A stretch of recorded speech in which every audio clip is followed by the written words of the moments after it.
Okay, Madam Clerk, if we can go ahead and get started, we're going to go and call the City Council meeting and the Redevelopment Agency Board meeting to order today, March 3rd at 10:04 a.m. We could maybe start with the Pledge of Allegiance. Is Director Van Buren here? If I could ask you to lead us in the Pledge of Allegiance today, please.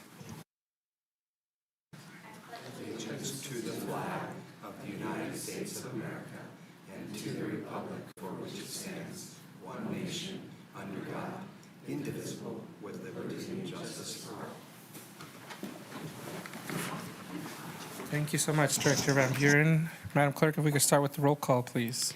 Thank you. We'll first start with roll call for the Reno City Council.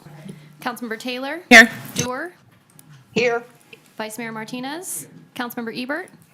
Here. Reese. I'm here. Anderson. Here. Mayor Sheevy absent at this time. Vice Mayor Martinez, you do have a quorum of the Reno City Council. And we'll go ahead and also call roll for the Redevelopment Agency Board. Councilmember Taylor. Here. Dewar. Here. Vice Mayor Martinez. Here. Ebert. Here. Reese. Here. Anderson. Here. Sheevy absent at this time. You do have a quorum of the Redevelopment Agency Board. Thank you so much. We'll roll right through for public comment on the Reno City Council first. Do we have any public comment registered for Reno City Council? We do have public comment registered, if you'll give me just a moment. Mr. Vice Mayor, in point of order, can I ask, we've opened the redevelopment agency and the city council at the same time. Yes. Are we taking public comment as for both at this time? Yes. We are Yes, taking we one are. round of public Thank you comment. for clarification. Yes.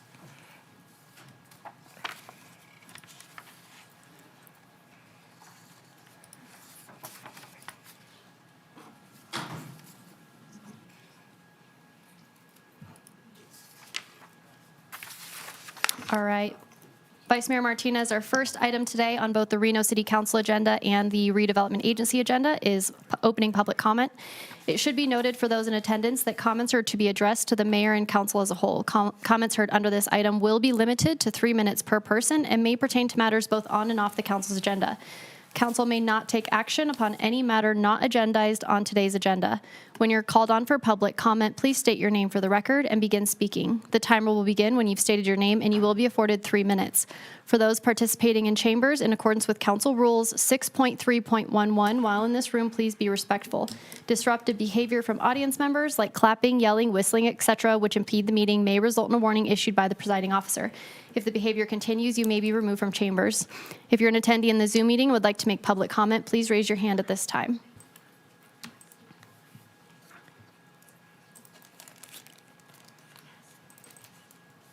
Our first public commenter is Chuck Riley, followed by Stephen White, followed by Will Truce. Hi, my name's Chuck Riley. I'm a part of a growing number of business owners on 4th Street that share a vision to transform East 4th Street into an exciting destination. It's my belief that when you fix broken window panes, they stay fixed. When you don't, buildings face despair. The Reno Restore Project allowed many of us to fix our broken panes and bring our businesses back to life. And we all are appreciative of your leadership in continuing to drive that important project. The Art District in Las Vegas, and the LA River Project in Los Angeles, and many other vibrant hotspots in our country today at one point needed an infusion from their city leaders to help people like myself fulfill their dream of transforming a once historic pathway to our city as a go-to popular destination for food, entertainment, and the arts. We have on the agenda today adding streetlights to the corridor. By adding string lights to the 4th Street corridor, we will do more than light up the streets. We will create a safer environment that will attract people outside of the city to embrace what many of us already know to be a great city destination. We will also be providing light poles that could become camera hotspots for area businesses to assist the RPD in monitoring the area. Adding lights to 4th Street and assisting my colleagues in the vibrant district would create an immediate return on investment in helping the RDA accomplish its goals for a vibrant inner-city destination. As business owners, the Reno Restore Project and lighting up our streets will empower us to invest further and sooner in our businesses. I respectfully ask I respectfully ask you to help us help you make East 4th Street an admired city project, much like Las Vegas did with the Art District. Thank you very much. Thank you, Mr. Riley. Stephen White, followed by Will Truce.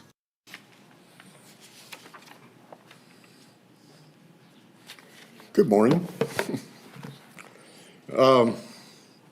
We reprinted the flyer here. I gave you each a copy. And on the backside, we put the rules for Art in the Park. Figured that was important so people know what it was all about. You know, I'd like to call your attention the fact that, you know, for 40, 50 years, this city governments and other city governments around the country have quite literally violated the constitutional rights of artists in America, run them off of public property and labeled them as commercial vendors. You realize the damage we've done to all these young people? Literally generations of young artists have been denied their God-given right to be able to share their artwork with the community they live in. They've been denied their constitutional right to freedom of speech, to artistic self-expression. It's terrible. We've all been robbed. Those generations of young people, lives have been destroyed, you know, literally. Creative lives have been destroyed because of this. You know, there are just so many benefits to the arts. You can change kids' lives in a positive way. It can help the senior citizens. I just got an email from David the other day. He was downtown here at some place where he ran into a bunch of homeless people, and it turned out they were doing artwork. And he went and told them about all this. There was one guy apparently that was carrying a bunch of little paintings of flowers around with him. So this can help, you know, homeless people as well. But it is so important that we get this going, that we get funding for more of these displays. We should have had art displays in our public parks for all these years. Think about it. While on the one hand, we have literally robbed all these young artists of this wonderful opportunity for all these years. On the other hand, we've spent millions and millions of dollars on sports venues, you know, creating opportunities for community involvement in sports. There's no excuse for it now that we understand the law, now that we have the federal court rulings and the state law. There's no excuse for not providing venues in the parks for all these young artists and old artists of all ages to be able to share their artwork with their community. It's long overdue, and it's their God-given right. It's their constitutional right to do this. And by God, isn't it time that we start bringing beauty to the world? Isn't it time that we start bringing understanding and building bridges of understanding between all the people that make up this melting pot of humanity we call America? So I appreciate your support, and I hope that you'll help us get the funding to create more of these displays for artists to be able to do this in the parks. God bless you all for the work you do. Thank you. Will Truce, followed by Josh Theriot, followed by Samantha Ryan.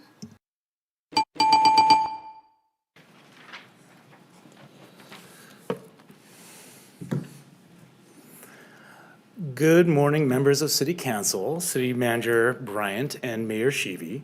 I just wanted to briefly share how meaningful the Restore Grant is for small businesses, business owners in our community. I'm a co-owner of Black Rabbit. We're known for many things: locally sourced drinks and pie, diverse and inclusive live performances, and kind-hearted bartenders. But at our core, we don't really see ourselves as a bar. We see ourselves as a community gathering space that fosters meaningful and joyful connections between people. Like many small businesses, we don't own our building. Instead, we've invested much of our lives, energy, and resources into opening a space that brings people together. Because of that, we often have very little capital left to continue improving the space in the ways that we've dreamed of.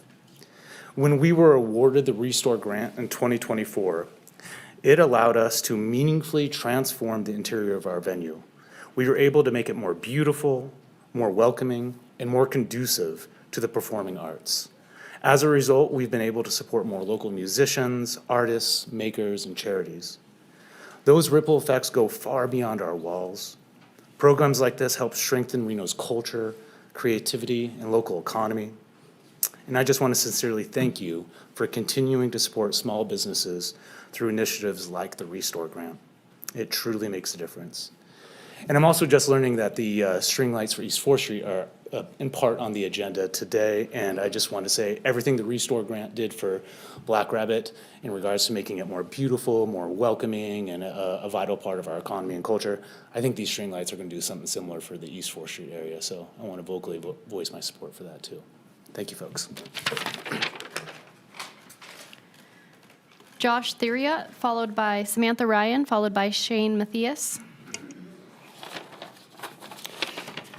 Good morning, council members, Madam Mayor, if she's out there, City Manager Bryant, RDA team, those who are here. For the record, my name is Josh Terriot. I'm an East 4th Street and Brewery District investor and enthusiast, as well as the president of the Brewery District Coalition.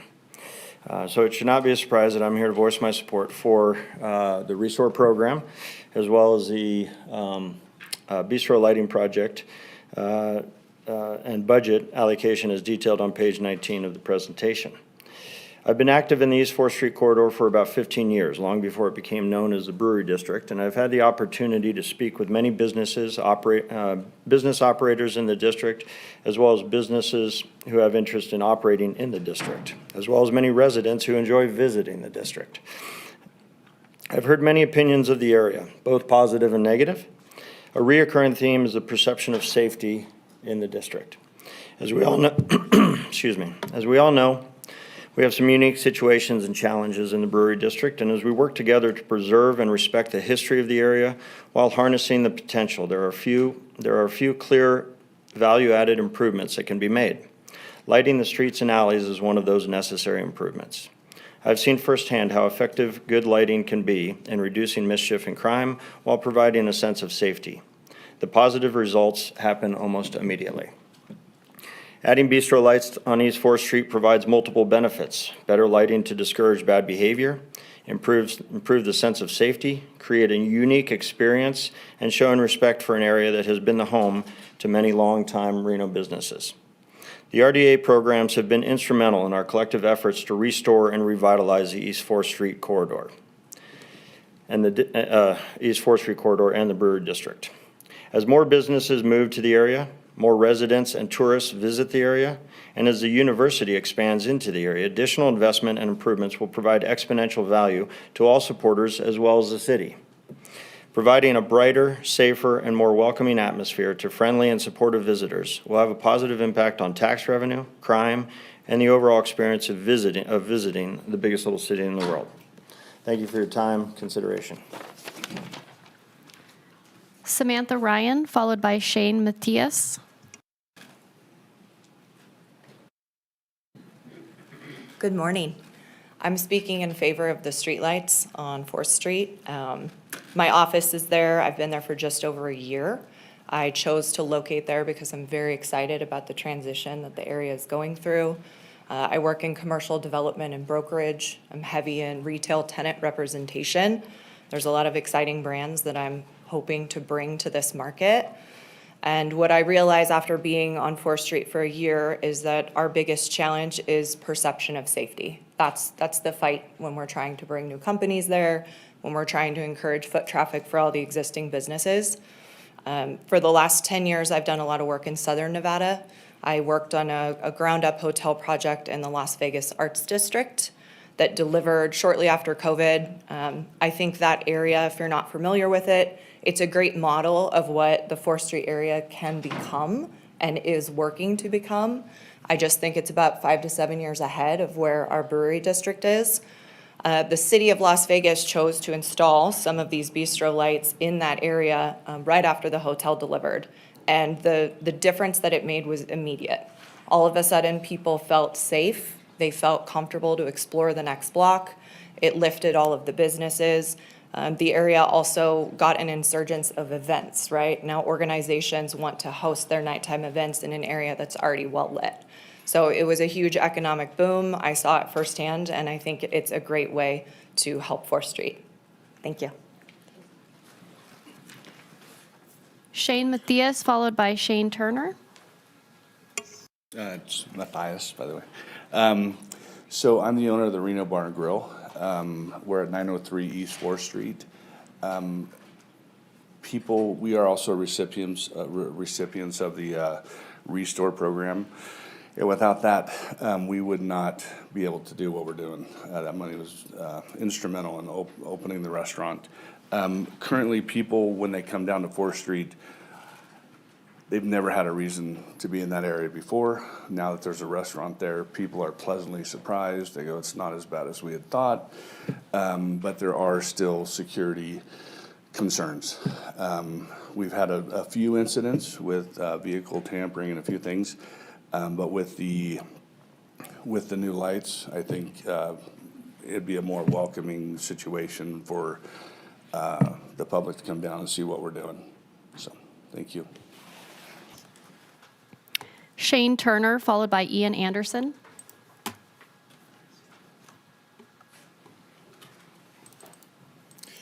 Hi, everybody. My name is Shane Turner. I am the new owner-operator of Abby's Highway 40.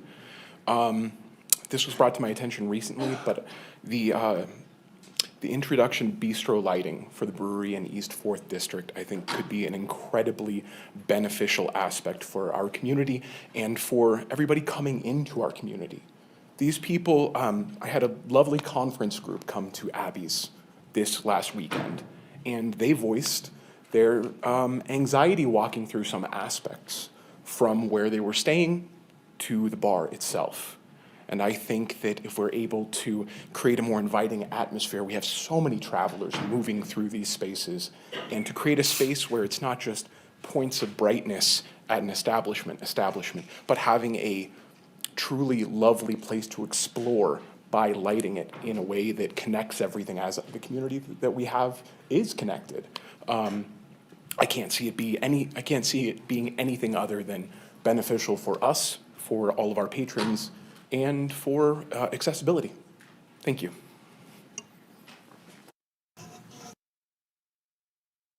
Ian Anderson.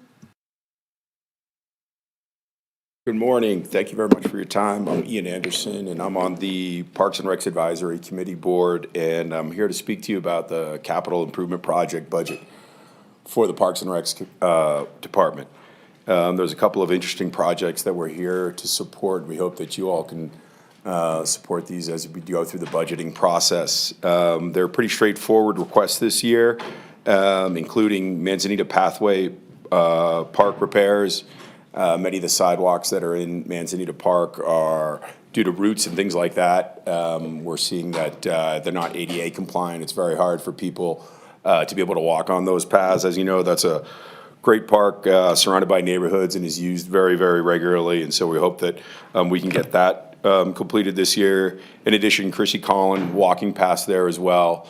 There's been degradation to the asphalt paths, and we hope that we can get them ADA compliant and repad those, much like what's occurred at Virginia Lake Park. The redoing of all of the paths over there in past years facilitate walking and exercising. And then lastly, at Virginia Lake Park is the fountain replacement.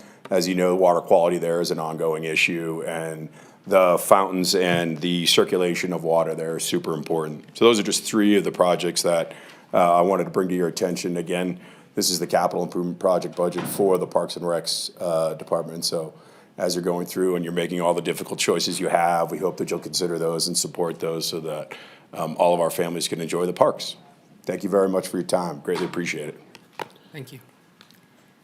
Mr. Vice Mayor, we have no additional public comment registered. For the record, we did receive 4. On this or on B1? You labeled it as B1. Well, I'd rather do it now. Okay. Art Rangel. Thank you. Before my 3 minutes starts, whoever came up with this, thank you so much. I wish everybody in the state of Nevada understood the constraints that cities and counties have relative to property tax and the seat tax and the way it's distributed. Well, you can thank Madam Manager and her team in budget and finance and You're a part lot of it, those right. folks. Yeah, very, very good job. I asked the city clerk to distribute what I'm about to read to each of the council members. For the record, Art Rangel, I'm speaking on item B1 on your council agenda. I'm going to read from the following wording is taken from the City of Reno Public Engagement Review Process. And I'm going to read, this is the way it reads, and I quote, "By examining engagement, the city aimed to create more effective and accessible engagement strategies. This review was essential to ensure that community voices are genuinely heard and considered in decision-making, ultimately leading to a more transparent, responsive, and trusted governance. During the budget preparation process, the planning staff recommended increasing the land use appeal fee from $107 to $500. Then, after some discussion, the council approved increasing the land use appeal fee to $1,200 after hearing that neighboring city appeal fees was that amount. What was not discussed was how many land use appeals are being processed in the city of Reno. In my decades of working for and with planning departments, I've never seen as many appeals as I have in Reno. I believe the reason is because in its desperate, the planning department is desperate to approve development and forgotten the fundamental purpose of zoning, which is separation of incompatible uses.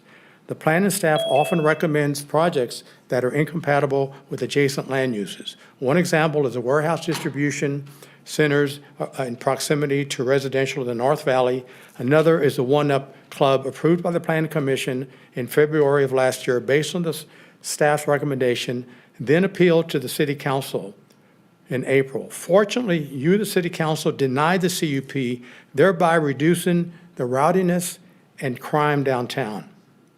It would only be fair to have the project proponent, typically the developer, pay 90% of the $1,200 land use appeal fee, and the appellant, typically a resident, pay 10%. A developer can write off the fee, while a resident typically cannot. This would ensure the community voices are genuinely heard and considered in decision-making, ultimately leading to more transparent, responsive, and trusted governance. Please make this a priority when you go through your fiscal year 26-27 budget, the fee schedule and strategic priorities. Thank you. Thank you. With that, we have no additional opening public comment. We did receive 4 comments, general in nature and not directly associated with an agenda item prior to 4 p.m. yesterday, Tuesday, March 3rd. These comments were written correspondence received via our reno.gov online public comment form or by emails to our office. Copies of these have been distributed to the Reno City Council and are available to the public on reno.gov/meetings. Thanks so much, Madam Clerk. And just for clarification, Mr. Shipman, in order to approve the agendas for the next item, would you like separate motions? Yes, please. Okay, perfect. Yeah, I'm looking for a motion for approval of the special Reno City Council meeting. Are there any changes? Are there any changes, Madam City Manager? No changes. Move The to approve. only Oh. recommendation you might want to consider is if Mr. Klein is here, you might want to pull that to the top. But I don't see him. I don't see him. Move to approve. Second. Okay, all those in favor say aye. Aye. Any opposed? Motion passes unanimously. We'll move on to the RDA agenda. Madam City Manager, are there any changes to the RDA? No.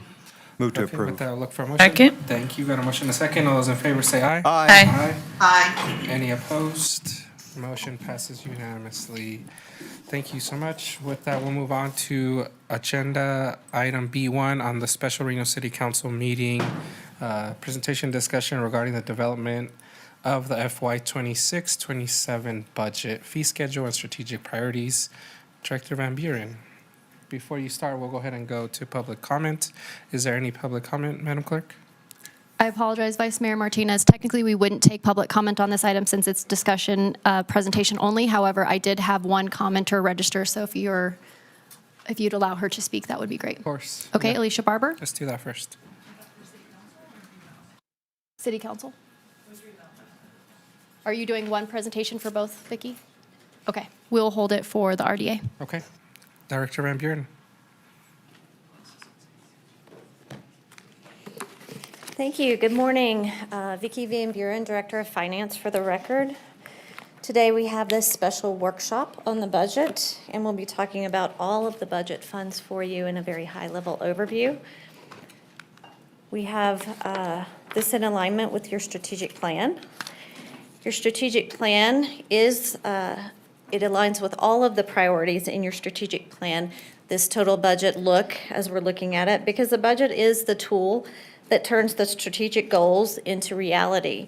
And so this body does direct the funding that directs that funding toward achieving the desired outcomes. So in this way, the budget in total is in alignment with your entire strategic plan.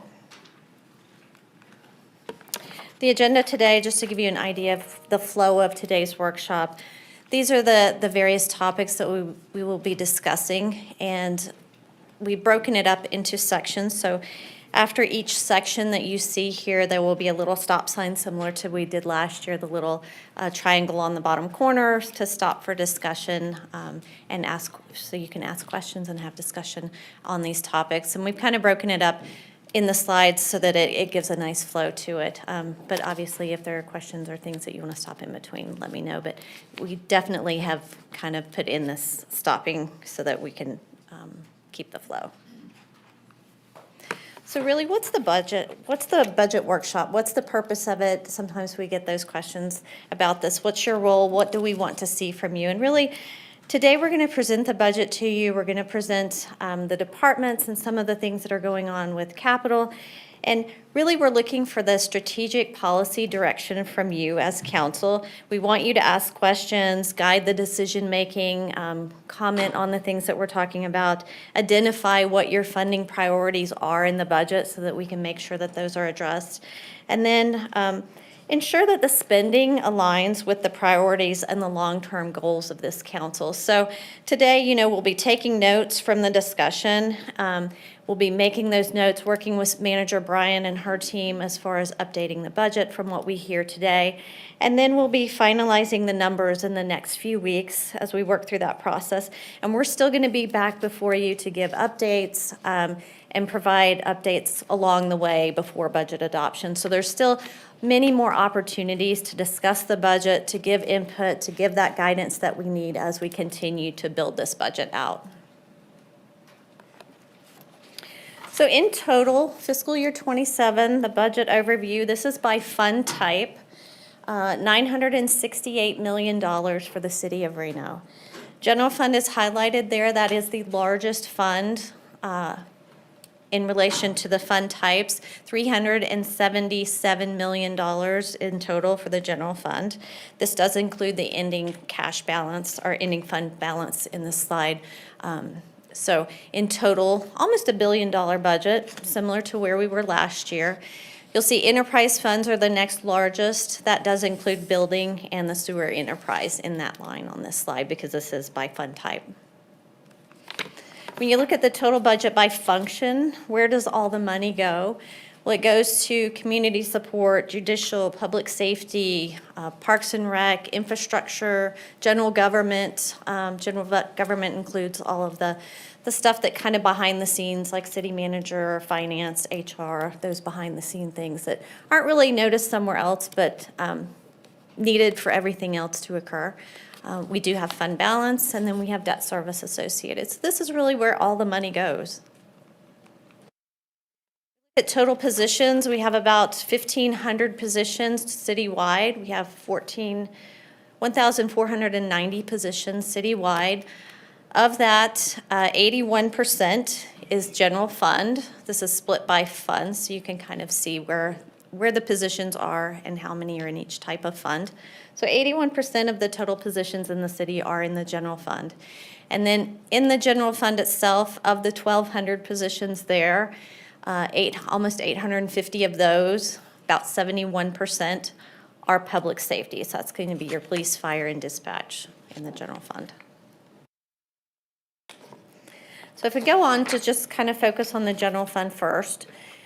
General fund, we have projected revenues for next year of $330 million. We have consolidated tax is still the largest revenue source here, property followed by property tax, and then franchise fees. We do not have the final numbers for property tax yet. Those don't come out until March 25th, so we are still making some estimates there. And we're still watching data points as they come in. So again, this is where we stand today. This is our working document. We will continue to update this as we come forward to you.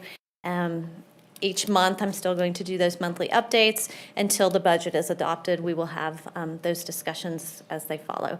We've received 6 months of consolidated tax up to this point. We've received through December. We will receive the January allocation at the end of March, so we'll still be looking at that, still be adjusting those projections as they come in. And then we're going to monitor all revenue sources, obviously, and really kind of focusing on franchise fees too, because watching how that fluctuates with the weather changes and such, as we have more data there, we're going to continue to watch that as well. But these are our estimates right now at this point, $330 million. Between the 4 top revenue sources that you see on here, C-tax, property tax, franchise fees, and licenses and permits, if you go around that, that's 83% of the budget just from those 4 sources. So it's just really important to remember that. When you look at the overall budget for the general fund in total, this gives you an idea of a history of what it looked like for property tax and all of the other revenue sources as you go across. As I mentioned, 83% of the general fund is made up of those top 4 revenue sources, property tax through franchise fees on this slide. You'll notice that in some years we have seen some flattening and then even declines in some years, and that really started around fiscal year 23. When we look at property tax has had consistent growth, anywhere from 6% up to almost 9% over the years. This chart is showing you what we adopted as the budget in the gold color, and the dark blue is showing you the actuals or the estimated as we're looking out for the current year and next year. The variance compared to that, and then the year-over-year change on the bottom. The thing I want to point out here for this property tax slide is we're very close. You can see the budget is very close to where we've actually ended every single year. We can get very close to that. Has not been a challenge over the last few years to really anticipate that. It's come in very close to what Department of Taxation has given us, and that's the number I was talking about we're waiting for March 25th. We will have that then. But for the current year, if you look out on the right-hand side, fiscal year 26, right now we're anticipating we're going to end the year about 1.3% above budget. And then for next year, we're anticipating growth right now of 7.5%. And then obviously we will update this as we move forward, because it gives you that idea of what we're looking at for growth in this space for next year. C-tax, the same type of chart showing the adopted budget versus where we actually end the year. You'll see in this chart, looks okay up till fiscal year 22, and then fiscal year 23. That's where the challenges started as far as revenue declining. Good morning, Madam Mayor. And so in fiscal year 23, you'll see we actually have a year-over-year percent change of the negative 1% in that year. And then from that point forward, we've had very small to minimal growth. I will say that, we anticipated following that negative year to be very flat going out. And thankfully, we've had at least 2 and 3% growth going out forward. And so that has really helped us. But it is, it's a small growth as we move forward. For next year, well, for the current year, you'll see on the bottom of that fiscal year 26 column there, we have year-over-year change of 3%. We're anticipating right now 3%. Again, we'll watch the next C-tax number that comes in for January, and we'll update based on that. If we see it's a little more, we may increase that a little bit or a little less. But right now, we're at the 3%. Next year, I have 2.5% in for next year. And again, we're going to still watch the economy, and that potentially could change a little bit. C-tax is a history over the years. This gives a very long history of it. Average growth for consolidated tax is around 4%. That's usually due to inflation and population growth. That's really what creates that 4% growth. You can see it's very volatile over the years. The line in there is showing you that average growth at 4%. The other bars are showing you the actual percentage change year over year. You'll see starting out on the right-hand side, starting out in fiscal year 23, that's where consolidated tax went down 1% growth. And then from that point, we're seeing that flattening, the small growth out there. And that's really highlighting what we've talked about, that we're in year 4 of this. So year 1 was fiscal year 23, and then going out, we're currently in year 4, which is fiscal year 26, and next year will be the 5th year of what we're seeing here. And so this occurring and continuing on in this pattern is creating a problem with how we're getting compounding revenue. So we've talked about this previously, what the impact of this, but it's so critical that everyone really understand it, and the public understand this too. Compounding growth, especially with revenues, it is really critical that it grows year over year, because we know inflation grows every year, year over year. Things cost more every year. And when we lose revenue growth, it's not just the year in which it occurs, it's the out years. And that's really why we're looking at this as more of a long-term problem. Yes, it occurred and we had short-term challenges, but now we're facing long-term challenges because now we're in year 4 and we're going into year 5 of this. So what this chart is showing you in the darker bars there, it shows you the actual growth in revenue and consolidated tax, just looking at the largest revenue source, and then what we're estimating for 26 and 27. The light gray bar is showing you what the growth would have been if we had 4% growth year over year, every year consistently during this 5-year cycle. The difference between that is shown in that pink area. And if you add that up over a 5-year period, that's almost $40 million over 5 years. That's why we have long-term problems and challenges as far as solving this for the future. Expenditures haven't stopped growing and haven't stopped climbing. The inflationary costs continue to go up. But this is what has happened here, and now this is where we live right now. And it's not going to fix itself overnight. This is a challenge that we have to face as we continue to look at the long-term impacts. So it's not just consolidated tax. That was just the slide to show you how consolidated tax is impacted. But this is also affecting other top revenue sources. So we've had slow or even declining revenue growth in other revenue sources. So consolidated tax we just talked about. Franchise fees has experienced the same thing. You can see here, flattening or even declining growth in some years. And then licenses, business licenses as well, has had that. So if you look at just consolidated tax over to licenses, that's 54% of the budget. Over half of the budget has either had slow or declining revenue growth in this 5-year period that we're talking about. So really, it's, just to reiterate, it's not a one-time thing, because when you miss out on those current year revenues, we missed out on them in 23 and 24, you miss out on those, it's not just that year, it's the future growth potential that we've missed out on. And so that's really why this is a long-term challenge. It's not going to right itself overnight. And the solutions are we reduce expenses, we increase revenues, or we do a combination of both, which you as council has given us policy direction in this area and has really supported us in doing this. So looking at the fiscal year 27 general fund expenses, we have $329 million projected for next year. 80% of that is salary and benefits. Done a lot of work in this space, $19.2 million in reductions. This brings, if you remember the slide I showed you on revenues, $330 million in revenues. We have $329 million here in expenses. We have a balanced budget as of today at this point with what's in front of you. It is balanced. We do have some impacts that are not addressed, And we are working on that. We're also looking at the revenues. Like I said, we're still adjusting things as we move along, but we are in a much different space than we were when I came before you in November and December with this first roll-up of the budget. So Say that again.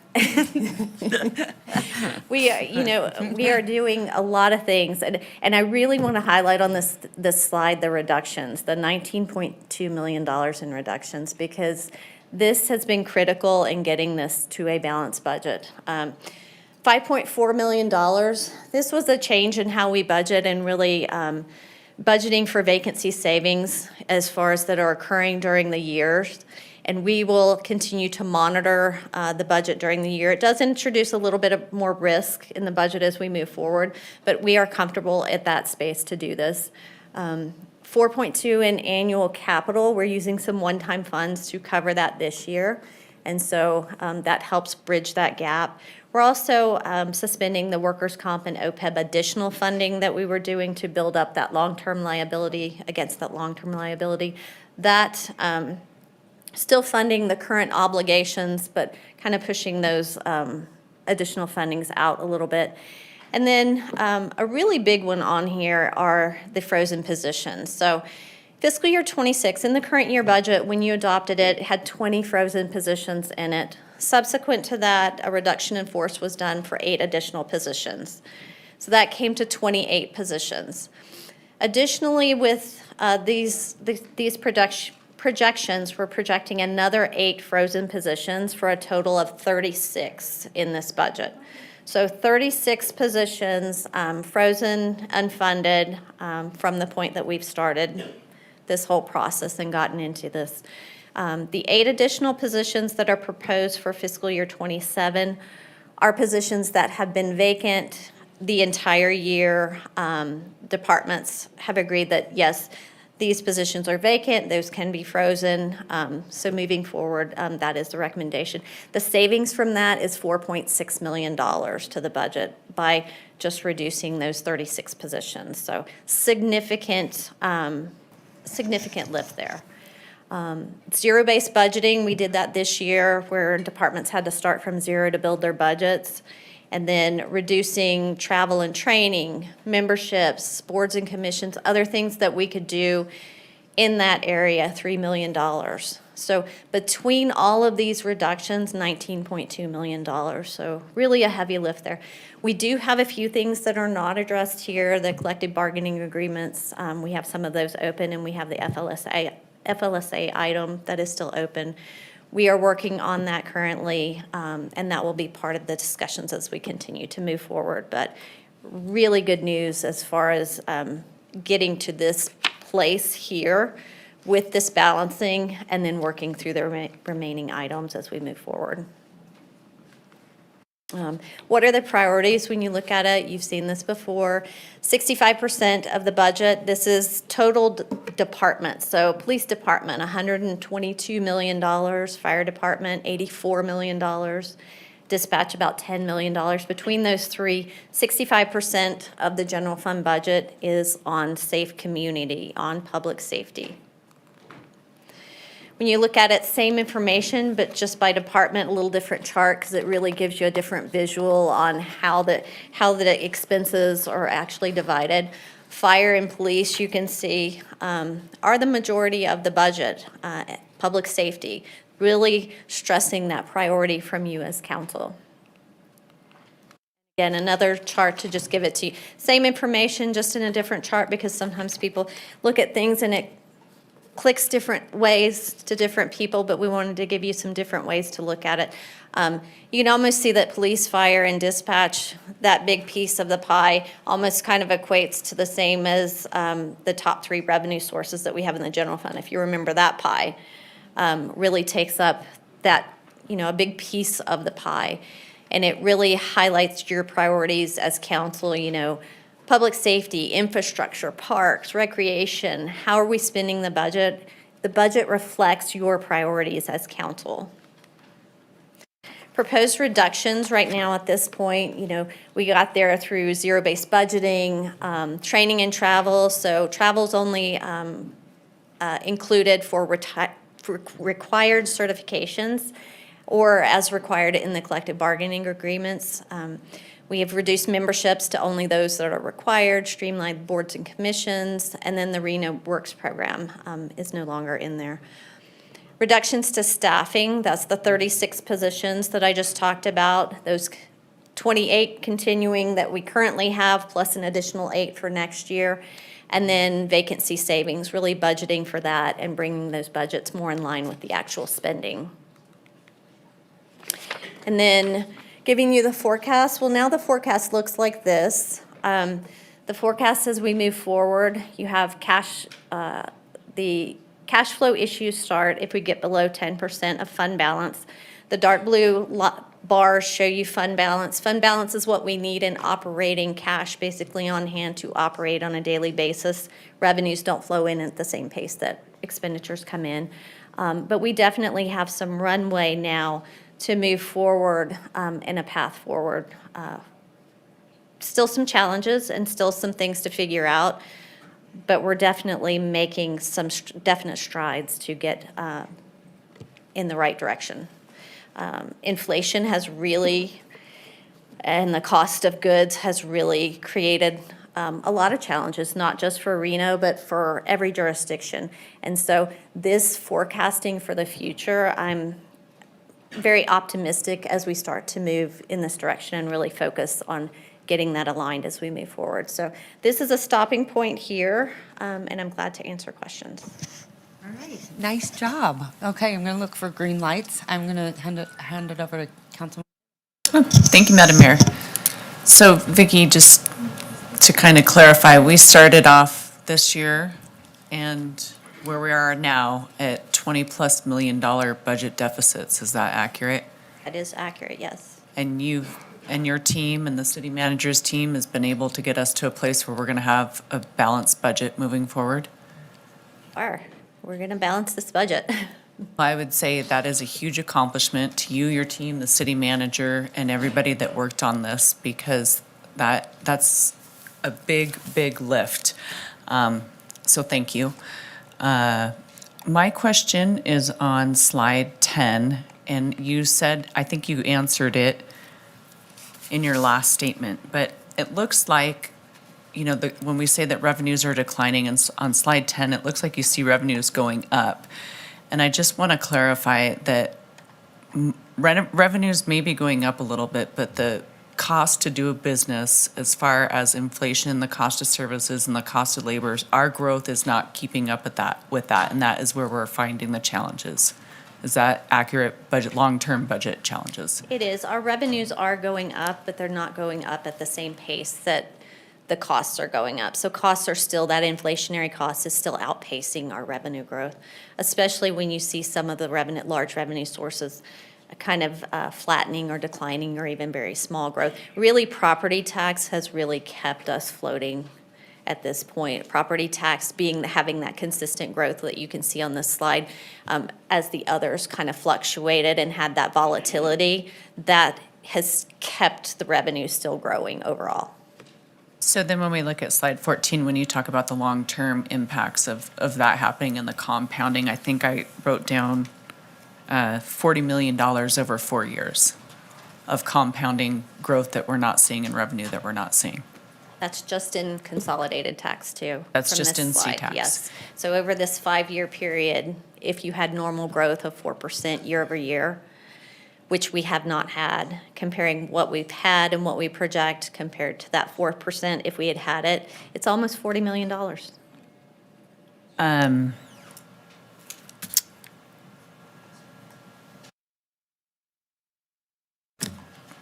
Thank you. I mean, I know it's a lot, and I think it's a big win today to be sitting here saying that we're going to be able to balance the budget. But we know it doesn't come at a cost to you, the teams out there, and our people, and the things that we're not being able to do. So I appreciate you. Thank you, Madam Mayor. Councilwoman Anderson. Yes, so I have a little bit of more of the same, but I think it's worth repeating. I just want to point out that we are in March, the beginning of March. So I think the timing on that is something that we should all be really appreciative of, because it was because of your early warnings and the being able to kind of circle the wagons, and we all were able to make really mature decisions, not that they weren't hard, but mature decisions early to be able to right the ship here. I've been in the private sector for most of my career, and when you have big, large budgets like this and you have to make these large cuts quickly, it's much easier in the private sector because you have a lot less encumbering rules and regulations about how you can use your money. So when I came on council 2 years ago and knew that we were looking at these deficits, it was more concerning to me because I knew that you don't have the ability to quickly turn a ship in the public sector like you do in the private sector. And somehow, with your early planning on this and having the team that you've built that's been able to find these opportunities for optimization, we're here in March and have the ability to confidently plan for the next year. So, I mean, I can't say enough kudos to that. That is very impressive. Thank you for your work and thank you to your team. Okay, Councilman Reese. Thank you, Madam Mayor. Ms. Van Buren, first of all, thank you for the work that your team has done. I think Ms. Anderson hit the nail on the head when she said it's really been about early intervention, right? I think part of the thing about your tenure with the city, which predates me, but your time as our head person is during my time, is that you have always been a realist, right? You don't have head in the sky, head in the clouds, talking about numbers that are not real. You've based decisions in your office that have then led us to be able to make good decisions based on very conservative principles. You have been paying down debt. Obviously, and when I say you, we, right? We are doing this together, but you are like the tip of the spear, right? And so I want to make sure that's not lost, because sometimes what happens is we go out into the community, and the first question I get asked in any community forum is about our budget, right? Because what they see are headlines, and headlines grab attention that say, Reno has a deficit, insert a number, right? But that what they don't understand is that, you know, every year when you build the deficit or the budget, you're dealing with the revenue coming in and your expenses. And in good years, they're the other way, right? The budget is upside to the positive, and other years, it's to the negative. And so what you do then is you build the budget from that point forward to submit, as we're required to do legally, a balanced budget. So it's an often curious thing because people not aware of the minutia of government, think that the government has somehow been wasteful or neglectful, or we have overspent. They kind of analogize their own experience as a person who has to balance their checkbook at home for their mortgage and the gas and the food and all those things. And so Ms. Anderson, I think, posited it correctly that you're allowing us to look at the data and then make good choices about where do we tighten the belt, right? Where do we cut? How do we freeze positions? And in that regard, you know, it's sort of discouraging that there is no media here today, right? Sometimes they come and they're all lined up in the back. They're not here today. So I hope they'll understand that this is a tremendous win for the city of Reno.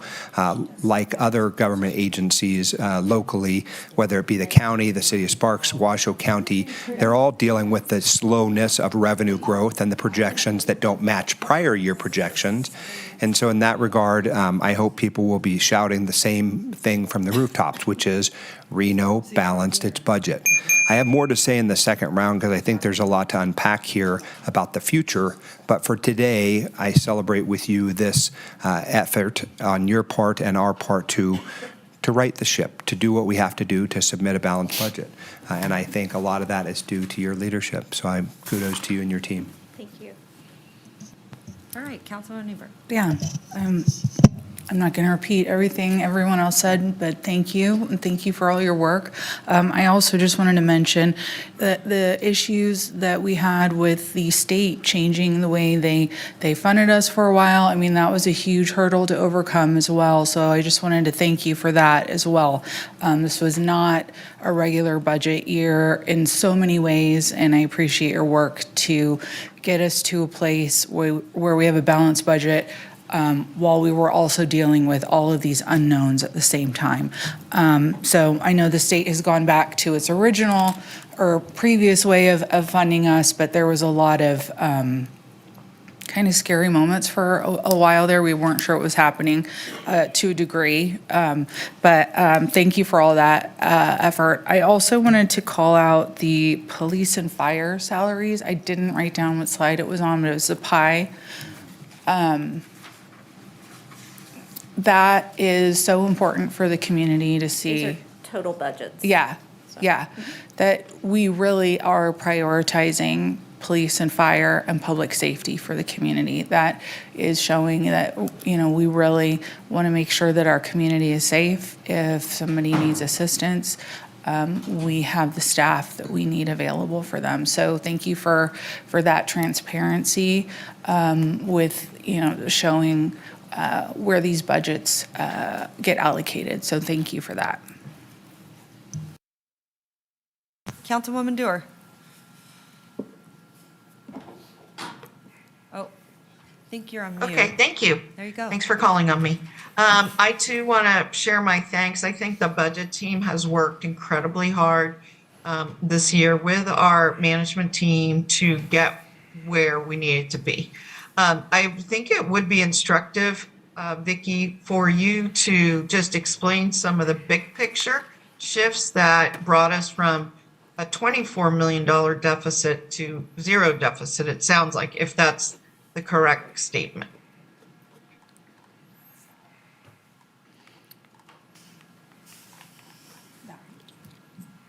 Sure, thank you for the question. This is on slide 17. So we did a number of things. The biggest piece of it was reductions in spending, so $19 million in reductions in spending.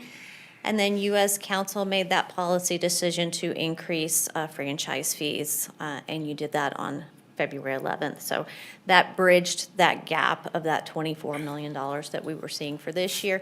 And not only does that, it brings that policy decision going forward so that we have ongoing revenues in the future for that as well.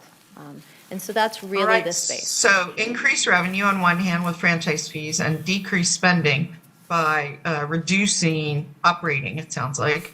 But you also have the 28 positions frozen. And then I want to understand, it sounded like, I might have missed what you said, but I think you said that you were also proposing to freeze 8 additional positions this year that were currently vacant. Is that correct?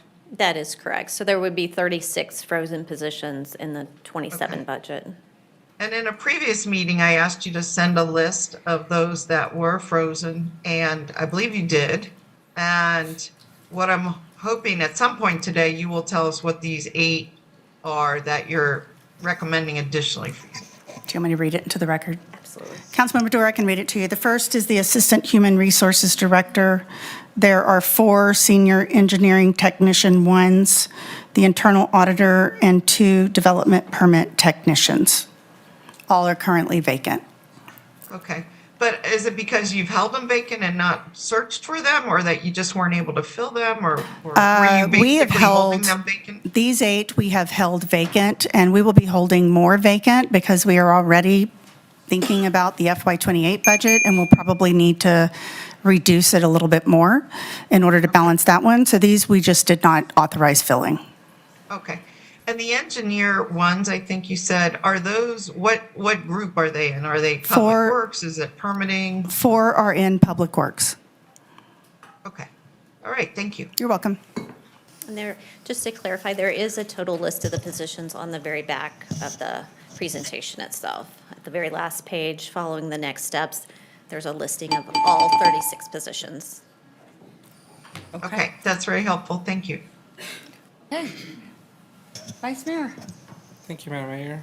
I won't belabor the point. You already heard all of everybody gushing over all the work you and the city manager have done to get us to a point. And I just want to make a quick note and highlight, that the headlines about a year ago were very apparent in the deficit and the negativity around our budgeting.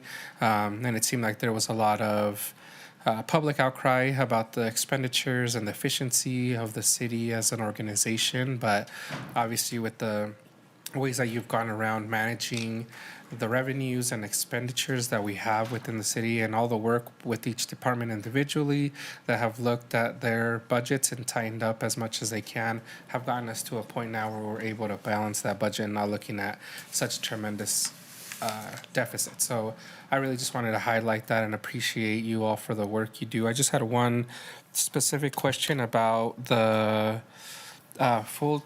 the positions that you are recommending. It looks like there's, I think, 9 or 8 in the council and executive operations line, and I was just curious if you have, you don't have to say it into the record, but curious if you have a list of what positions are in that specific line item. And I if can help that's with that. Sort of where the liaisons land? Or That is what where other the groups liaisons they are? land, and Christy and Isha. So it's all the team that supports the council and the executive staff. Okay, I just wanted to highlight, it looks like there's 9. from It what I'm includes seeing here. agenda management, so it also includes Tyler and Kelly Shy. Okay, so it's the liaison plus Correct. these additional folks that help a little bit in your office and with our operations as well. Okay, I just wanted to highlight that, and I appreciate you including the 8 frozen positions, because similar to Councilmember Dewar, I wanted to see that, and it does look like they're on the last slide that you're providing today. So if anybody's curious to look at those details, I know it's already been read into the record, but it's also at the last slide in our deck. So thanks so much, Madam Mayor. All right, good comments. Thank you so much. Councilman Reese? Thank you very much. Ms. Van Buren, so we've sort of talked about the laying of the table as to where we are today. And of course, the headline, and don't bury the lead, is that the balanced budget is here, right? But also your presentation hints at and speaks towards a future, right? And so we have to not only plan for today, the budget that we'll submit to the state later in the next couple of months, but also we have to put ourselves on a path for financial stability, right? And so this council has consistently paid down debt, balanced the budget not on ending fund balance, but in its own right. So a lot of consistent themes over time.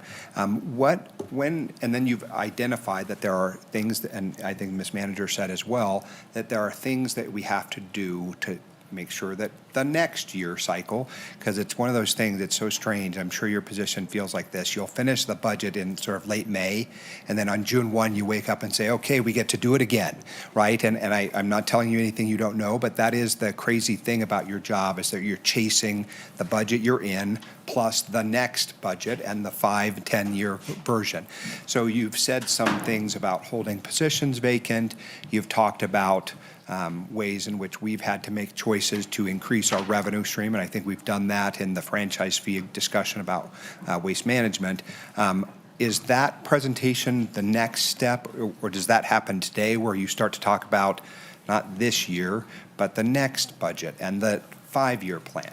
Because of course, we as electeds, we want to be able to celebrate the win today, but we know that that win is only as good as whether or not we're able to be sustainable, conservative, appropriate. I know, in campaign season, people like to use a lot of buzzwords. I'm not interested in those buzzwords, but Ms. Anderson posited like, hey, we're not the private sector, which can pivot very differently and very quickly. And I think Ms. Ebert makes an excellent point about the state's impact on our budget. But when do we have that conversation, or how are those conversations to be had for the public's benefit? Did you want to? Yes, we're going to continue to talk about long-range planning. In fiscal year 23 and 24, we were trying to get through it just like everyone else, but now we are actually working on the long-range planning of it. We didn't fall off a cliff, but we've certainly had challenges that started a few years ago. And planning for the future is really what these discussions are really about. I want to go back to that slide 17 here and talk a little bit about this. So that annual capital spend you see as a reduction, that's one-time money. And so that's really where we're gonna start looking at and talking about next year, because we don't have a space to do that for next year, meaning fiscal year 28. This is the last of one-time money. We're starting there. We're going to talk about long-term liabilities and what the goal is for that, and we're going to talk about those things. These other things are things that will continue ongoing, but start focusing on the one-time things that we have in the current budget, because we know we won't have them for fiscal year 28, so. Well, and I think you, and Madam Mayor, if I may, just complete the thought. Yes, please. You have posited that, and Ms. Ebert again makes a good point about the impact of the state's actions, right? I don't think any of us were anticipating a PERS increase that would immediately jump us up $5 and $6 million, right? And the changes to how the state reported funds received and also dispersed those funds went back and forth and back and forth, and we felt like a yo-yo, because in briefings you would tell us we're doing this accrual method, now we're doing a cash basis, then we're doing this new method. So you've pivoted through a lot of things, and I think what I want the public to understand is we're going to keep the lights on. The police and fire will respond to the calls. Our parks will be jewels of this region. We will keep our people happy, healthy, and well. And those are the important things. Because, again, a lot of the minutia of government is lost in the headline grabbing and attention grabbing, blogs and pseudo-journalism. But the real work happens in your office and at this dais. And that I'm grateful for. Mayor, if I can. Yeah. And thank you for that conversation. I just want to add a couple of points. So one, we're going to continue, if the council desires, with the monthly financial updates. That, we believe, has been incredibly helpful, both for us and for you. So we're going to continue down that path. Two, we are going to have another round of reductions. We can't sustain this. We're going to try and do that through attrition, like we did with these 8. So we're going to continue to hold positions vacant, to monitor.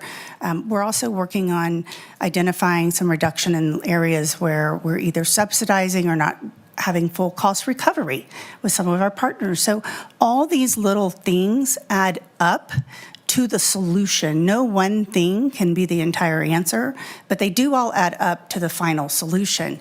And those are the things that we're talking about today, and we're going to keep talking about with you. And as you know, your financial stability is one of your foundational strategic planning things. We're going to come back to you with some ideas about how we can, kind of bolster our financial stability. So no one's stopping. We've really, over the past 18 months, have solved twice for a $25 million deficit. And it's really an extraordinary effort, not only by Vicki and her team, but by every person at the city, because every time we don't fill a position, either service levels reduce or someone else picks up that work. And it has been a lift for everyone. So we're really grateful to everyone who participated into this body's leadership and guidance and support through the process. All right. I'm glad you brought that up, Jackie, in the sense I think we would be naive to think that we don't have to continue to make tough decisions, as you know. I remember when we talked about what the deficit was going to be, and the press asked me, and I said I have full confidence in Vicki. She is brilliant, and I just want to tell you, miraculous job that you have done. I know it wasn't easy. I want to also really commend Jackie as well on your leadership. She knows we go back and forth, but the good thing about Jackie and I is we have the same goal. And I just, I know what she has to go through behind the scenes and the stress and just, and she worries. That's what I love about Jackie. You have a great heart and you worry about everyone else, and it's not easy. You make really, really tough decisions. I know it's a collective effort. And also, I think, Councilwoman Ebert brought up some very important points that we forget about. Not to mention, Nevada is so challenging with property depreciation and the structure we work under. People don't understand that at all. And so it's even that much more of a huge undertaking when you start to put your pencil to paper. So I just want to say your team is phenomenal. You have been phenomenal. I don't know how you do it. Vicki is like calm like this the whole time that she does it. I went into her office, oh my gosh, Vicki, we got to do this, and this. And she's just calm. And you're professional, and I think you just do such a wonderful job. I know it wasn't easy, so I do want to sing your praises, and I want to sing Jackie's praises because I know how difficult those decisions are when it affects people. I think that's the hardest part of what we do, because we know it affects their daily lives. And so I do want to commend both of you tremendously in your teams, because I know it wasn't easy. So good job. Thank you for that. Yeah. And I love Thank the you, Manager monthly. Bryant. Yeah. We've worked on a lot of stuff here, and my team's here, so I just want to highlight. Team. I have a fantastic team. It's not just me. Team numbers. I call them team numbers. Team. They're very good at what they do. They are very, very good. And they care tremendously. And many of you have been here a long time, so, it's also great that there's a lot of institutional knowledge. I've seen budgets go up and down, and we've had, a $10 million overage, and you came to us and said, hey, what do you want to do with this money? And then, when I think it was year 3 into my first term, we started paying down the debt of $200 million. So I have seen us go up and down and up and down, and sometimes those situations are out of our control. But it also, I want to commend this council because, as you know, a lot of the things that you want to do and you hope your visions, they take money and resources, and sometimes you just can't get there. So I want to thank you guys too, because I know it's never easy and it can be very frustrating. But anyway, good job, Jackie. I want to say thank you. Thank you. Good job. Okay. What do you have for us next? Are we ready? Okay. Next, we're going to talk about special revenue funds. So we talk a lot about the general fund. That's the most challenging for us to balance. Special revenue funds are monies that are either dedicated either by law or policy to a specific purpose. So we track these separately and independently.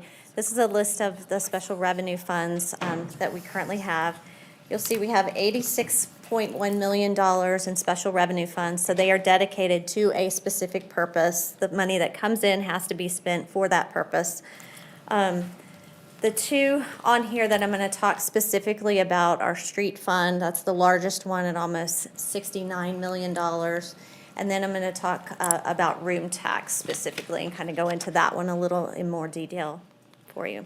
So street fund, in total, the revenues coming in projected for next year are $44 million. 68% of that does come from a property tax override, so it comes from property tax. And then 20% of the revenue comes from fuel taxes, and then a little bit from some other sources. Most of that does go to capital projects. It goes to street sweeping, paint and sign, snow removal, traffic engineering. It goes to the neighborhood streets program, which is part of that capital program. But the biggest expenses really in the street fund are the capital. You can see that in this slide here. You can see it shows kind of a history over the years. The gold area is going to be the capital spends per year, and then the blue are salary and benefits, and then the gray are service and supplies over the years. You can see it remains fairly consistent over the years as you kind of go. The capital spend does kind of ebb and peak in there, and that's based on the projects as those come through, the cash flow over those years, because a lot of those projects do overlap years, and so you'll see that flow in here in the actual spends. And then in room tax, this is the room tax portion, the 1% that is dedicated, split equally between parks and then U.S. Council for specifically designating where it needs to go. This has remained relatively flat over the last, I would say, probably 7 or 8 years now. It's been around $3 million. It really has not grown.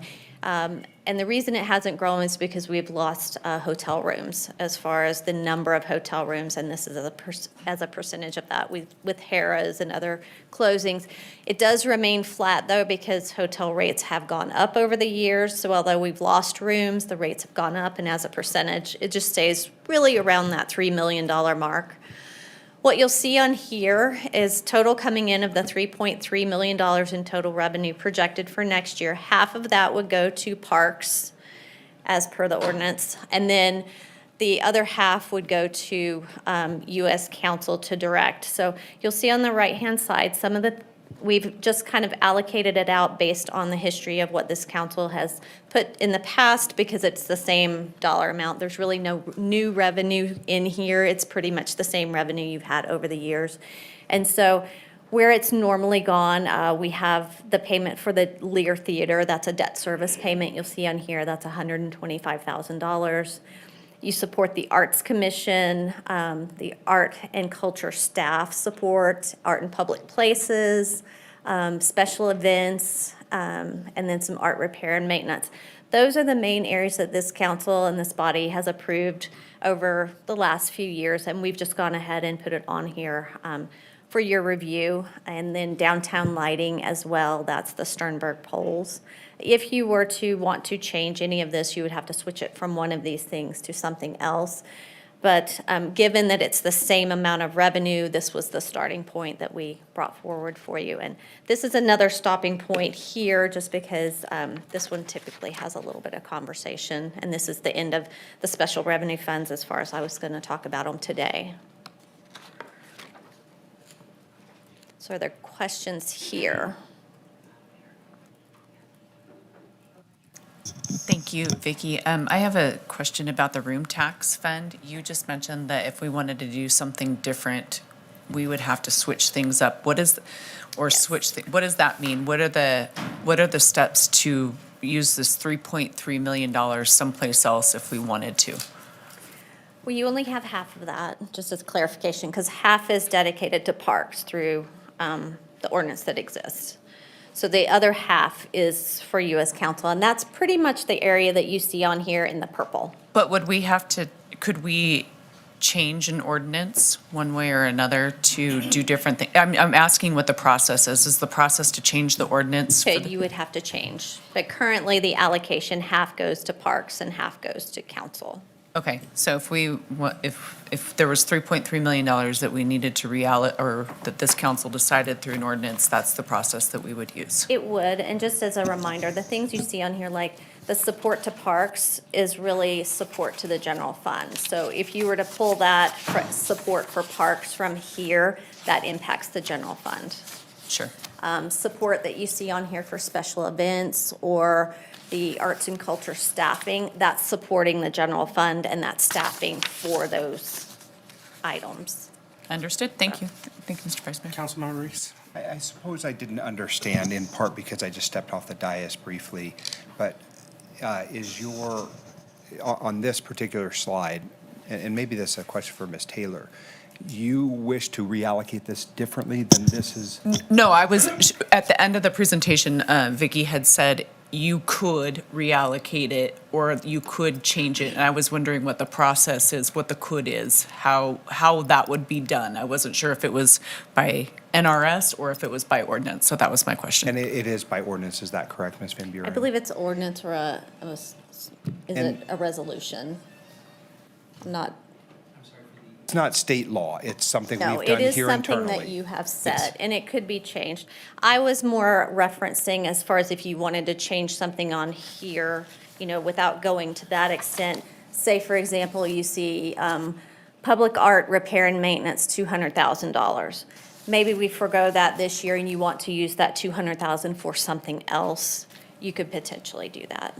Yeah, so I was just getting more clarification on that process. Okay, and so that, to be clear though, to pull on the thread, if I so desired as a council member and could get friends to go with me, I could take all this money and put it into risk, or I could take all the money and put it towards police officers. Is that? There's some limitations to police as well within what currently exists. Yeah, and so I just want to make sure that we're having the same conversation, because what I don't want to see happen is we identify this revenue source and somehow we undo 30 or 40 years of our sort of experiential work in this area, because those are important things, right? Our Parks and Rec budget is one of the most important things that we do. It's one of our charter responsibilities and obligations. I sometimes hear people talk about like, why does the city have art, right? And then we have to have this big discussion about why art is important, right? Why we want to have art and why special events drive the opportunity for development and economic vitality in a region, right?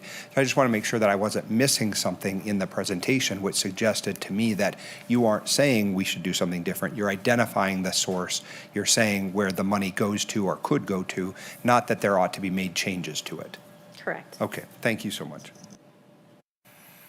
Are there any other questions? Councilmember Dewar, I see you online. Thank you. Hey, Vicki, could you just go back to the part that was about the 68 million for the street fund? And you said it was an override. And I just want to understand when that happened or what it actually means, an override. Override means those property taxes are specifically earmarked for the street fund. And so it was a voter-approved override that these property taxes go specifically to the street fund. And the total, is it a percentage as well as a number? Is it It's a percent of- percentage, it's a percentage. Do you happen to know what it is, or? Not off the top of my head, I do not. Okay, but it generates $68 million. No, it generates 68% of that 44 million that you see there. Oh, of the 44 million, 68% of the 44 million? Correct. So what is that amount, I guess?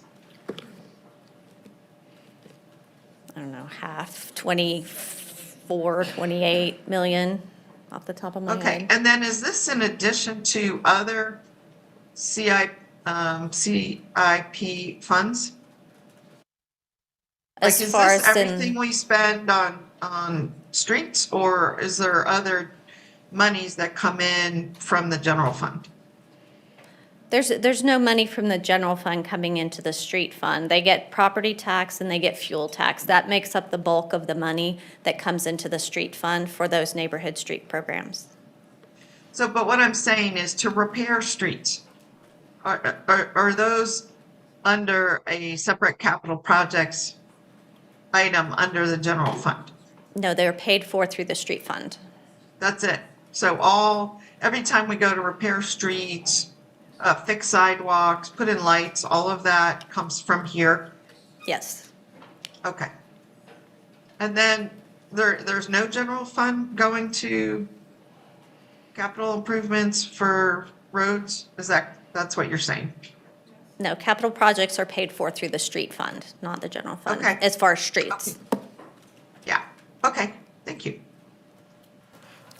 Vicki, can I just add a quick question to that, Mr. Vice Mayor? go Is in addition to that, in a separate agency, RTC has RTC 5 funds for regional and some local roads, correct? Okay. Yes, they have their own pot of money. Not included. Okay, Yes. thank you. Thank you, Mr. Vice Mayor. Of course. Does anyone else from the body have any other questions or comments?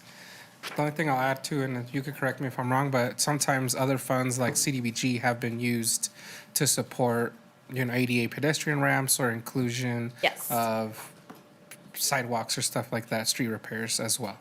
Yes, absolutely, like other special revenue funds where funds are dedicated for a specific purpose, yes. Okay. I just want to make sure we flesh out everything that Councilmember Dewar was sort of alluding to. Thank you so much. If you want to continue, Yeah, I appreciate it. Director Van Buren. Well, if I could just follow up, that's okay. Sure, Right, yeah. so sometimes it is hard, that to understand the full bucket of monies, to Councilmember Martinez's point, who made it better than me. I'm trying to understand, the full amount that would go to a project that might be from different buckets. As he said, it might be from CDBG, or it might be from, another special revenue that I'm not knowing today. But is it, and then you weren't really sure, you estimated it's maybe 20 million of the 44 or 25 million, 30. It's about 30 million 30 million. is from Okay. property tax. Okay. All right. I'll leave And it there for that's now. Thanks. ongoing funding. The street fund is ongoing funding. CDBG, that's as that funding is available for specific projects. So that would be on an annual basis if things like that come up that can be allocated. Right. Okay. Thanks. Thank you.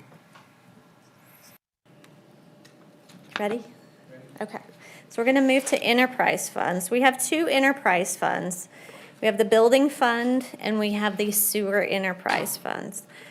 For this presentation, we have combined the two pieces of the sewer user fund and then the sewer connection fund to give you a total look at sewer fund. This is how we report it to the state. We report it in total sewer fund, but that is what I'm talking about today. In total, between the building fund and the sewer fund, we have $284 million, and that does include ending cash balance. So on the building enterprise funds, as a reminder, enterprise funds, we treat these like a business. They run because people come in, they pay for a service, and the city provides a service. In the building enterprise fund, it's charged for services. It says building permits, building inspections, the things that people are coming in and requesting. That's $13.9 million of estimated revenue for next year. How is that allocated back out? Most of that's spent in building permits, the staff time in doing that, enforcement, also inspections and engineering services, all of the things related to those services that people come in and request.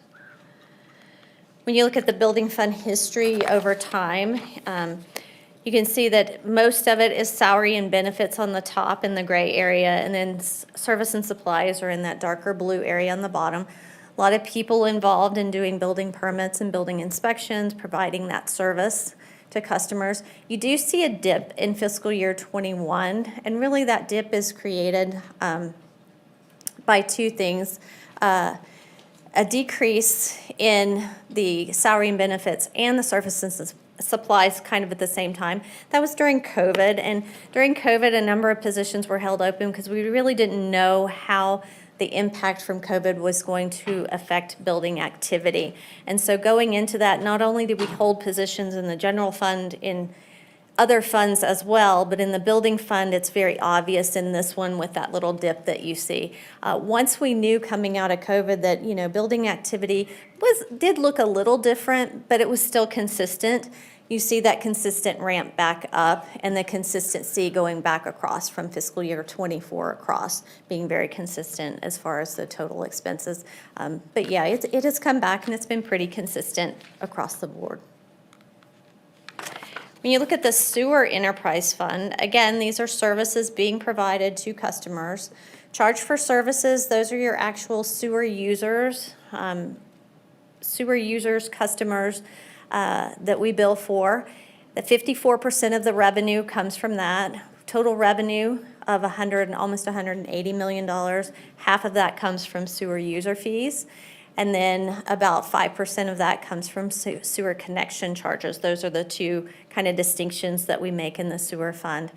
As far as expenditures, again, the big bulk of expenditures, more than 50%, are going to be on capital improvements, improving the infrastructure, Tum Wharf, Riz Wharf, doing that infrastructure to improve those facilities. Here's the sewer fund history and the same look of it. You can see that capital outlay really spikes out there in fiscal year 26 and 27. Those are the large projects that are coming forward. In fiscal year 26, we do have the Advanced Purified Water Facility project in there, and so that is a very, very large project. That's a joint project with TUMWA. And so you see that spiking here. It probably won't occur like this in actuality because it's going to overlap many years as we go into the future, but it is currently budgeted in fiscal year 26, so that's why you see it spike here. And then in fiscal year 27, they have a number of projects that are coming forward that they anticipate, and you'll see that a little bit later in the presentation. You'll see those actual projects that are coming forward for 27. And we do anticipate some bonding for that, and that would be through the state, through their state revolving fund, those funds that are a very good rate for us as a city to bond some of those projects. If you remember the American Flats project, the Advanced Purified Water Facility, we're looking at closing that bond within a month or so here this year. So that was $70 million for that, and looking at bonding some of these projects out later, which is a very good use of debt for these very large projects. So that's this section. I didn't know if there were specific questions. And a lot of these, some of your questions here might be answered as we move into the actual capital projects, because that's really where the bulk of everything lays, and that will be coming following my presentation to your capital projects people that are experts in that area. I don't see any lights on, but I'll just check. Are there any questions or comments from the body? Doesn't look like it. If you want to continue. Perfect. Director Van Buren. So I'm going to move on into... If I may, this is Naomi, sorry. Yeah, sorry, I couldn't see your hand raised. Yeah, Councilmember Dewar. Yeah, thank you. On slide 30, I think it was. I'm sorry, I can't see the slide from here, but this slide is about, this is what I wanted to ask. Do the, I want to distinguish for myself and for everyone, the difference between the building enterprise fund, so this is just for buildings, versus permitting. Because you said a lot of permitting people, but there's two kinds of permitting. One are permitting actual buildings, and the other are permitting projects. and I've been confused, and I know I've asked this question years ago, but I just wanted to get recentered on this. The permit fees that people pay for permitting projects, PUDs, CUPs, et cetera, where does that money go? I'm going to turn this over to Director Pingree. But I mean, does it go to this fund or just to the general fund? Is my question. Good afternoon, would Chris know that. Pingree, Hi. Director of Development Services. So building permit funds, these are strictly for everything related to the building permit process. So Right. everything from the application through the plan review to the inspections. And then this is all set up through the Building Enterprise Fund. Some of the things you're speaking of would be related to the general fund, which are all land entitlements. And that process is ran through the general fund. So everything coming through in a tentative map or final map, any of our entitlements, that is all general fund related. Okay, so when they pay a permit fee for a PUD, let's say, that goes to the general fund. Correct. That is correct. That is a Okay. separate process. And those staff are funded out of the general fund versus this, which is just about the physical building, That is correct. getting that building permit. That is Okay. correct. Okay, that's where I was a little, I used to serve on the Building Enterprise Fund, as you know, as a liaison, and we had talked about funding permit review for like PUDs, CUPs, those kind of thing, planning from there. But then at that time, it wasn't as clear that the income didn't go into that fund.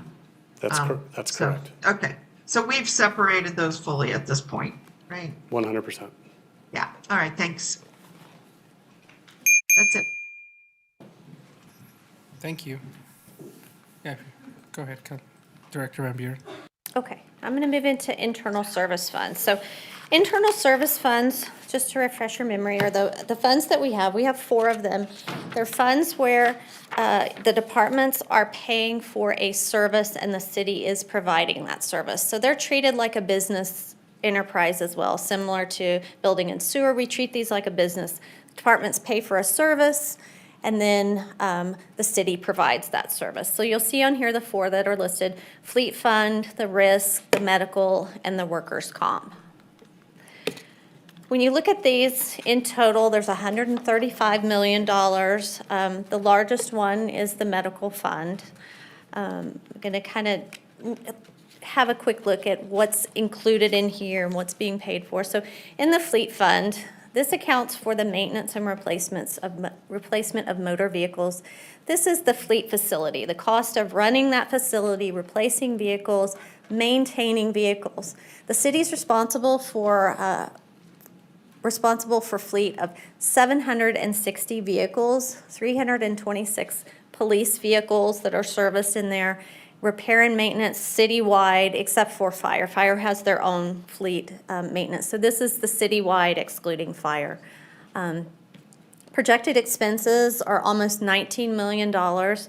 We're doing a pretty large capital purchase based on their fleet plan, that fleet designed as far as what they need, their capital needs are for next year, $11.3 million. If you remember in the current year budget, we didn't budget any replacements in the current year budget. That was one of the things that was cut in order to balance this budget this year. For next year, we talked about last year, that wouldn't be sustainable long-term, but as a short-term solution, yes, it worked.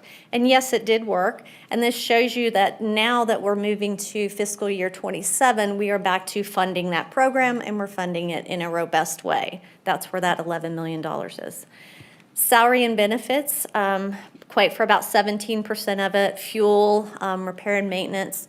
So in total, their budget is about $19 million. And the way that works is every department pays in that has a vehicle, pays into this fund, and that's how we fund this. When you look at the medical internal service fund, it's self-funded. This pays for the health insurance and the prescription coverage. Most of it is claims, so $45.7 million in projected expenses for next year. We have a third-party administrator that administers the claims. The city pays those claims as a self-funded entity. 89% of this budget is claims. And we have seen a significant increase in the cost of the claims, and that's because the cost of medical care and the cost of medical in general has really gone up over the last few years, especially since COVID. We are continuing to monitor this, and, you know, this does impact the health insurance rates that employees are charged as well. But we monitor this regularly, and it is based on claims. So as the costs go up, we have to look at ways to either increase the revenues or decrease expenses. It's similar to what we do in any other fund. Workers' comp. Workers' comp has about $13 million projected in expenses for next year. Again, most of it is claims, 86%. And then we do have third-party administration to administer the claims. Again, the city does pay those. And then risk. Risk is for the self-funded general insurance program. So insurance premiums make up about 40% of the expenses in here. Total expenses right at $8.7 million projected for next year. Insurance premiums being about 40% of that. That's going to be your property insurance premiums. And then claims, that's if claims are settled, someone sues the city, this is where we pay those claims out of. And then salary and benefits associated with that, that would be city attorney's office associated with this, and then other professional services, outside attorneys or anything else that may be needed in this space. So this is a stop here on the internal service funds if there are questions as far as what those look like and how those are administered. Are there any questions from the body? Councilmember Dewar, I see your hands raised. Yeah. I was just wondering, Vicki, do you see these internal service funds changing? I didn't see that you said, oh, they're going to increase by a certain percent or something. No, we allocate them out based on claims that we've seen in the past, and we charge the departments for what we need in order to fund these. So we look at what the history is, we look at what we're anticipating for next year, and then we have an allocation based on employee size of department, budget size, an allocation that determines what each department is charged to make these whole. Do you have a feel based on a year over year? I mean, are you budgeting so much more this year for medical or workers' comp, for example? Workers' comp is remaining consistent. Risk we have reduced a little bit this year because the insurance premiums have not increased as much as we thought they would 2 years ago. So it's actually doing a little better. So that one we have decreased a little bit, the allocation back to the departments. Medical, I do think medical we're going to continue to have to monitor. You know that we increased the medical insurance by 10% this year. That started in January. We've increased that. We may or may not have to increase it on the go forward, but we watch this because really the claims are going to depend on how that impacts the money that we have available to pay the claims. That could mean increases to the cost of it, to the cost to the employees. It could be changes to how the cost shares because the city pays for a portion and the employee pays for a portion. It could also mean changes to the plans. So we look at not just taking more dollars from one area, we look at everything as far as how that looks as we move forward. Okay. And then does this include, for example, an allocation of the attorney's office to the various departments and they have to pay a certain amount of overhead? Or Yes. does this include, yes, it does. That would be in the risk HR fund. same? Yes, that would be in the risk fund. HR as well in the risk fund? Yes. Okay, so you have an overall allocation to all departments to pay for internal services, including your office? Correct, absolutely. We don't pay for fleet because we don't have a vehicle, so. Gotcha. So if you don't use it at all, then you don't pay? Right, but everybody uses risk, everybody uses medical, or pays into medical, and not everyone uses fleet. But like I said, what about attorneys and HR and? They still pay in. Everyone pays into Yourselves. risk, workers' comp, everyone. Right, but is there a separate overhead, I guess, fund that's not called risk, it's not called medical, where people are paying for services from other departments? That's what I'm trying to get That's at. completely separate from what this is. That's indirect costing. that we do, Oh, okay. which is a completely different costing where departments such as finance and HR are distributed those costs out to the other areas. Okay, do you cover that today, or? We did not. That's a very, very large topic. We didn't cover that today. Okay, all right, thank you. I mean, you're not planning to cover it today? No.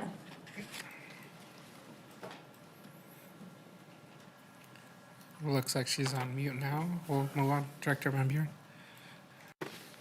Okay, this is my last section, and then I'll turn it over to Lindsay Hatfield, our budget manager, and she's going to go over this section, give you an intro for capital, and then we'll start the whole capital process and what those projects look like, probably more interesting than this. So, fee schedule. I just have a couple slides on the fee schedule to give you an update here.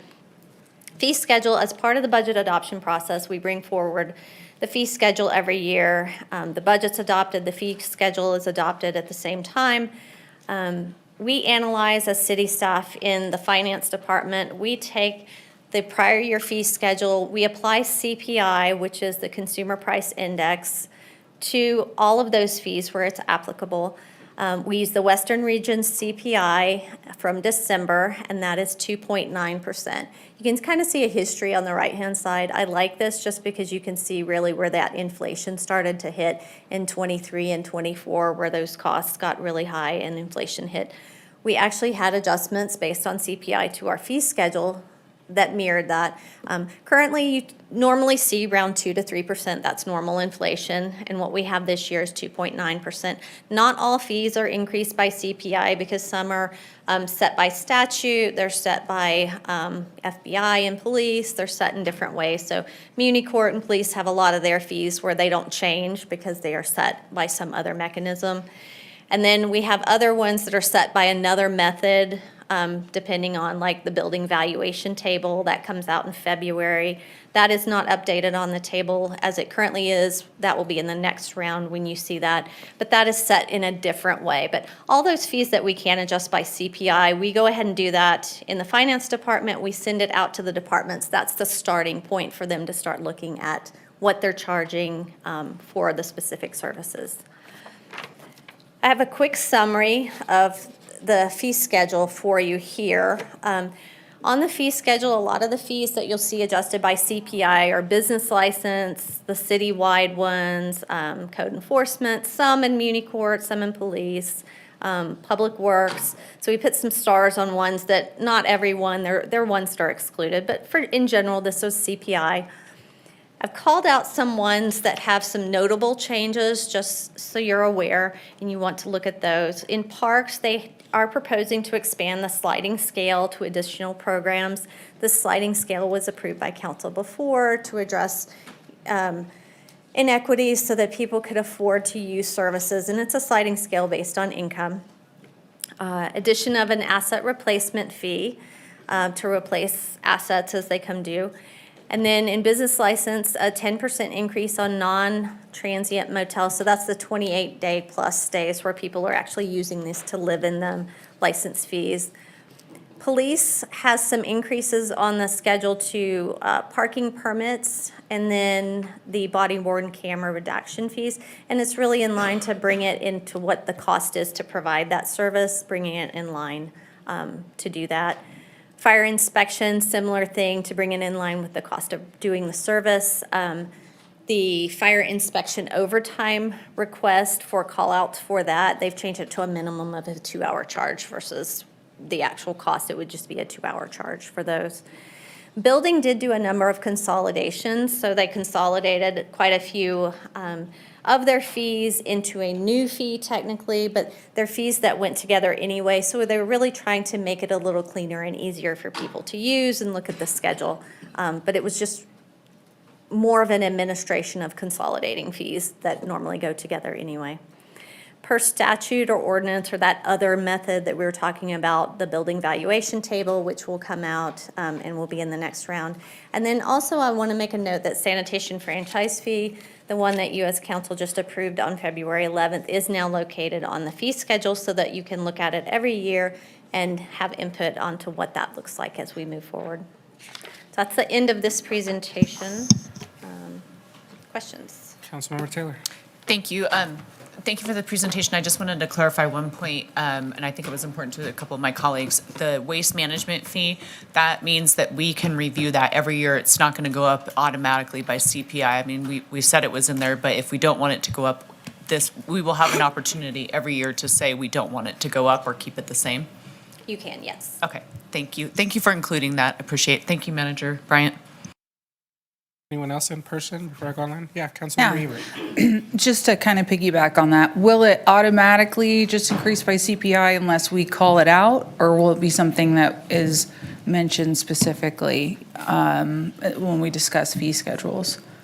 I could see it working either way. I mean, you could look at it every year, or you could, if the discussion here today is that you didn't want it to have a CPI on it, then that's clearly maybe, I'll work with Manager Bryant and we'll work on what that would look like if that's kind of more of the thought process. But you could certainly, I could see it working either way. Okay, so could we say now we don't want it to include CPI? You can certainly have that as a discussion today, and we'll Okay. make notes, and I'll work with Manager Bryant on what she wants to recommend as we continue through the process. Okay. Yeah. How do you feel about that? Yeah, so just for clarification, I just want to remind everyone where we started. The body agreed to increase the franchise fee to $1.40 a month, an average CPI. $1.40 a month? Increase it by, not to $1.40, right? Yes, yes. Increase it by 6%. By 6%, which was $1.40. A 3% increase on that would be 4 cents.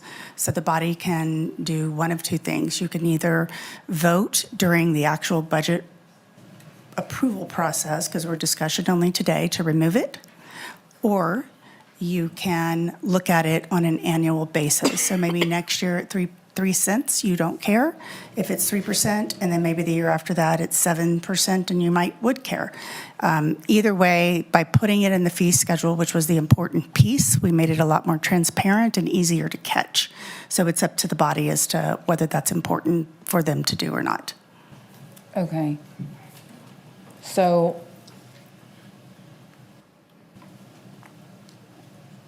can we say now we want to just take out the CPI part? Can we now? You could say the words now, Okay. but we can't do anything now because the item's discussion only. Okay. So you would need to vote, because you've already voted to do it by CPI. You would need to make a motion to not do it by CPI at the budget adoption process. Okay. All right, thank you. Does that make sense? Sorry Yeah. about that. Thank you. No worries. I just wanted to build on that really quick. For future, knowing that CPI and what we charge for that franchise fee, I know that there's timing in the beginning of the year where we have to tell Waste Management by a certain date what we're going to be charging, or else it takes another year, or whatever that time frame is. I just want to make sure that we're marking that we're making that decision in the next budget year at the appropriate amount of time so we don't miss that deadline, just as a note. Thank Okay, you. thanks.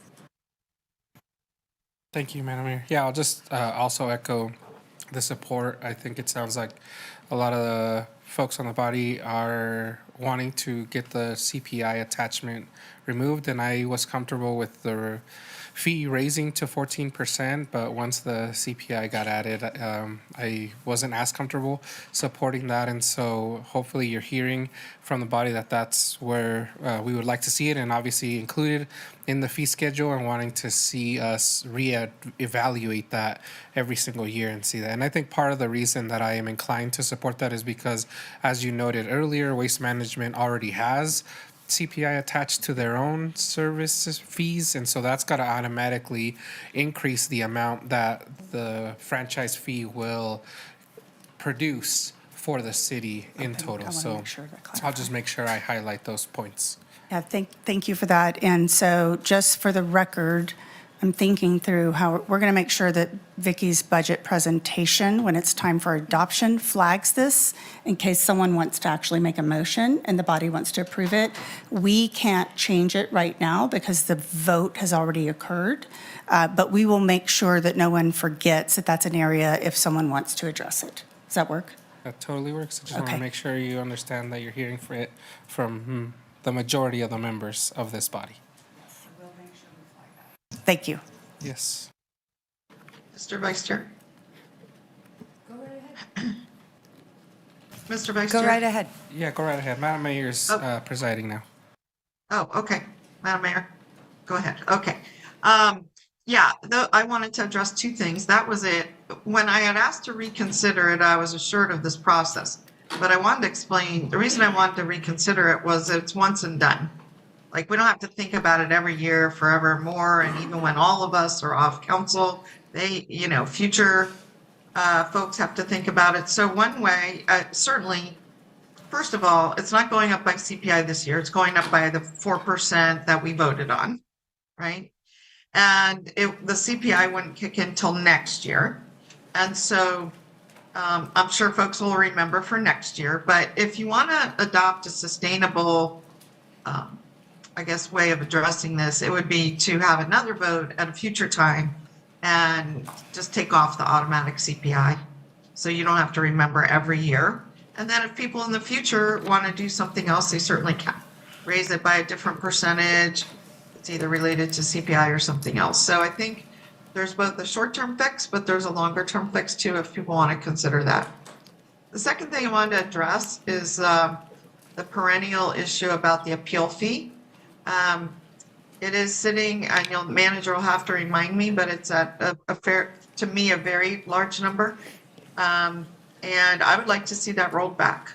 Very uncomfortable, and three of us did not support the budget last year, myself and Councilmember Ebert and Councilmember Martinez, because of this issue. We've had no appeals this year that have come to council since July, and we're already at March, and so we've only got, 4 months left. And it's not that big of an issue, but it is a important justice issue, I think. And so when the budget comes back, I'd like to see it go back. I know that the manager had proposed $500 last year. And I think if you can remind me what it is now, it's something like $2,000. It's $1,200. $1,200. So I'd love to see it go back to the previous figure. It was, I think before last budget, it was at $100. And we were looking at raising it to $200, which I was comfortable with, which was a doubling. So if no one else is speaking to it, that's my perspective, is it's not that big of a deal.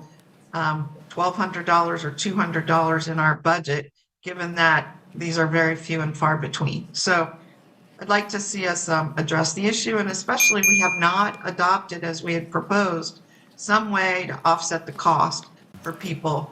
And it seemed like a very complicated thing. We might have to assess need, do a means test. It seemed complicated, or we could just, if someone asked, we could reduce it. All of this just seemed unnecessary. I'd just like to see it go back to a reasonable number in the budget. So, thank you. Reasonable, what I consider reasonable, which is $200. So, thank you. Okay. Yeah, I think I just want to address Councilwoman Dewar's comment. I understand what you were saying, but I think if I remember the history, we were trying to bring it up to other jurisdictions, and we assess the cost of what it actually takes to do an appeal internally. So if we say it's just a cost of $1,200, I don't think that's necessarily accurate. I understand where you're coming from, but just wanted to make sure that we're looking at the big picture. Yeah. So thank you. Okay, I appreciate that. And you are correct that it was based on that. But not everything at the city is based on cost recovery. I mean, we have enormous parks programs that are free to the public. I know it sounds like we want to put in more fee schedule for parks programs, but the point is the city doesn't charge on top of the taxes that we collect. We don't then also charge for every service that citizens get. And so I understand the theory. I just didn't agree with it in this case. I appreciate what you said. Thank you. Councilwoman Ebert.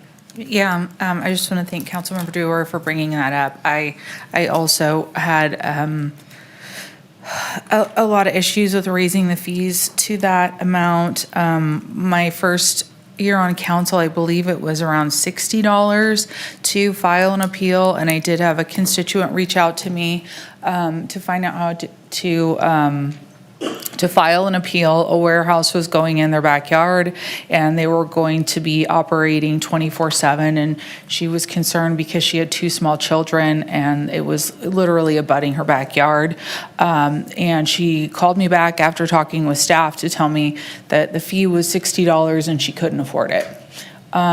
So I'm concerned that even if we have some kind of program to assist people, how do we get the word out that it's even available? I think if people hear that it's $1,200, they're not even going to research further. It really broke my heart that somebody in that position wasn't able to have due process. There has been a situation too where we had a charter school come to my ward that wasn't required to come to a NAB. Went through planning, was given a permit. Washoe County School District appealed it, but the residents in the community didn't know about it, and they weren't really given an opportunity to file an appeal or anything. So I'm really concerned about just making sure that everybody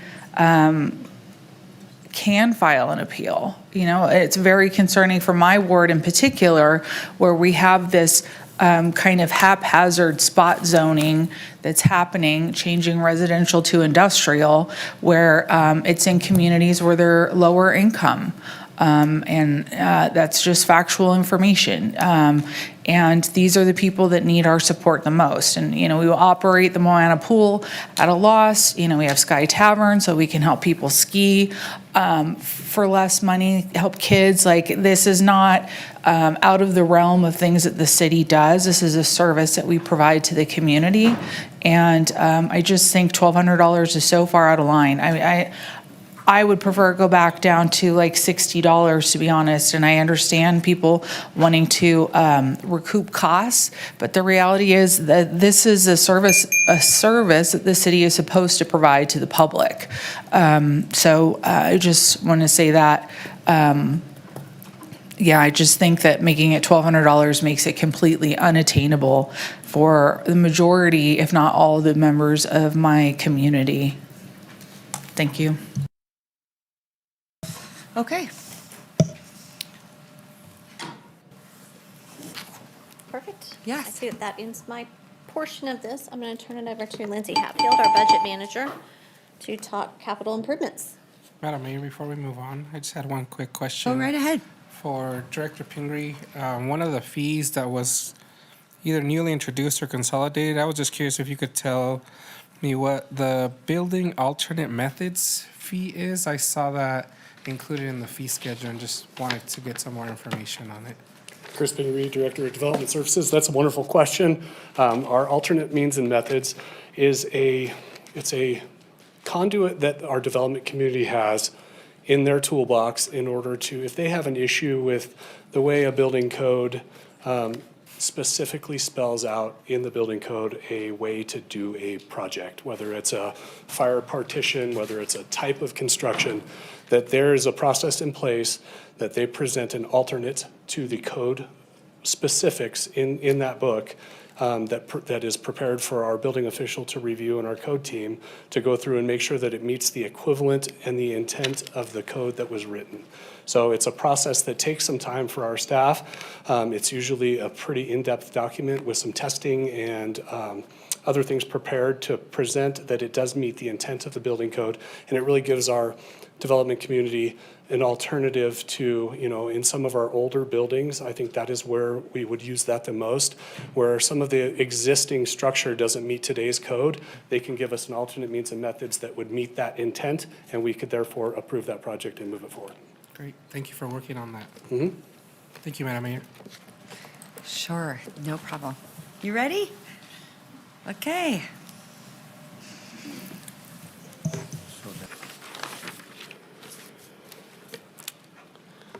I think we're at afternoon now, so good afternoon, council members, mayor. Lindsay Hatfield, budget manager for the record.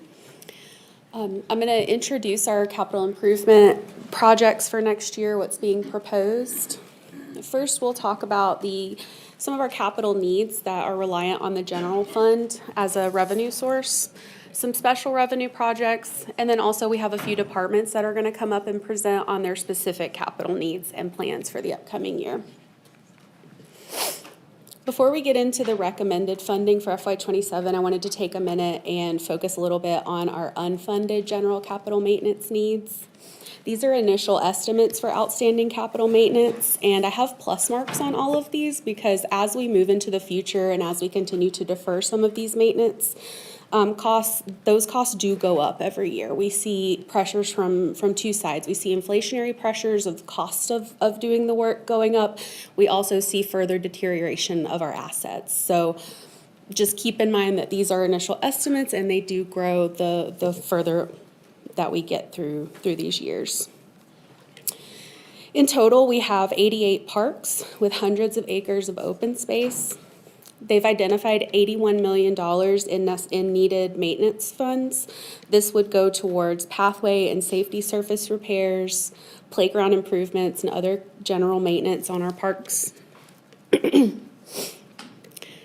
Our facility maintenance team has identified over $60 million in needed maintenance for our structures. We have over 200 structures in the city. 56 of those are high-use buildings. And what we mean when we say high-use, these are our pools, our recreation centers, City Hall, the courtyard, all of those facilities that are used daily by either residents or staff. And for that $60 million, they've identified various projects, HVAC replacements, roof repairs, exterior repairs, building envelope repairs, just a range of general maintenance needs there.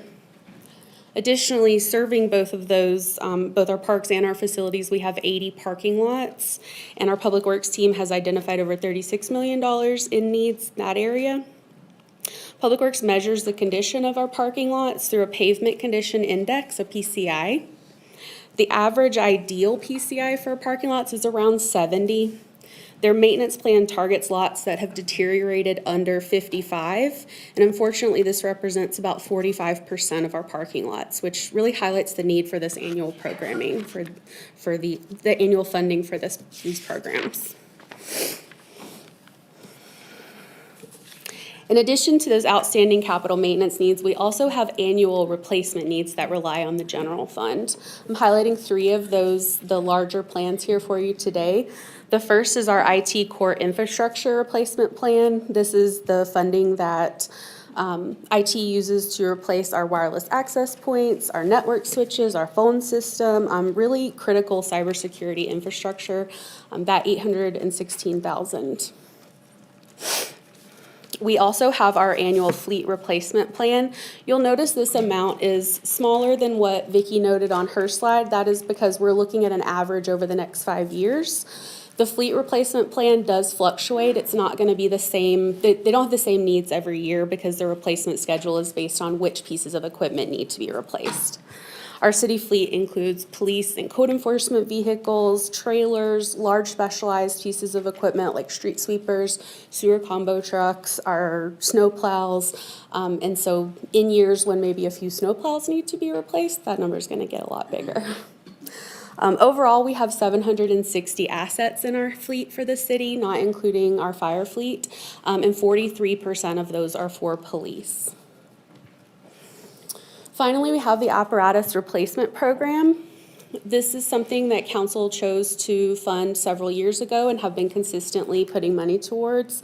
Before we adopted the replacement plan for our apparatus, the average age of the fleet was 17 years old. Our fire department uses guidelines put out by the National Fire Protection Association, and they recommend that your fleet be under 10 years old.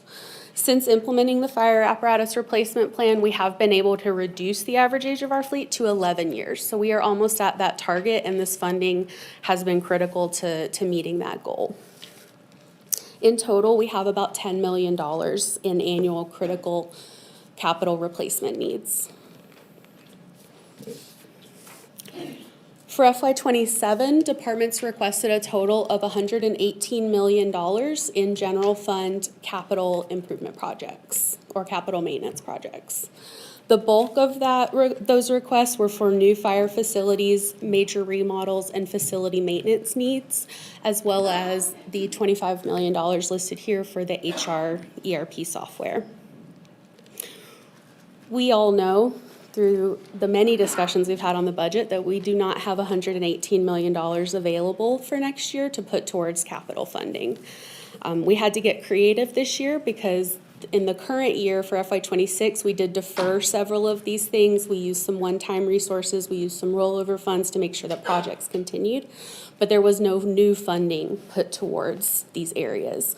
So for FY27, it is critical that we increase and reallocate some of that money towards the maintenance needs and the replacement needs. And so we've gotten creative and we have identified $4.3 million in one-time funds that are remaining from some capital projects that were completed and closed out that we believe can be put towards the capital maintenance and replacement plan needs. And we've also identified $2 million in future property sales that we believe could be targeted at the initialization phase for the HR software system.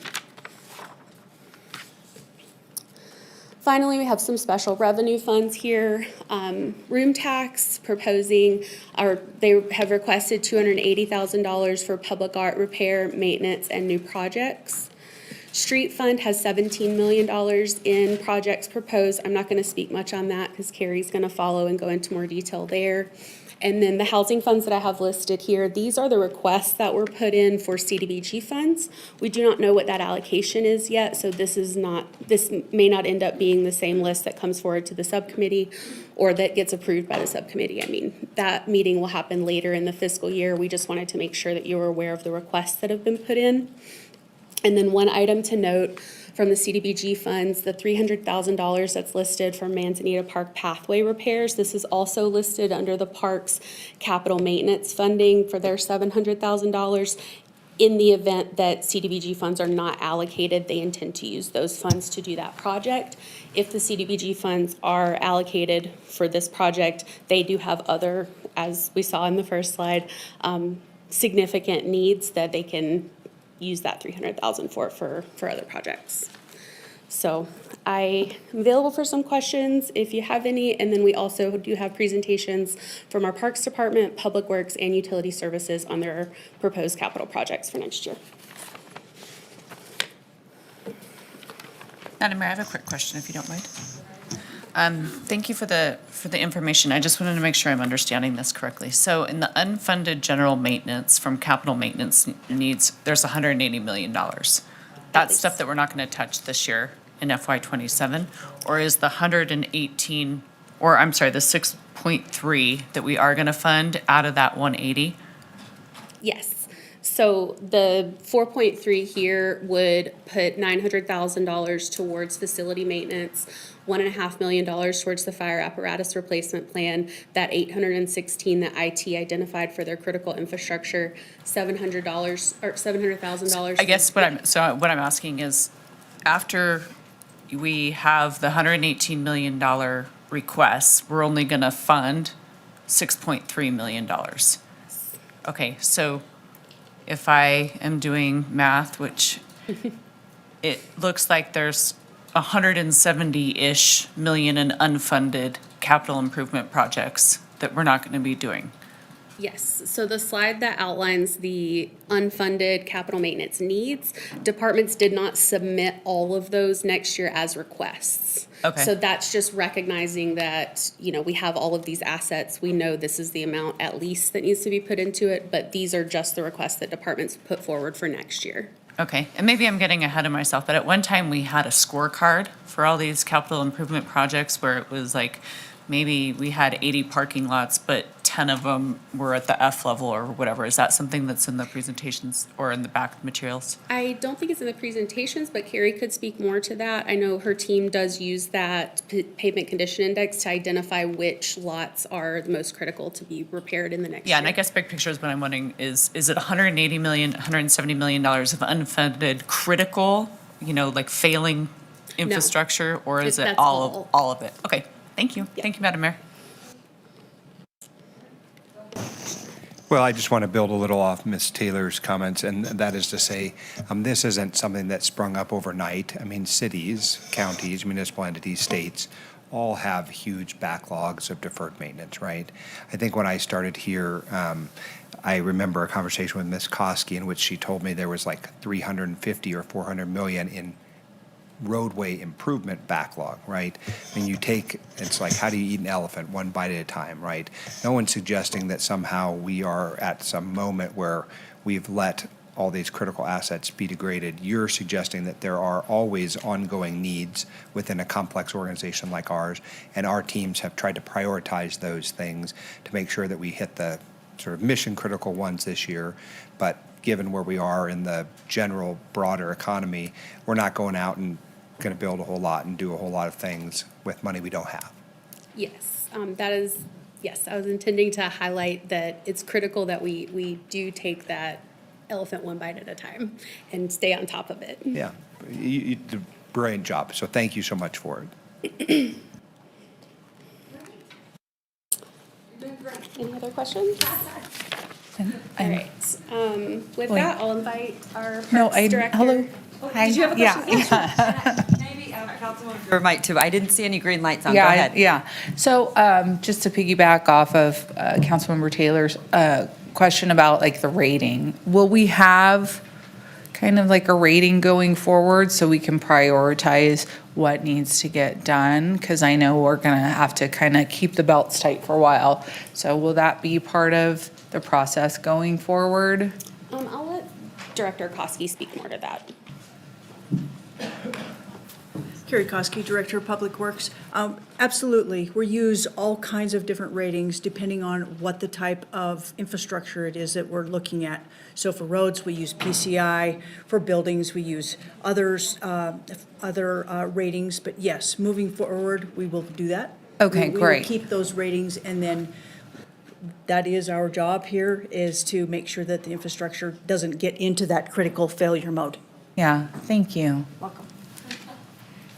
Okay, Councilwoman Dewar. I couldn't tell if you, well, your hand isn't No, raised. But I did not raise okay. my hand this time. Okay, just didn't want to overlook you. Okay, thanks so much.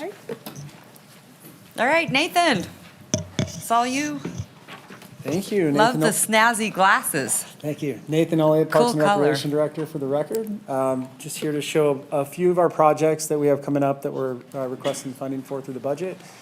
Starting out with residential construction tax, there's not much on there this time, but it's important to remember that this body approved several projects over the last few years that are going through that process in all of the different wards. So we could certainly send a memo out with an update on that. But for this year, we're asking for additional funding for residential construction tax for the Hilltop Park lighting upgrades, Paradise Park bridge replacement, and then the Chrissy Collin, a small project at Chrissy Collin to activate the space with the bocce ball court.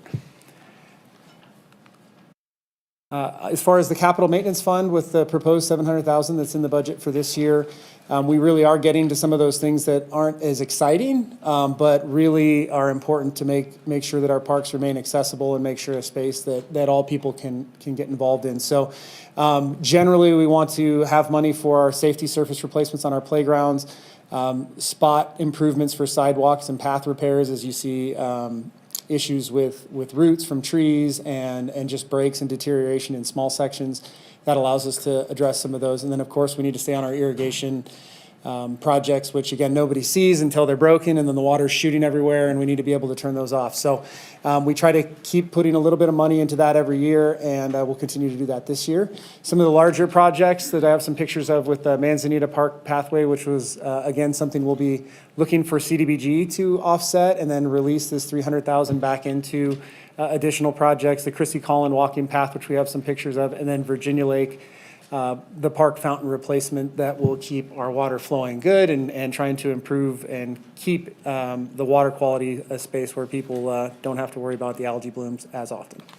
So here's some imagery of Manzanita Park, and as you can see, there are tons of priorities to your points, and these are pictures that are not inconsistent in other spaces. So as we look at prioritizing We want to make sure it's clear that this doesn't mean that there are other issues that we don't see or aren't as considered, but with the money we have to prioritize.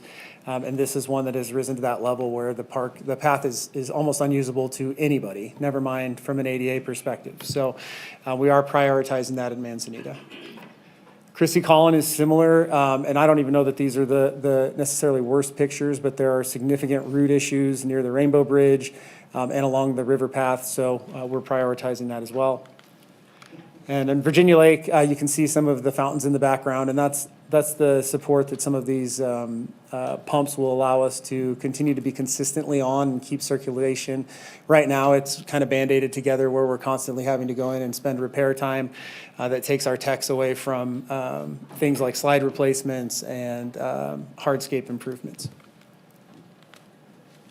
So those are the humble asks for this time. Any questions? Are we going to do that at the end? All right, go ahead, Vice Mayor. Thanks so much, Madam Mayor. Thank you, Director Liat, for the presentation. I know obviously this is not encompassing of all the needs in the parks. Do you have a full list of all the capital projects and those? And just curious, you don't have to share all of them now, obviously. It's probably going to take a while to go through. I have them memorized. I can do this. No, we do. We have a facility condition index for our parks, which includes things like playground replacements, irrigation repair, irrigation replacement. So once something goes below a rating of good in its useful life, then it becomes deferred maintenance, and that's where you start to see that 81 million that's listed continually creep up as things age out. So not only does it go up from a price point of consumer price index, it also, things move into that space that were fine last year, but now have started to deteriorate at that level. So, but we do have a comprehensive list and a 10-year plan that has prioritized those. Awesome. Yeah, and I'll just highlight 2 parks in particular for you right now, and maybe we can talk more as if you could send us that list, that would be helpful. Okay. The first one is Stewart Park over near Wells Avenue and Stewart, just because of how degraded the pavement is on the basketball courts and how difficult it is to actually use that facility. Just like to point that out and see if there's any ways, whether it is through CDBG, the RCT, or a collaboration with anyone else. I think it might also be included in RDA 2, but if there's any creative ways you could think of to support improvements to Stewart Park, I would be really appreciative of that. And then the second one is any improvements on Miraloma Park. It's a heavily used park in our region, and if there are ways to bring new playground facilities there, I know there's been investment obviously for the pickleball courts, tennis courts, and the path is going to get renewed as well this spring. So just looking at continuing the momentum and the improvements at Miraloma Park. So those were the 2 I just wanted to highlight for you. Thank you. All right, thank you. Yeah. All right, anything else? Go ahead. Madam Mayor. Real quick. Hold on one second, Councilwoman, I'll get back to you. Go ahead, Councilwoman Taylor. Thank you. Nathan, it looks, $700,000. I just want people to understand that this is not everything that Parks is doing in this space because, and I think this is for a lot of our other departments too, everybody is looking for money, grant money, other money, matching money. And I think with the addition of your grants manager, you've been able to secure more funding. I'm just hoping you could just talk a little bit about that on the efforts of, we know dollars are tight, we know we have more needs than we have resources, but we're also trying to get very creative and collaborative in finding money to improve our parks. Great, and thanks for bringing that up. Right now, Landon Miller, our fund development manager, is upstairs working on a grant with Conserve Nevada to try to improve river access, which is a part of all of the plans. So he's working on that right now. At our last council meeting, you approved the acceptance of a gift from the rodeo to improve our splash pad at Idlewild and the Kittyland. So that position Partnerships with Renown. Partnerships with Renown, Yeah. partnerships with the DRP, with the ACEs, and really building that space where not only through grants, but also through sponsorships and partnerships that we can kind of add a third leg to the stool from what's a tax-based funding mechanism, a user fee mechanism, and now kind of philanthropic mechanism. Well, you and your team have done an excellent job of looking for new money and finding new money to move our parks forward. And I know we're looking at a parks district too, so much appreciated. Thank you. Thank you. Yeah, keep connecting us with people if you know them, so. All right. Director Oh, Uliat. hold on one second. Councilwoman Dewar, go ahead. Oh, sure. Also, Nathan, I wanted to thank you as well. I appreciate you putting those Virginia Lake fountain. I know there are 3 fountains, and was this to repair, replace one, or what's the plan there? I believe it's to replace the pumps in all 3. Because I know that since I've been on council, this has been a source of continuous concern from the public. I've heard it, that constantly one or more of the fountains are out. And to your point, they go directly to maintaining the water quality, so we don't have to shut down the lake. So it's not a danger to animals like dogs or fish. And so is that your goal with the water quality? Yeah, absolutely. To keep the water quality as best as it can be. I mean, there's some things we can't control and the pumps don't fix everything. But if they're not failing and constantly needing to be repaired, we can get our folks out in the other spaces and doing repairs as well. So it's kind of both of those things. Okay, and then also related to water quality, of course, is the bank on the west side of the lake, which has been eroding. And when the bank erodes, that puts that soil, it puts it into the water column, as they call it. And then that increases TDS, which then increases shade, which then, also has a detrimental impact on the water quality. And I had heard through the grapevine, I thought, that you were working on a plan to address the bank as well. There's definitely a strategic space that we'd like to go to get pricing updated so we know exactly what we need, and then we can identify those funding sources to do it incrementally, where I think we've been waiting for this large windfall.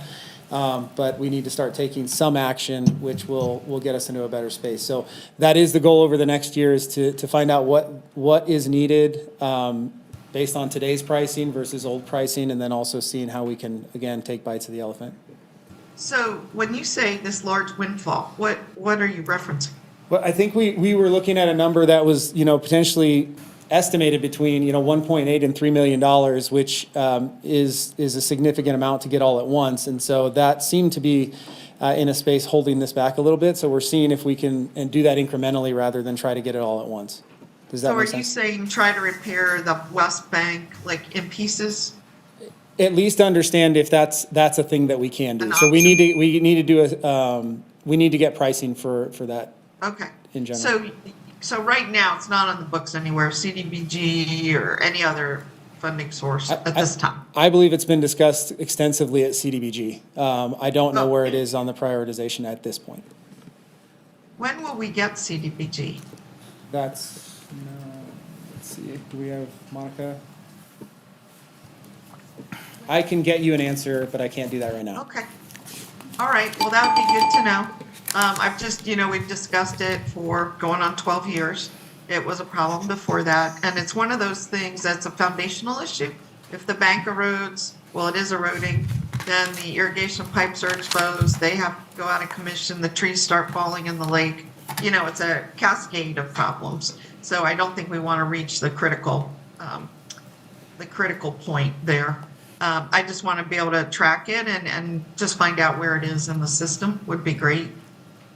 And then, but when you mentioned large windfall, you were saying more that there was a significant cost maybe versus a financial windfall? Yes. Okay, thank you.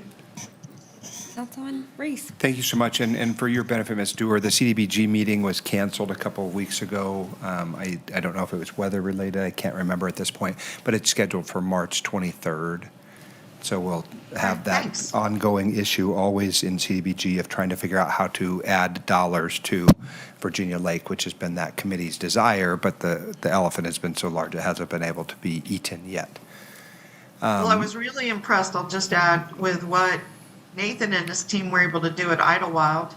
This wasn't in an era where I was the ward representative, but they were able to line the whole pond, which was also leaking. And that was a very long project in the works, and it was put off for many, many years, and it was finally, I think, achieved this year. And I think that is an example of, a big problem. It needs a big fix, but eventually we can do it. All right, thank you. Yeah, their team is awesome. Mr. Rouliot, I wanted to just follow up on a thread of Ms. Taylor's, which is we have the pros plan, still working through some of that process, and also the creation of parks improvement districts, right? Where are we, when are we going to get to see some of the coming attractions?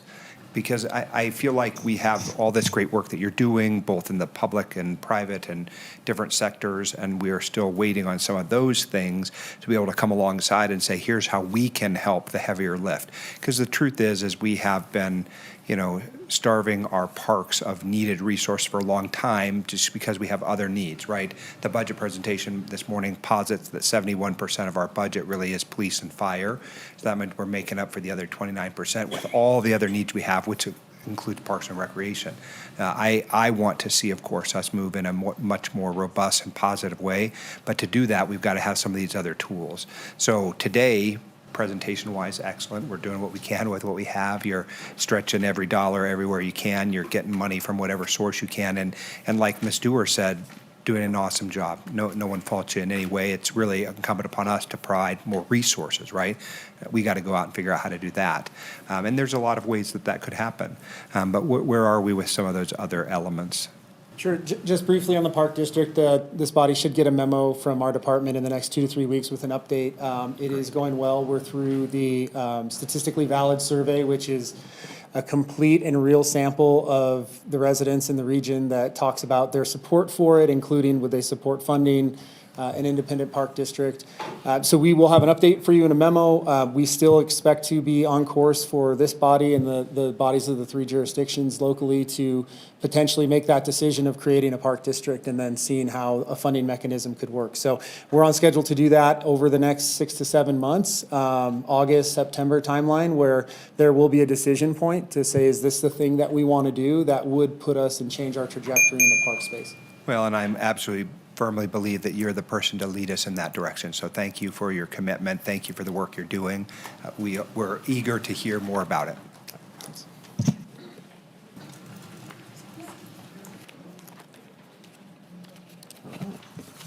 So with that, I think I'm going to hand it over to Public Works. All right, hold on one second. Yeah. Councilwoman, go ahead. Yeah, I just wanted to bring up Virginia Lake again. I know I always bring it up. It's been a concern of mine, and I'm happy to hear that you guys are working on a big picture grant and then also going to try and start working on it incrementally.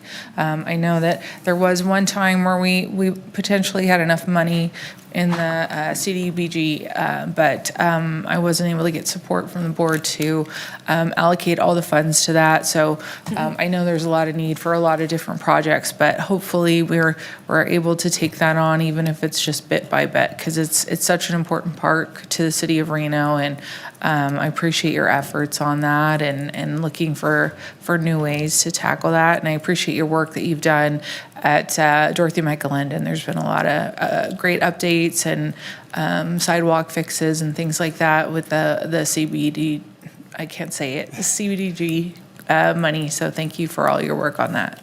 Thanks. Public Works gets a ton of that credit. They help Yeah. us so much. Yeah, thank you. Isn't that true? Okay, Councilwoman Dewar, did you have anything? I don't see your hand up. No, I'm good. I asked my Okay. question. Thanks. Thanks. Hello. Hello. Good afternoon. Katie Harrison, Engineering Manager with Public Works, for the record. On the next several slides, I'll go through the capital improvement projects for Public Works, including the $2 surcharge, retrack, sewer, and street funds. Overall, the Public Works CIP for fiscal year '27 totals $48.2 million. I'll go into more project specific on the following slides, but in general, this includes $28.2 for sewer fund projects, including sewer collection, system rehabilitation, and capacity projects, $17.1 million in street-funded projects such as rehabilitation, preventative maintenance, and transportation safety, $1 million in $2 surcharge-funded projects for the Reno Event Center and National Bowling Stadium, and $2 million in retrack trench repairs and maintenance. This slide breaks down the $28.2 million in sewer collection projects. These include $13 million in pipe rehab projects such as our sewer lining or replacement programs that we typically do in advance of our street reconstructions. Next are the septic to sewer projects in Islands 8 and 18 and include our matches for state and federal grant funding. Next is $2 million for inflow and infiltration or I&I removal projects, and these help improve our capacity in the system by removing stormwater from the sanitary sewer system. Next is $1 million for manhole rehabilitation projects, followed by $1 million for the North Valley Satellite Corporation Yard. We're just wrapping up phase 1 of that project, and we are now saving street and sewer funds for the next phase. And finally, there's just over $3.5 million allocated for interceptor capacity upgrades. On to street fund, we're recommending $17.1 million in street funded projects. These include just over $10 million in our neighborhood street rehabilitation projects in the Southwest. Again, $1 million to save towards that next phase of the North Valley's Corporation Yard. $4.5 million for our preventative maintenance projects, which include surface treatments such as slurry seal and mill and overlays. $645,000 for traffic and transportation safety projects, and $790,000 for the bridge program. I wanted to highlight that traffic safety is an area in which, with support from this council, we've been successful in receiving several state and federal grants to advance those priorities. On to retrack. From the retrack maintenance fund, we're recommending $2 million for bridge crossing repairs.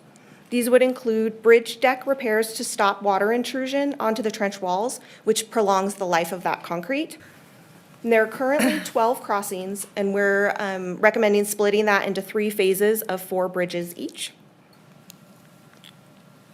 And finally, from the $2 room surcharge fund, we're recommending $1 million for exterior facade joint resealing at both the Reno Event Center and the National Bowling Stadium.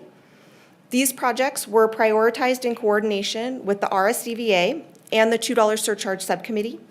The work will replace deteriorated joint sealant throughout the building envelopes of both buildings, which will preserve the life of the facilities by preventing water intrusion into the walls, which can cause interior damage, deterioration of structural components, and lead to higher long-term costs.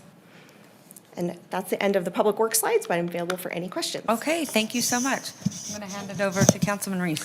Thank you so much. And I don't have a lot of questions, maybe, but I wanted to understand the part which is overlapping between the obligations that we have to the bowling stadium and discussions we're going to have in the afternoon session about the capital projects proposals in the RDA.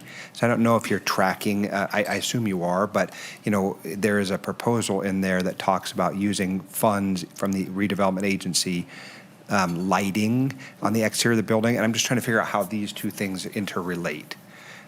And thank you so much, and I'm so sorry to drag us into the afternoon session prematurely, but it's important to the question of this ask. Sure. Carrie Koski, Director of Public Works. How they relate are, they are both, both projects are related to the facilities.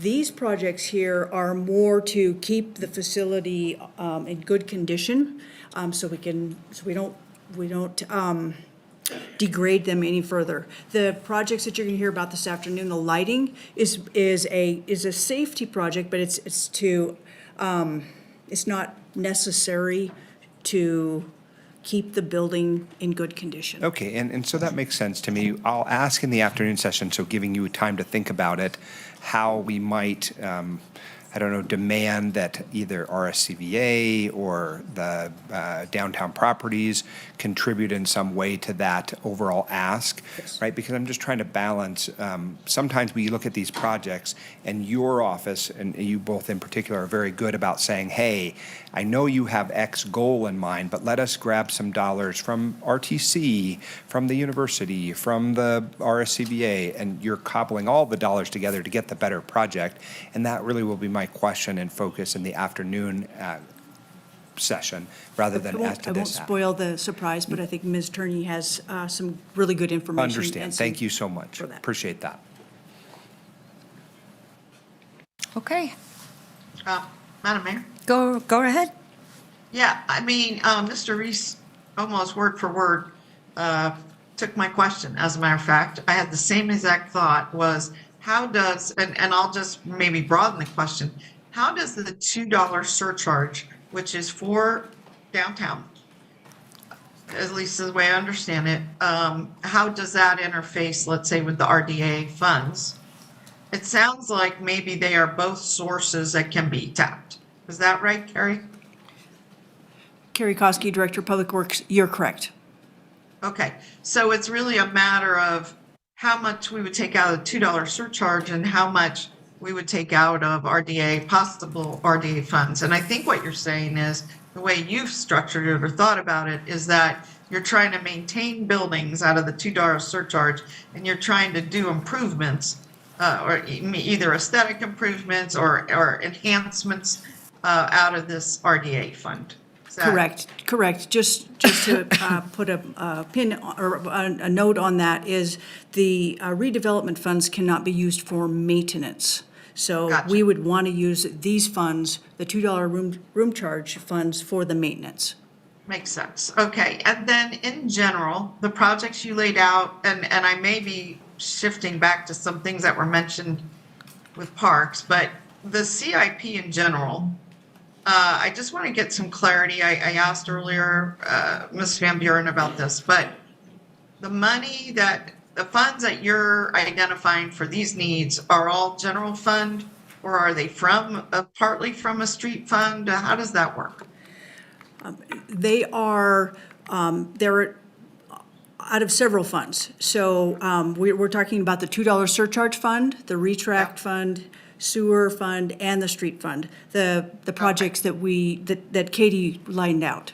So it kind of depends on which category you're asking about. Okay, so, and I just want to make sure, I realized I maybe didn't ask the full question about the street fund, but maybe you know. When it's a tax override, like, in other words, the voters voted on a ballot initiative to exceed the $3.64 tax rate and add an increment just for streets? Is that how it worked? Yes, sort of, yes. Okay, it's a little bit more complicated, but yes, that money that the voters voted on does go to streets, yes. Okay, so that can be used on some of these projects that you mentioned, I think. And it is being used on these. So in the street fund projects, yes, what Vicki lined out for the funding from the property tax source to the street fund is being used here. On these CIP projects? Yes, of these CIP projects. Okay, gotcha. All right, thank you.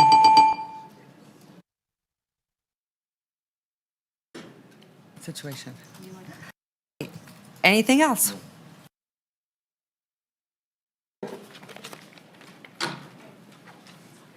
That's okay.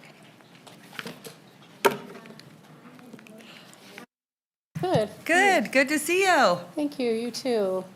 So good afternoon, Madam Mayor and City Council. Trina Magoon, Director of Utility Services, for the record.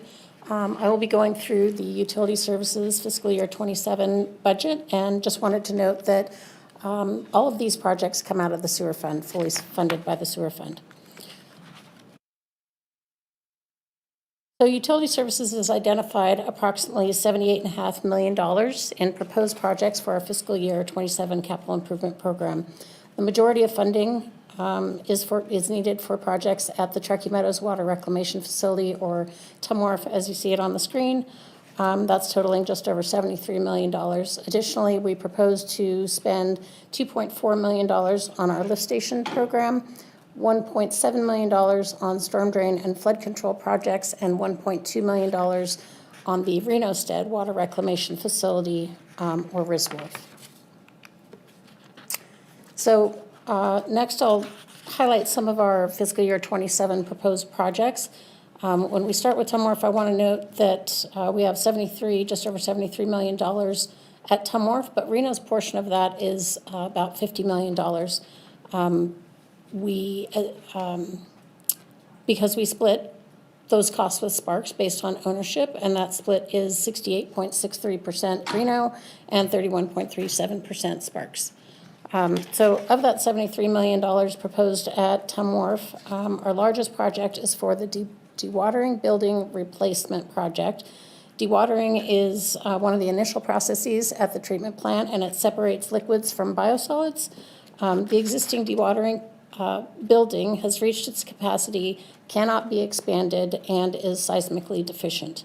That project is approximately $60 million. The next project, gas conditioning system at Tamworth. That system cleans and conditions gas that is captured from our digestion system, and it produces approximately 1 megawatt of power for the treatment plants.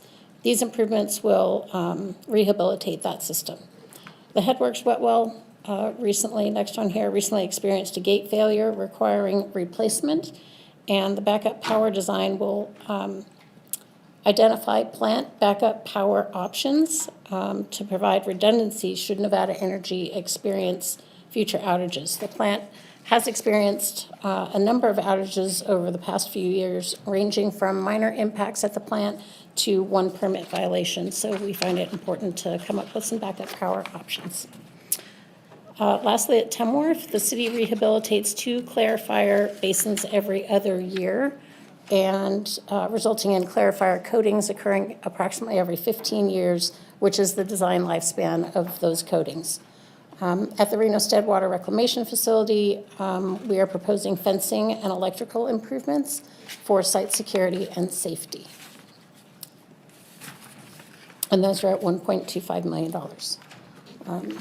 Next, on our lift stations, the majority of our lift stations have been rehabilitated over the last 5 years, rehabilitated or replaced over the last 5 years, and we're now back to routine maintenance, such as SCADA, which is supervisory control and data acquisition, or the brains of a lift station. That's how we can control it remotely and understand what's happening there. And other miscellaneous upgrades to pavement, electrical, and safety improvements. This year, we plan to encumber 1 stormwater improvement project, and it will be either at Sadler Way or Matley Lane. Those have both historically routinely had flood issues when it rains, and that will be based on whichever project is finalized. We have some easement issues we're working through. And lastly, we're excited to begin the final design of the West Wash Dam improvement project to bring it up to current design standards. Upgrades will include spillway improvements, volume increases, and a new cutoff wall at the face of the dam. I wanted to note that the design costs will be 100% reimbursed for this project by the Natural Resource Conservation Service, or NRCS. And that's what I have. I'm here for questions. Thank you. All right, great job. Councilwoman Taylor. One quick question. Where's APWF in all this? APWF is in fiscal year 26 budget, and so it hasn't been approved by this body, but it is intended to be approved before we roll into fiscal year 27. So we're not expecting any costs in 27? Right. Okay, thank you. All right, Councilwoman Dewar. Yeah, just a quick question too on APWA, or the facility. Earlier, when Vicki showed us slides, she showed this large leap in 2027, I think it was. And I wondered, did we front load and just put all the money it's going to take, or have we put a cash flow schedule out so that it's not such a big impact in 1 year? Or is this always the way you budget it? Yeah, thank you for the question. So when we encumber a project, we have to ensure that it is in that fiscal year's budget, even though it will take a number of years to spend that amount down. So we actually have 2 models. We have a budget model that, when we have to encumber and make sure that we can cover those costs, and then we have an actual spend model, cash flow model, if you will, that further or better identifies when that money, we anticipate that it would be spent. Okay. All right, thank you. Okay, go ahead. Yeah. I had a question about the gas conditioning system improvement. So I've actually had constituents ask me about this. Can you just tell me more about this? Is this capturing natural gas and using it for power? Can you just talk about that a little bit more? Sure. So we have a process at the treatment plant that produces gas. And so this system, and not a lot of facilities, not a lot of wastewater treatment plants have this system, but we actually capture that gas. It's also part of our air quality plan to be able to capture that gas instead of releasing it into the environment. And this system basically takes that and turns it into power for the plant. We power approximately 1/3 of the plant every year with this system that captures and uses it for power. Okay, so there's not an excess, it's only a third, okay, and you're capturing all of it? Okay, because I've had people ask, like, can't we use that to sell to residents? And I was like, I don't think that's a possibility, but thank you for explaining that more, that it's just not enough, but thank you. Great. All right. I think that's it. Good job. Okay. I believe, I think Trina, is that our last presentation? And That's it. Vicky's going to wrap it up. Vicki Van Buren, Director of Finance for the record. Just to give you an idea of what's up next, this is the end of the City of Reno portion, you'll have redevelopment coming up next, but so you have an idea, this isn't the final time we're talking budget, this is to hear your discussion, hear your thoughts. We'll work with Manager Bryant to bring forward changes and updates as we continue to move toward budget adoption. So today we had the workshop. I will come forward with the financial update in March and in April. We'll continue to have budget discussions at those. May 6th, you will have a complete budget overview again, not as detailed as today, but general, the whole budget, so that we can get thoughts and ideas on that as we move into budget adoption. We will present to the Financial Advisory Board on May 14th, and then May 20th is the actual budget adoption. So you can see on here, there's still a lot of time, a lot of discussion that we're going to continue to have as we move forward, and you can continue to keep it in the front of your mind as we continue this process. Okay. That's it. All right. Anything else? Nope, good, okay. We are going to take a 15-minute break. I need everyone to get up and stretch your legs and get something to eat, and then we will be back. So we'll come back, well, maybe 1:15 is probably the best. Why don't we do that? Okay? All right, everyone, we'll see you back here in 1:15. Okay, I'm going to go to this interview, then I'll come back. Okay.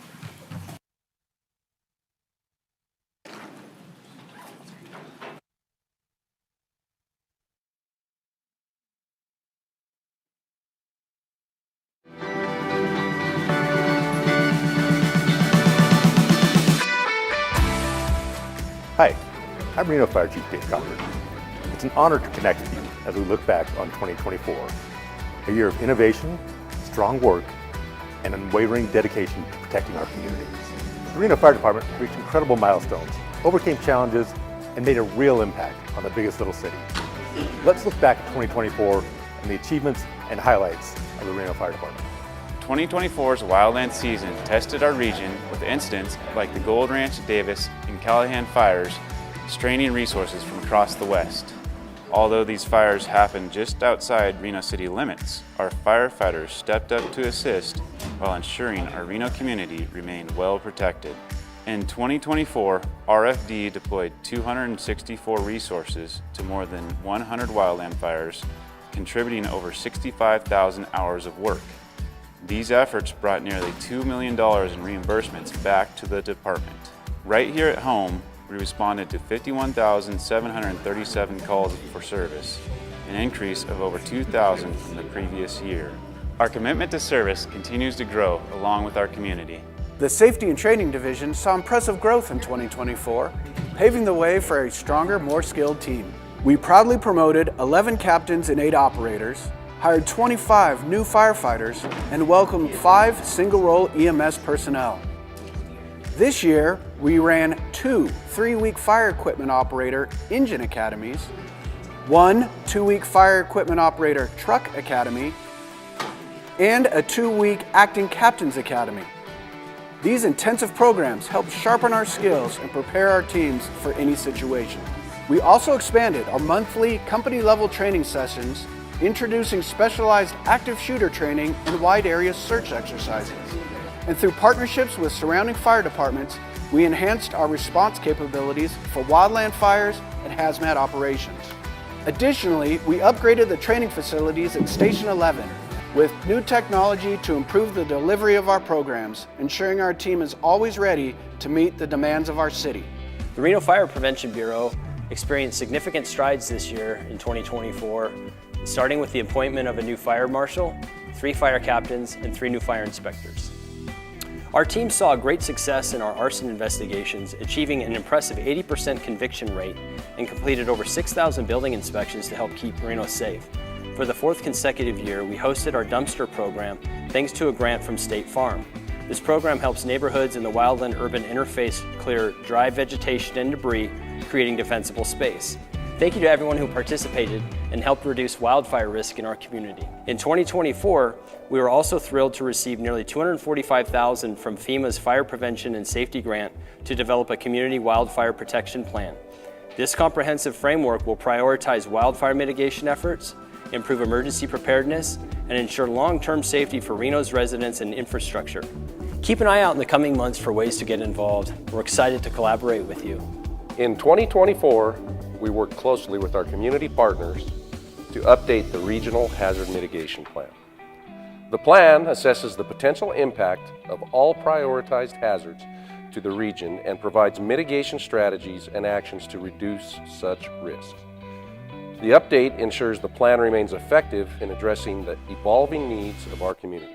We also prioritized firefighter health with initiatives like our 4th annual cancer screenings and the introduction of the coronary calcium scan. These proactive prevention programs are vital in detecting early markers of heart disease and cancer, critical steps for firefighters facing heightened risks associated with their profession. Additionally, we launched a groundbreaking pilot program with the Epic Brain Center, exploring enhanced mind-body performance treatments. This innovative approach supports firefighters dealing with PTSD and other mental health challenges, while empowering them with improved executive function to perform at their best.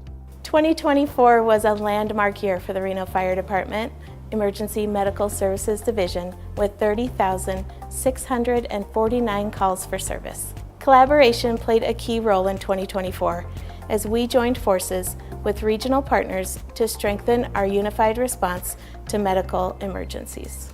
We were excited to welcome our new EMS management assistant and expand our specialized training for our single role program. Ensuring our EMS team is always prepared to meet our community's high demand for advanced emergency medical services. We conducted division-level training on new medical equipment, including cutting-edge video laryngoscope blades that are vital in life-saving situations and new medications that can be used to treat various patient presentations by our mid and advanced level providers. We also implemented a new medical charting platform, further enhancing patient care. Reno Fire Department's Support Services Division achieved significant milestones in 2024. Enhanced vehicle maintenance and repair, increased apparatus safety, and equipment modernization. Through our apparatus replacement program, we added 2 new brush trucks designed for firefighting in rugged terrain and a state-of-the-art ambulance, ensuring our fleet meets the diverse needs of our community. We also enhanced operations by refining the use of fleet cameras throughout our vehicles. These systems capture critical moments during incidents, training, and daily operations, providing insights that improve safety and support crew education. Our logistics team continues to push innovation forward, adopting advanced battery-powered tools on our fire engines and ladder trucks, and improved personal protective equipment. These enhancements extend equipment lifespan, improve functionality, and prioritize firefighter safety. Looking ahead, we're excited to introduce a new heavy rescue apparatus in 2025, the first of its kind for our department since 1986. As an all-risk fire department supporting many different types of incidents, this edition ensures our crews are ready to respond to any emergency, no matter the challenge. As we reflect on 2024, the Reno Fire Department has much to celebrate. From our interlocal agreement with the Reno-Tahoe Airport Authority, enabling us to assume firefighting services across all airport properties, and our partnership with Truckee Meadows Fire and Rescue, which now provides automatic aid to ensure the closest resource responds to emergencies, no matter the jurisdiction. We're building the foundation for continued growth and excellence. I'm pleased to share that we also received the keys to 455 East 2nd Street, our future central fire station. We're excited to begin serving you from this state-of-the-art facility in 2027. At RFD, we believe that being part of the community is just as important as responding to emergencies. Whether it's hosting fire safety programs, participating in local events, or building relationships with residents, we strive to be more than the first responders. We're your neighbors, partners, and advocates for a safer region. None of our work would be possible without the dedication of our team and the unwavering support of our Reno City Council, state and federal representatives. Their commitment ensures RFD is always ready to serve and protect our community. On behalf of the Reno Fire Department, thank you for your trust and support. Together we accomplished so much in 2024, and we look forward to an even brighter and safer year ahead. Thank you for standing with us.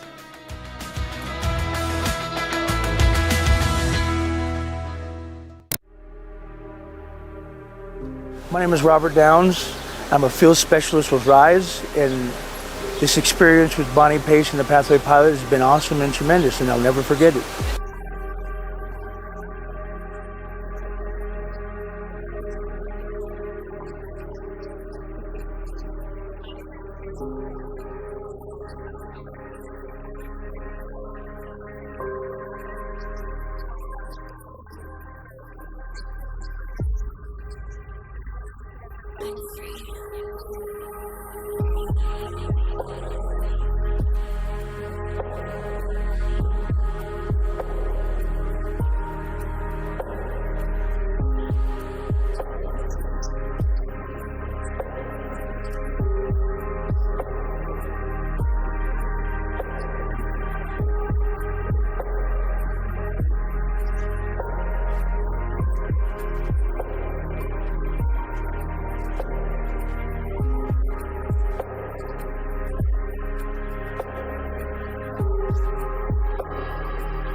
As we move into the next budget year, we're excited to share some of the key accomplishments this past year in the biggest little city. Whether working to ensure a safe and welcoming community, planning for responsible growth, or maintaining strong fiscal accountability to our residents, our team is dedicated to building a community that people are proud to call home. Running a city is no small feat. It takes 7 dedicated council members and over 1,700 committed employees to make this city thrive. While you see some of them every day, many are behind the scenes. But we all have one thing in common. We make Reno more than just livable. We make it lovable.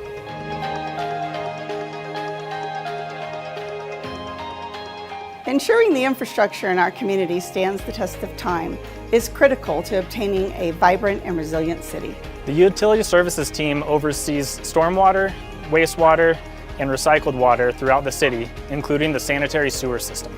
I know sewer is one of those things that people don't often talk about, but sewer systems play a crucial role in protecting public health and our environment. One important element in the sanitary sewer system is lift stations, which are needed in low-lying areas to pump sewage up to a gravity sewer line. All of our sewer lines convey sewage and ultimately end up at our wastewater treatment facilities. Over the last 5 years, our team evaluated 27 public lift stations in our community and determined that some needed major rehabilitation. Since the evaluation, the city has successfully rehabilitated 5 lift stations and completed the design improvements for those 7 remaining stations in need of rehabilitation. These remaining lift stations will be constructed in the next 2 years to ensure the sustainability of the systems for years to come. Since 1995, City of Reno Council has made street maintenance and rehabilitation a major priority. The Public Works team maintains a pavement management system to evaluate the condition and serviceable life of over 755 miles of streets. This system allows us to plan for preventative maintenance and major rehabilitation projects based on priority. Maintaining infrastructure, such as roads, is the job of the maintenance and operations team. This last year, the Streets Division maintained 755 miles of paved roads. That includes 37,000 miles of road being plowed, over 6,000 potholes repaired, and over 12 million square feet of cracks sealed or filled. Our teams work round the clock when needed to ensure that residents can get where they need to go safely, rain, snow, or shine. At the City of Reno, in our sewer and storm drain division, there's 50 of us that take care of just over 800 miles of sanitary sewer. That includes 35 lift stations. Our sewer and storm drain division in the City of Reno ensures safe maintenance for over 600 miles of stormwater lines. It's our aggressive preventative maintenance program that ensures that your system will respond properly to prevent overflows and flooding, keeping our residents and our environment safe and sound. The fleet management team maintains over 850 pieces of equipment, including police cars and other emergency response equipment.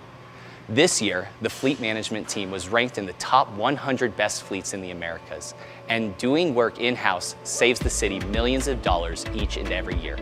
And our final areas of responsibility is facility maintenance. We perform a wide variety of repairs and remodels and preventative maintenance on over 200 city-owned buildings.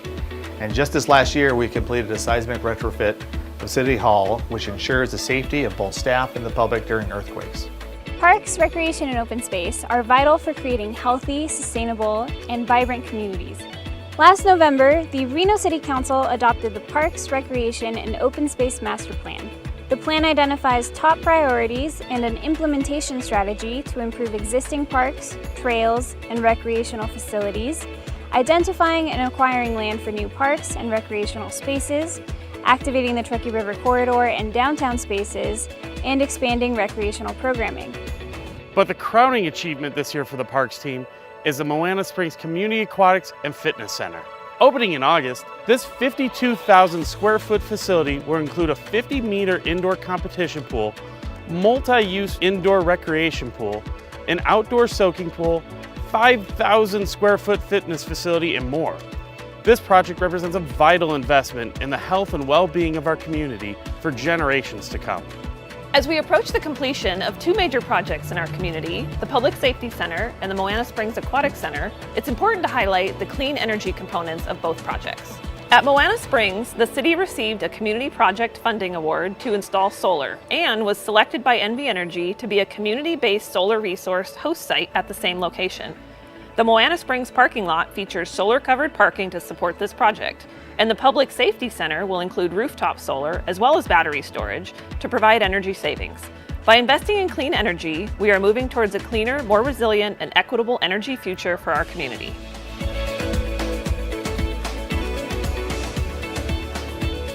Reno is one of the best places to live, work, and play, so we know that growth in our community is inevitable. At the city, we are focused on responsible growth to achieve balanced and long-term development that benefits all residents. Last year, the City of Reno completed the ward redistricting process that transitioned our community from 5 to 6 wards. Redistricting ensures that each elected official represents approximately the same number of residents. Final maps for the new wards were voted on by the Reno City Council following a community engagement process that spanned across 4 months and included 17 opportunities for residents to participate. The new ward maps will go into effect following the 2024 election cycle. We encourage you to visit our online mapping tool to learn more about the new wards.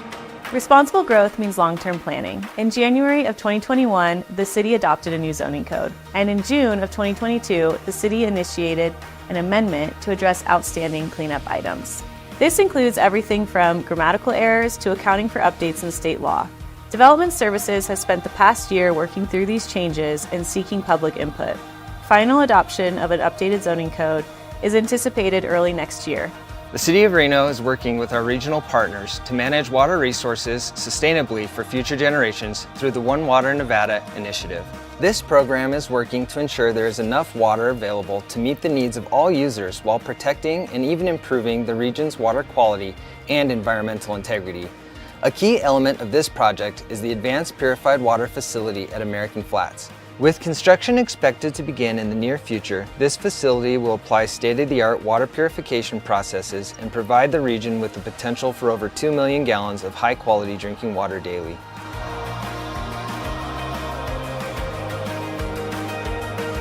At the City of Reno, we are focused on ensuring that everyone has access to safe and affordable housing. The City of Reno helps to improve housing stability by providing rental and deposit assistance for all residents, including seniors and veterans. In the past 6 months, the team has assisted 584 households with rent, supported 175 cost-burdened seniors, and dispersed $1.5 million in rental assistance. The City of Reno is a leader on the affordable housing front. Back in 2019, the state law changed, and since then, the city has been allowed to enact an ordinance that has given us the right to waive or reduce fees for sewer connection fees and building permit fees, as long as the project is associated with an affordable housing development. And to date, Reno has approved reductions and waivers totaling almost $8 million. This has contributed to 1,800 new affordable housing units that are moving forward.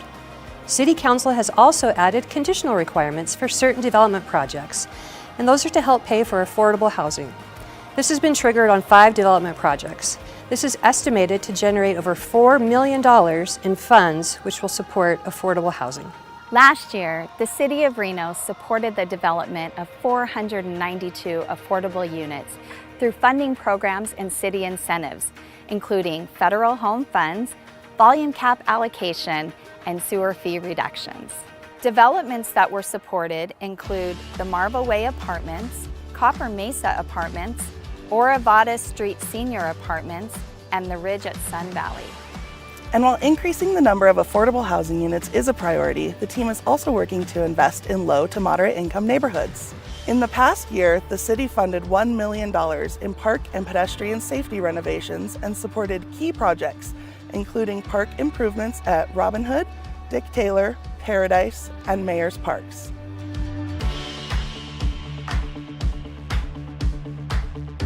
Downtown Reno is evolving as our community transitions from a region focused on tourism to a more economically diverse city that supports urban living, transportation, social gathering, and small businesses. Many consider Virginia Street to be the heart of our downtown, and the Virginia Street Placemaking Study reinforced that.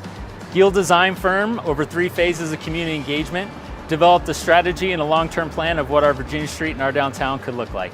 City Council approved the placemaking study last fall and identified $2.5 million in state and local fiscal recovery funds to implement phase 1 of the study. This year, state and local fiscal recovery funds were also utilized to create the Restore Reno Facade and Tenant Improvement Program. The program provided matching funds to property owners and tenants for facade improvements and interior upgrades. 39 businesses were awarded matching grants, with the total economic improvement value of the combined projects being $5.7 million. At the same time, the team partnered with the Regional Transportation Commission to develop the Downtown Micromobility Plan, enhancing downtown roadway networks to improve safety for all users and create a more welcoming environment for pedestrians, bicyclists, and other micromodes of transportation. Design is currently underway for this project, and construction is anticipated in 2026. And no discussion of the downtown area is complete without addressing the Truckee River corridor. This year, City Council approved the use of state and local fiscal recovery funds to make improvements along the Truckee River path, including activation efforts, enhanced safety with better lighting, paint refresh, path improvements, and more.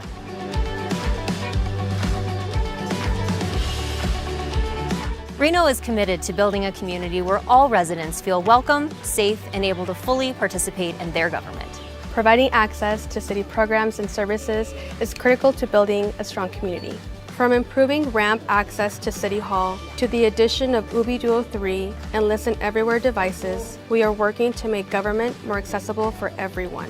Throughout the year, our team works with community partners to host celebrations that embrace, honor, and recognize the diverse cultures represented in the biggest little city. This includes the Black History Month celebration in City Plaza, and the Asian American, Native Hawaiian, and Pacific Islander Heritage Month celebration at Wingfield Park. Building a welcoming community requires intentional efforts to embrace diversity, inclusivity, and create opportunities for all residents to thrive.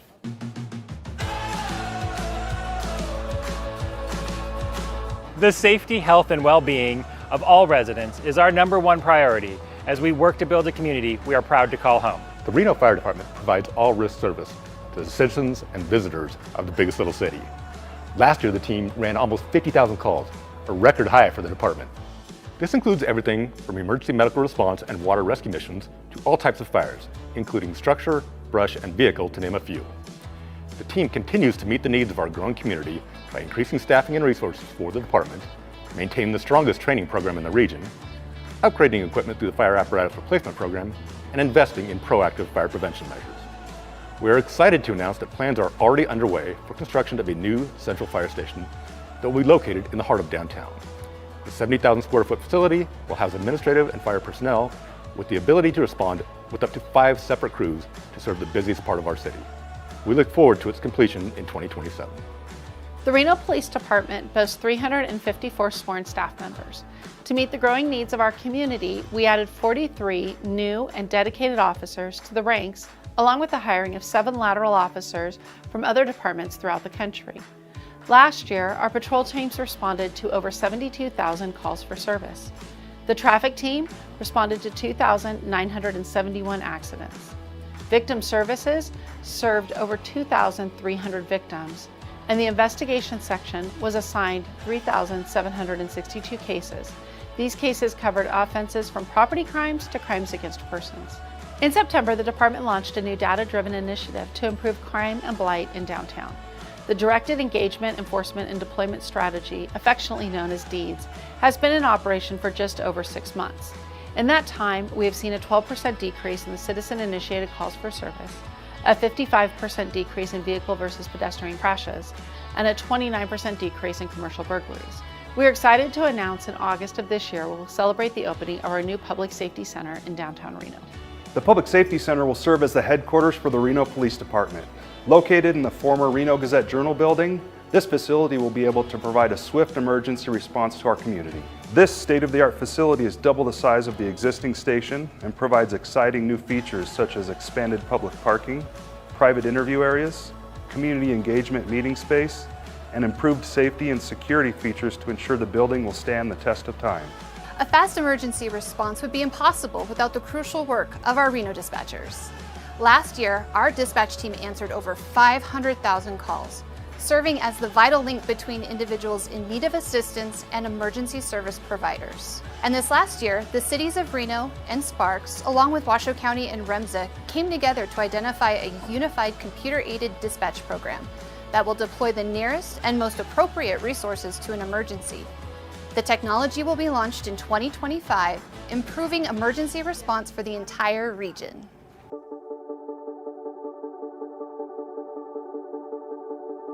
Our staff is made up of talented and dedicated people who are passionate about the biggest little city.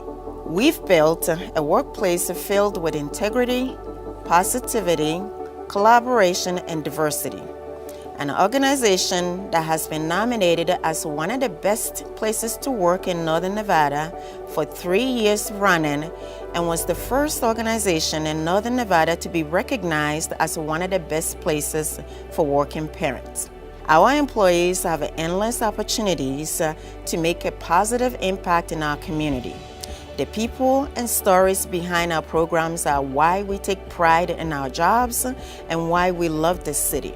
When we proudly look at the community we've built, we know we are just getting started.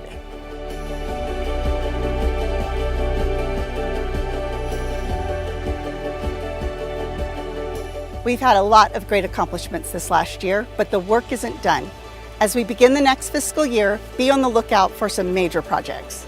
Soon we'll be opening the new Public Safety Center and the Moana Springs Community Aquatics and Fitness Center. These landmark projects will serve generations of Renoites for years to come. We hope you'll join us for both celebrations. And keep an eye on downtown as we continue to focus on revitalization using the input and feedback we receive from our community. You'll see improvements to the Riverwalk, activation of Virginia Street, and improvements for pedestrians and micromobility users alike. To keep up to date on everything that's happening at the city, check out our website at reno.gov and follow us on X, Facebook, or Instagram at City of Reno. Until next year!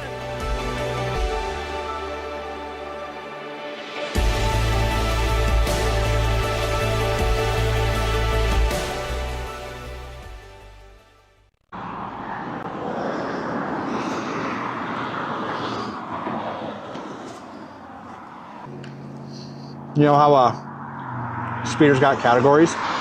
Categories? Different types, different cars. Wannabe race car drivers with zero talent and all the insurance claims. Go on. Yeah, so you got the I didn't realize I was going 95 type. Like the car magically went 45 over just on its own.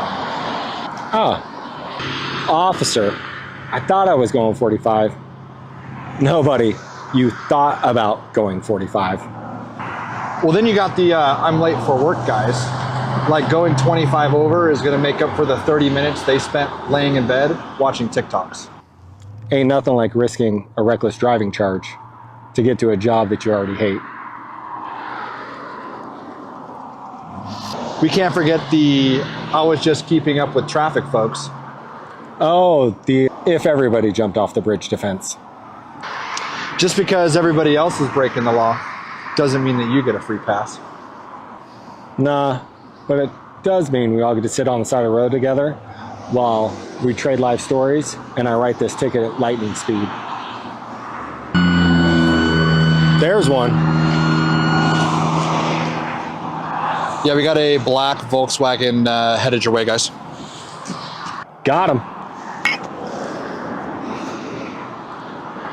In all seriousness, Reno, we need to slow down when driving on our roads. Speed and impairment are the two biggest factors in fatality crashes.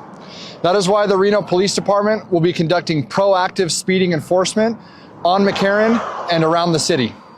Slow down, Reno. You got it? I'm not from Nevada, and pretty sure the speed limit signs all look the same everywhere.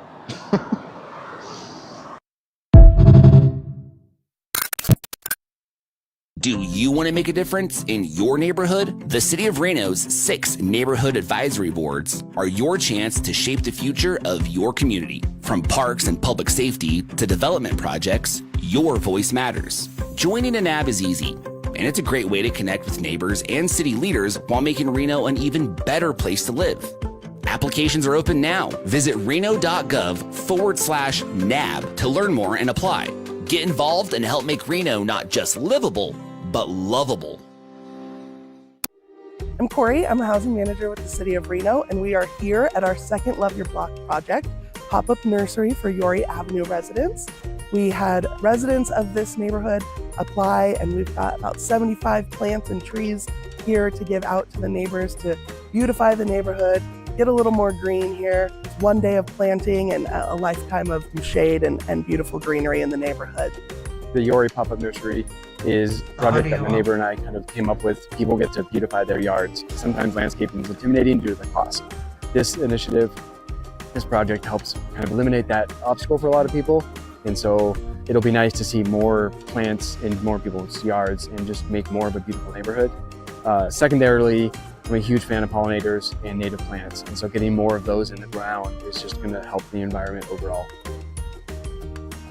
It's super exciting. I love this project. I started the Be Friendly campaign, which was created to help people talk to their neighbors. So a lot of times when you start a pollinator garden in your front yard, it doesn't look like a traditional yard. So I created these signs to kind of help with communication. It's a great neighborhood gathering, and I'm super proud to be a part of it. We're just so excited to be here in partnership with Reno Food Systems, Be Friendly Nevada, and the Nevada Division of Forestry, alongside all these neighbors to get in the neighborhood and get planting.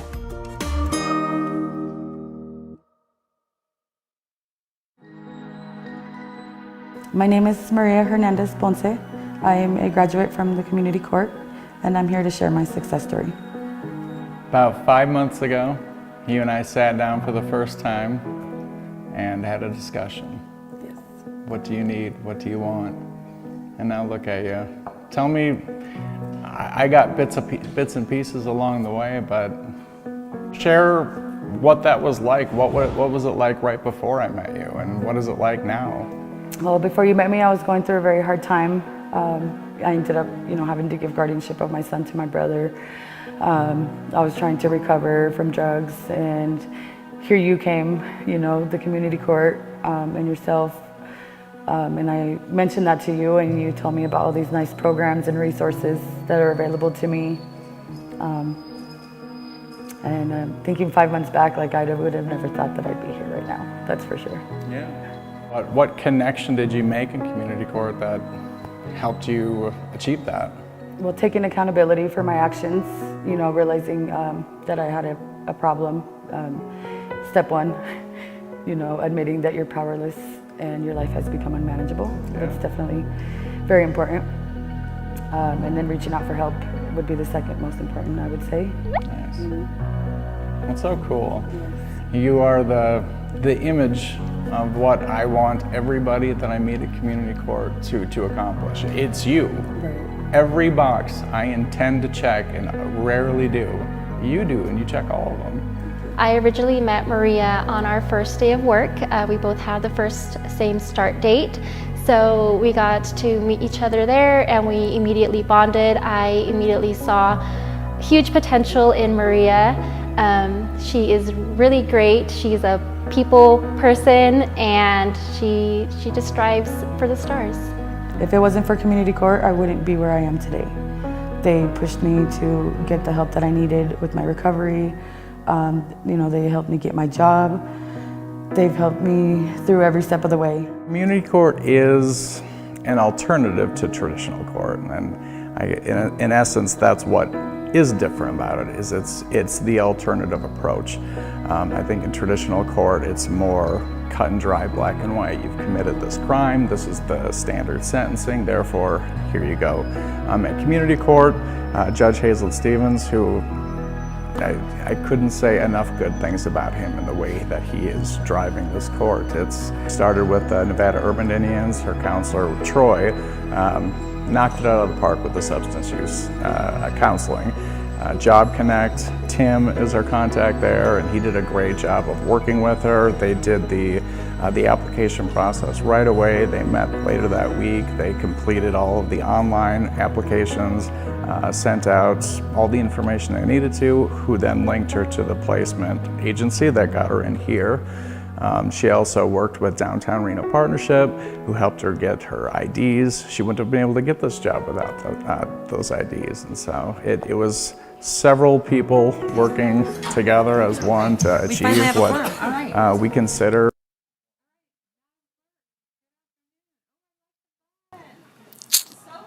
Thank you. All right, we're reconvening at 1:27, and at this time, Councilmember Ebert is absent.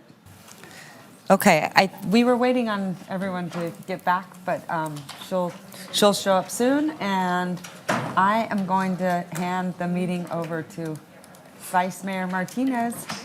Thanks so much, Madam Mayor. Madam Clerk, I think we're jumping into the RDA. That's correct. Perfect. We'll go ahead and open item P1 on the Special Redevelopment Agency Board meeting, presentation discussion regarding the development of the 2026-27 budget. Assistant City Manager Attorney. Vice Mayor Martinez, just for the record, we did have one public commenter if you'd like to take that before we go into the presentation. Yeah, we did the same thing in the morning. Let's go ahead and do that as well, please. Perfect. We have Alicia Barber, which we will promote over now.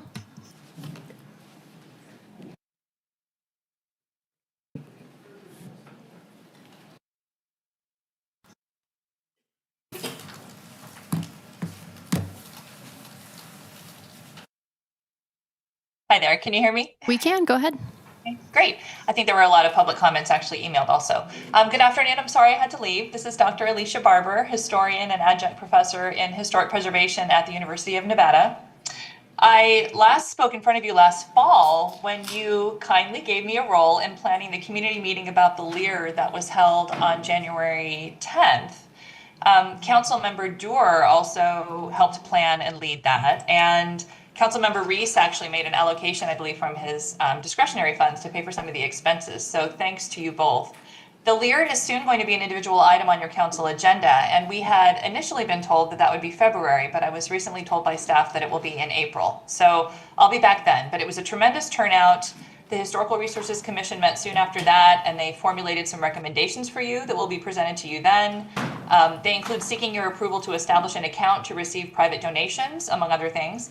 And the city also issued a survey that you'll hear about. So that's all to come. But in the meantime, obviously, you're starting your discussions about the redevelopment budget. And in the list of capital improvement projects that were considered by staff for RDA funds, the Lear was given a line item of $1.5 million, which is the full estimate for stabilization and security, fencing, some landscaping and exterior improvements. And that wasn't ranked highly by staff, and it was not ultimately recommended by the full RDA advisory board, although I believe that the two members who did support allocating funds toward the Lear are the two who attended the community meeting about it. So I think that made a big difference.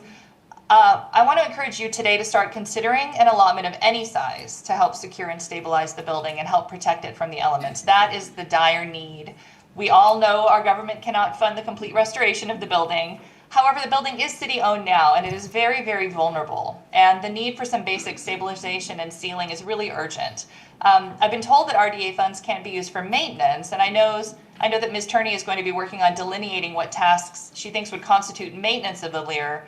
But I do wonder whether we can categorize any of the needed work as maintenance when the building has not been used or maintained in decades, and it's all necessary to make the building usable.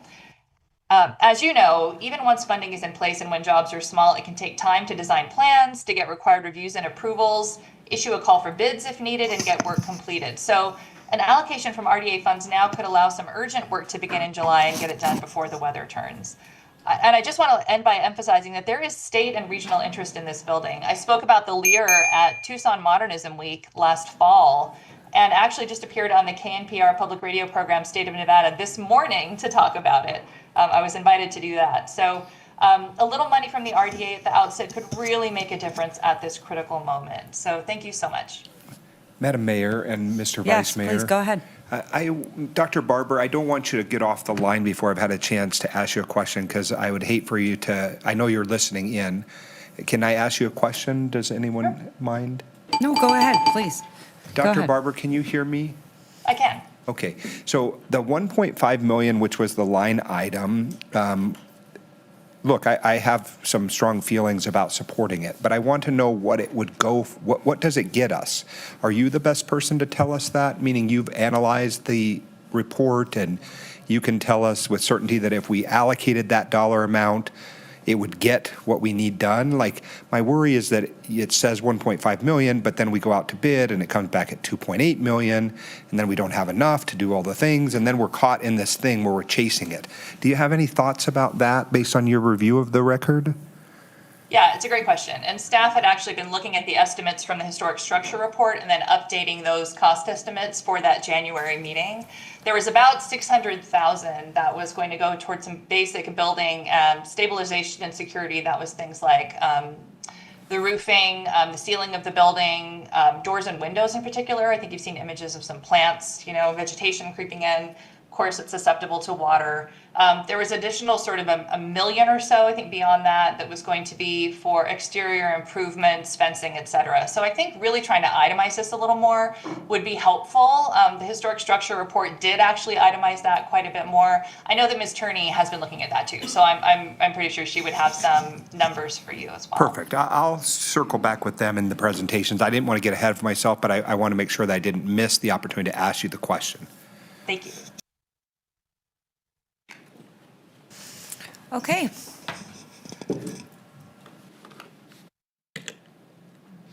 All right. Good afternoon, Redevelopment Chair and Board. Thank you so much, Ashley Turney, Assistant City Manager, for the record. Today we are in front of you to discuss the Redevelopment Agency operating budget. This will look a bit different than what you saw on the City Council side, so I will encourage you to shift the hat in order to move over into a different mindset. In the effort of transparency, we are going to be going into really extensive detail on what the redevelopment agency budget will cover this year. It's similar to what we did last year, but based on zero-based budgeting, which is something that the agency started doing before as we are coming out of dormancy. We felt it important to go through a lot of these items line by line, expense by expense. As we get into this, the redevelopment agency is governed by NRS 279, which discusses that redevelopment means the planning, development, replanning, redesign, clearance, reconstruction, and rehabilitation of any combination of these, or all or part of redevelopment area and the provision of such residential, commercial, industrial, public, or other structures or spaces that may be appropriate or necessary in the interest of the general welfare. What that means effectively is, at its core, increasing the property tax values of blighted properties. So that is a big focus of what we do in the redevelopment agency. RDA 1 area was established in 1983. This expires in 2043. This is predominantly what we think of as most of the core of downtown. RDA 2 was established in 2005 and is currently set to expire in 2035.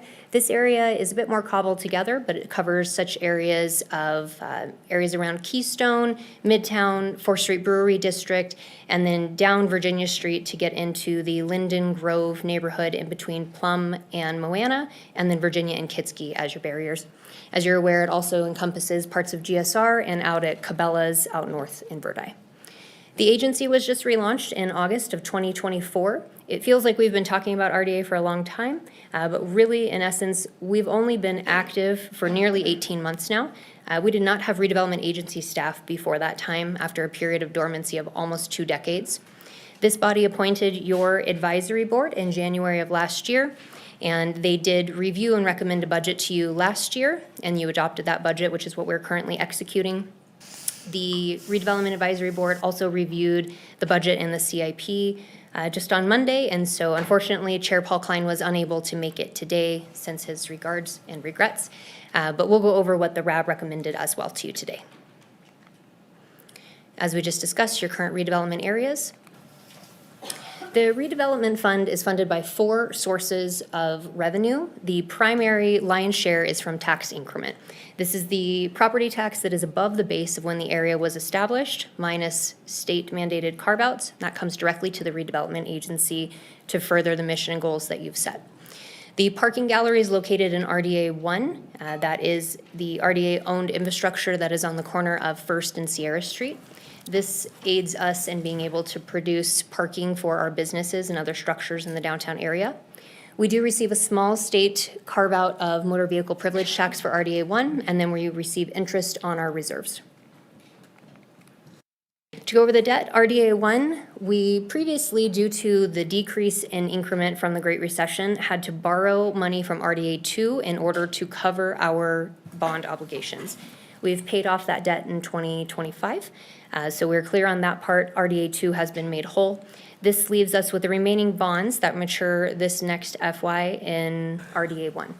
What that means is that we will have additional increment coming in starting in FY 28. RDA 2 includes a very small bond for an area improvements around Cabela's. This matures at the end of the the area life of 2035. You've seen this graph a few times. This is our projected increment. This is something that we work very closely with the assessor, our finance department, the state taxation, as well as we have a third party that does a study for us every 2 years to look at each parcel in the areas to identify what we think is going to come online. What you can see from this in previous maps, we had very low increment coming in. Mostly in the RDA 1 was specifically an area where we saw a massive drop from the Great Recession. This happened due to decrease in overall property values. We also saw many of the businesses in RDA 1 filing for obsolescence, which causes a dramatic drop in property tax that comes in. The good news is we're rebounding, and RDA 2 is making a very, very strong rebound, as you're seeing from the increment that's come in the last few years, which has allowed us to add in some reserves, which we'll go over in more detail. All right, time to remember every accounting class that you took in your first semester of college or some that were given in high school, and we will do our best to walk through. It is heady and detailed, but again, in the effort of transparency, I felt it was important that you saw all of the numbers. The first thing to note is RDA 1 increment is estimated at about $5.2 million in FY 27. RDA 2 is coming in just under $11.2 million. As I mentioned, the agency does own the parking gallery in RDA 1. This comes in at about $900,000 in revenue. We'll talk about the expenses later. As we mentioned, the motor vehicle privilege tax is $128,000. We're currently earning $60,000 in interest on our revenues from RDA 1 and $700,000 in interest annually in RDA 2 on our reserves. This means that the overall agency budget that is projected in FY 27 is $18.2 million. Some of the standards and things that I think are important to note, I have made the commitment to you of running the agency at a 20% operating cost of the overall budget. We have been very focused on maintaining the agency at a very, very lean level for as long as we can. So that way it allows the most amount of our increment money to be able to go to programs and projects in the area. We are continuing to maintain the split of the 70-30 percentage between RDA 1 and RDA 2 expenses for things that are blended, unless they are area specific. So area specific things will go and be charged to that particular area as required by law. The agency has also really started focusing on community engagement. We're doing presentations in the community. Anyone who is interested in learning about RDA, we're happy to come and speak and educate. We're also working with partner organizations to be able to come and speak with them and ensure that we're educating and understanding how we can work collaboratively together in the space. And lastly, we are having public meetings. We recently did a stakeholder meeting for the parking gallery to understand the needs in parking downtown, as well as our RAB meetings that happen the first Monday of the month, every month. People are welcome to join us for that. From a staffing perspective, we are not requesting any new FTEs this year. Again, as I mentioned, we are maintaining a very, very lean staff. The agency is proposed to be comprised of 9.2 FTEs, shifting around some of the pay to be commensurate with the work that's being done in the RDA space, but again, not requesting any new positions. We currently have 2 vacancies that we have been holding on to again, maintain that leanness, but we've reached a point from a workload standpoint, we have to bring that help on. Those 2 positions currently being advertised, and we encourage people with that specialized experience to apply with us. From an agency expense overhead, as I mentioned, maintaining agency operations at less than 20%. We're currently running at 2.8. As I mentioned, revenue was 18.2, so that would put 20% would be at 3.6 million. We're obviously below that. We're running about 17% right now. There are 2 things that I'd like to note on here that are important. You'll note on the miscellaneous operating expense of $124,000. The lion's share of this is the payment to EDON. That was something that this body decided to do last fiscal year to move that $100,000 expense from the City Council general fund budget into RDA, with the expectation that EDON would be focusing their efforts on the RDA 1 and 2 spaces. We do work closely with EDON, and that is something that we are hopeful that they'll continue to focus their efforts on the needs that are in this specific area. The second thing to note is the indirect cost. You did hear briefly about this from Director Van Buren during the City Council portion. There is an indirect cost allocation that is the internal services. So these are the costs for HR, finance, IT. This is something that there is a 2-year lag. We anticipate that this cost will increase over the coming years. We will likely be switching to a direct billable model in order to ensure that the city is being made whole and that we are auditing our records again and ensuring that we're running as lean as we can. But we do anticipate that cost to go up. However, it is budgeted to be the same in FY26 and 27. Program expenses. This is where we'll get into more of what the agency is proposing, and these are based off of the direction that we've received from this body to align with plans on the City Council side or executing your goals and visions. The first one, as we mentioned before, is the parking gallery. The expense to run the parking gallery is about even with the revenue that we bring in, so this is a cost-neutral asset. We do believe that this is beneficial for the agency to continue to own, as it does help with the small businesses in the downtown area. We know that we've got a lot of redevelopment coming in and new residential, and we want to be able to provide that parking to help our small businesses and some of the residential needs. We have allocated $200,000 for site pre-development activities in RDA 2. The direction from this body to me was to go work with the Reno Sparks Gospel Mission and Catholic Charities to help them in their relocation efforts for moving them to the NAMS campus. This is not the cost of relocation. This is for site pre-development such as appraisals, title searches, consultants to ensure that we have relocation studies done. So we felt this was important to note. TIF consultants, we've made the decision to not hire an underwriter on staff based off of the inconsistency in which TIF agreements come in.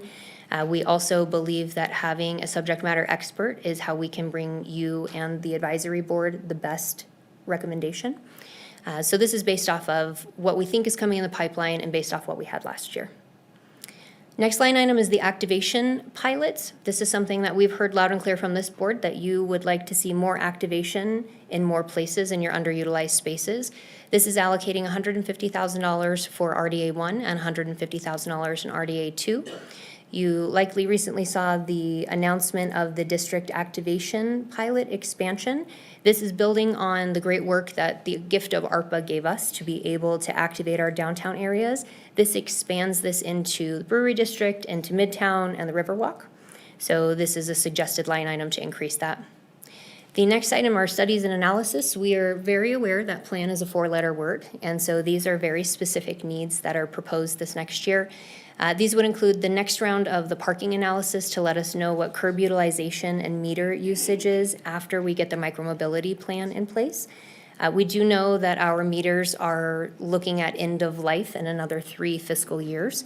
And so this will help us to understand exactly where the meters should go, where should we have loading zones, and then help us move forward with understanding what technology is best for our city. There's a few other studies that are involved in there as well. A strategic plan for this body, should you choose to engage, is an option on here. We also are looking at the streetscape analysis, if that's something that you would like to expand that has been updated in many years for downtown, and it's a very narrow area of downtown. If we would like to set standards for how development occurs, what setbacks would look back, and incorporate that into Title 18, that helps to clarify the vision. The next item is a retail attraction campaign. This is something that we're very excited about, and staff will be bringing this before the advisory board in the next month or two, and then to this body. We've heard you loud and clear about the need to attract retail along our vacant storefronts, specifically on Virginia Street. And staff is currently finishing up their research to understand what other cities do for best practices. Some of these may look like broker incentives, they may look like rent subsidization, they may include some ideas from many RDAs will actually lease a space, improve the space themselves, and then sublet it. So those will be policy decisions for you that will be coming forward. So we felt it important to be able to earmark funds for that. Getting into the blight mitigation programs, we know that this is something that is a core tenement to the work that we do in the redevelopment space. As you know, we fund a code officer for the proactive work in that area. The hand team came to us this year and indicated that the Love Your Block grant, this is something that we know we've seen wonderful success. This started in Ward 3 last year, is now currently in Ward 1 based off of calls for service and code enforcement needs. They came to us and said if there are funds available for RDA, this is something that they could stretch it further. So we are recommending $25,000 in RDA 1 and $100,000 in RDA 2. The next one is Restore. This is something that you heard multiple public commenters come in and speak about this earlier this morning. We are recommending the same amount as you funded this year, $500,000 in RDA 1 and an expansion to $1 million in RDA 2. This last round of $1 million, we had nearly $3 million in asks, so we do believe that the needs are still out there. The next one is the Resecure program. This is something that you have currently funded this year that we are getting ready to take to the RAB next month, and then will come out on the street. We're very excited about this. This is what we would also call a CEPTED opportunity, which is crime prevention through environmental design. This is a matching grant, as we've heard loud and clear from this body, that you would like to have as minimal risk and optimal maximum outcome as you can. So the Resecure program will be a match for people who would like to put cameras on their businesses, change their landscaping, add additional lighting for safety. So we're very excited about this program and think it aligns with what this body's asked for. Last thing we're recommending continuation of funding is for small walls, $50,000 in RDA 1 and $50,000 in RDA 2. This was something that we took to the RAB on Monday. They were incredibly supportive of this program and excited to see it launch. I believe applications are open now, next week. Applications for this will be open next week for small walls. Okay, and what does that mean? For the program, Small Walls is a mural match program to get more murals and more spaces. So this is to help our local artists scale up from projects. Businesses are to contact the City of Reno. We'll help put them in touch with an artist, and then the artist will go do the work, and we will give a reimbursement of half of that up to $10,000. So it gets more art in more public spaces on exterior of buildings. This is what we're calling the roll-up to kind of smush everything into one. It shows your debt obligations. As I mentioned, RDA 1 has the last bond payment due this year. Additionally, when RDA 1 was extended, there was an obligation by state law that 18% of the increment over our debt will be set aside for Washoe County Schools for capital projects. We've been in touch with them. They don't currently have any projects that are scheduled in the RDA 1 area. However, we will continue to put this in a fund for them. They'll come forward with those capital projects, and then we'll release that as needed. We also have RDA 2, as I mentioned, the small bond, and then we have the $1 million from baseball. This is recommended that you pay for this through 2035, and then it goes to RDA 1 after that. As we mentioned, our agency overhead, these are separating the 70-30 split from RDA 1 and 2. Getting into the programs, we just went over those. This is your roll-up. This shows you your overall expenses without capital projects are $11.5 million in the agency this year. This means you have remaining revenue of $122,000 in RDA 1 and $6.5 million in RDA 2. That's where we start the capital project conversation. Now getting into your reserves. So this is something that in RDA 1, as we mentioned, the increment has been slowly growing, and we have not had too many of those capital projects come forward. So that's why we're excited to bring you and hear what your feedback is for us so we can go and fund what you think is necessary. Currently, the funds in RDA 1 are $4.2 million in the reserves. RDA 2 is $22.8 million. As we mentioned, there's overhead for the agency. Best practice across the country recommends 18 months of operating expenses to be kept in your reserves. This allows us to be able to weather a storm if we run into some rough patches with property tax. We know that our revenue sources in Nevada can be very volatile, and so this allows for the agency staff who are hired to be able to finish out contracts if we still have them and either weather the storm or then transition them at that point. The second thing you'll see is a recommendation for reserves to be held for future increment payments. Currently, you have 2 approved TIF deals in RDA 2. This is a recommendation of keeping half a year's increments in your reserves. This allows us to be in a more conservative posture where when those obligations come due, you're not drawing out of your current year's revenues in order to make good on those. With these recommendations, this leaves your ending reserves of RDA 1 of $3 million and RDA 2 at about $14 million and some change. Getting into your capital projects, as I mentioned, your remaining revenue after your expenses in RDA 1 is $122,000, RDA 2 is $6.5. We are making a recommendation to you to take $2 million from your RDA 1 reserves in order to do more capital projects, and then $4 million from your RDA 2 reserves. That will take you up to $10 million. Getting into the CIP, how these projects were identified. This is something that the plans that you as RDA or you as City Council have adopted are very extensive. And so part of what we've heard loud and clear as direction is we have these very expensive plans. For example, the Truckee River Vision Study costs $330,000, which is a wonderful gift that ARPA gave us. That was not general fund money, to be able to help us plan out what the needs were on the river in a more holistic view. The Virginia Placemaking Study was $150,000. Again, a wonderful gift of ARPA to be able to tell us what are the actual needs that we can implement. We've also heard from this body that you would like us to go execute. And so best place to execute is by identifying what are the needs in front of us. We also met with you as board members. We met with the RAB members in advance. We spoke with partner agencies, spoke with each of the city departments to understand the needs and future capital projects, and then again, looking at each of the plans. Of these, there were 102 submissions totaling nearly $300 million in capital improvement needs. You'll see $143 million for RDA 1 and $104 million for RDA 2. The math doesn't quite math for a couple reasons. The first one is there were some items that were removed because they are not in the RDA, so they're not eligible. Some of these are also located in RDA 1 and 2, so those numbers were removed accordingly. We developed a scoring framework. This is modeled very similarly after the process that you see for the city's version of the CIP and the city's version of the CDBG funding. The scoring was brought forward to identify, does this align with your existing plans from a strategic priority standpoint? Are there opportunities for economic development and placemaking impacts? Are these projects shovel ready? Projects that were ready to be implemented and done within 24 months were ranked higher. We also looked if there was an opportunity for leveraging of funding in order to help the RDA monies stretch further. Accessibility and equity was something that was looked at, as well as the long-term maintenance costs and then cost benefit and then other partnerships.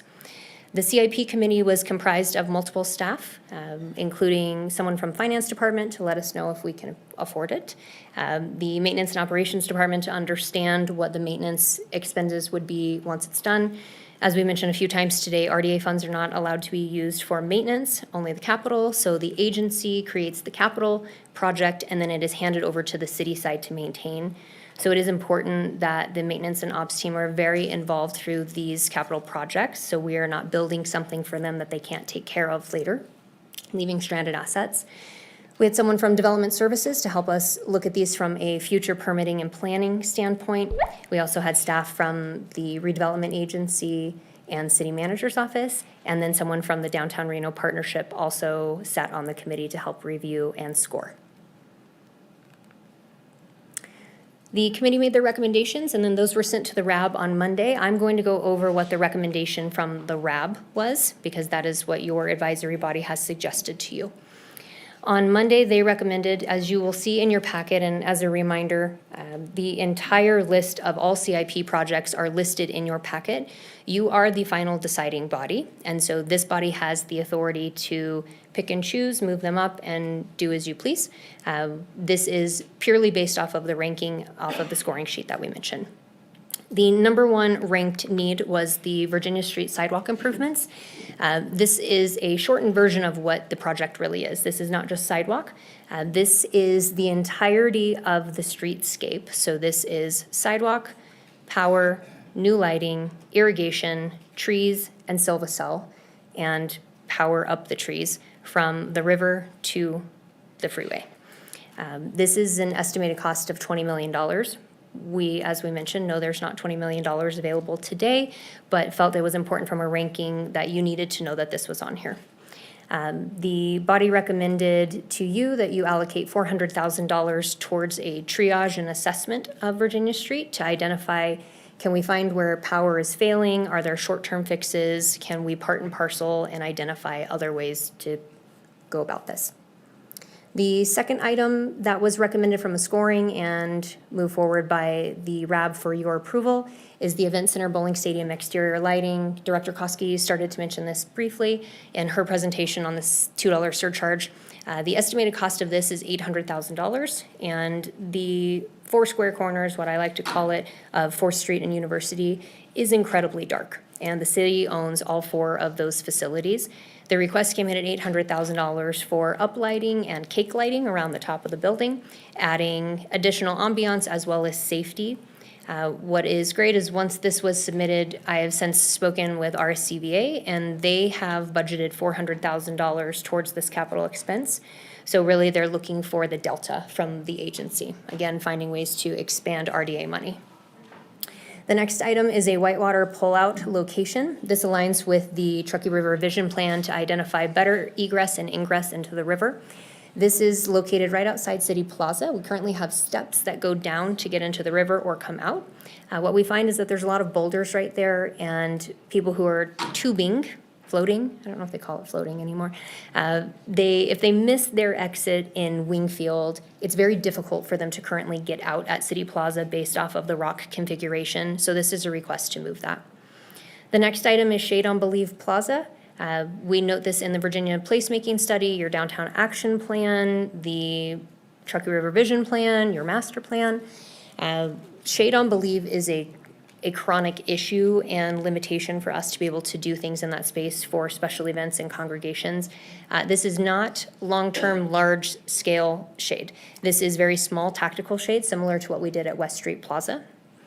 The next one is the Historic Rail Depot. This body approved a capital improvement plan for FY26 that we're currently in to build Amtrak ADA bathrooms on the Amtrak side. That allows us to segregate out the historic side.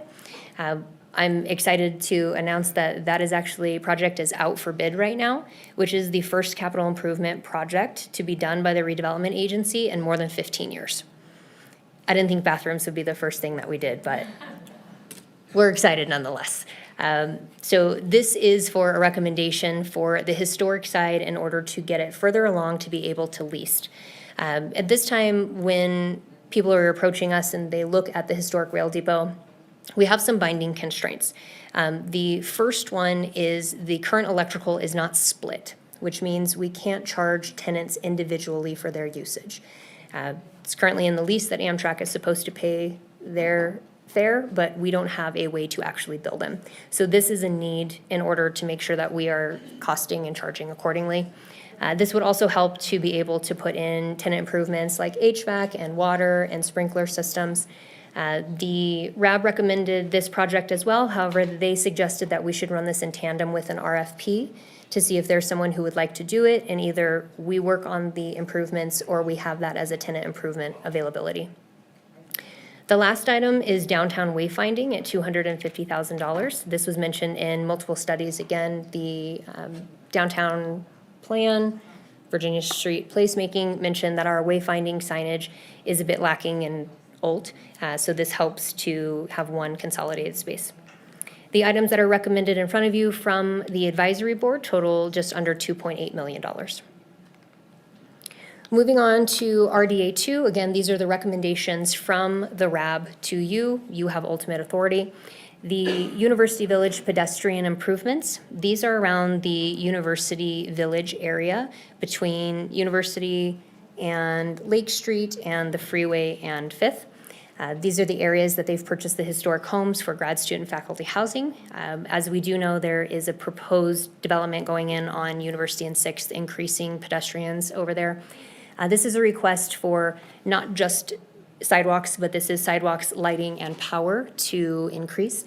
This is something that's mentioned in your downtown action plan as well as your master plan. You also passed a resolution indicating that we are a college town.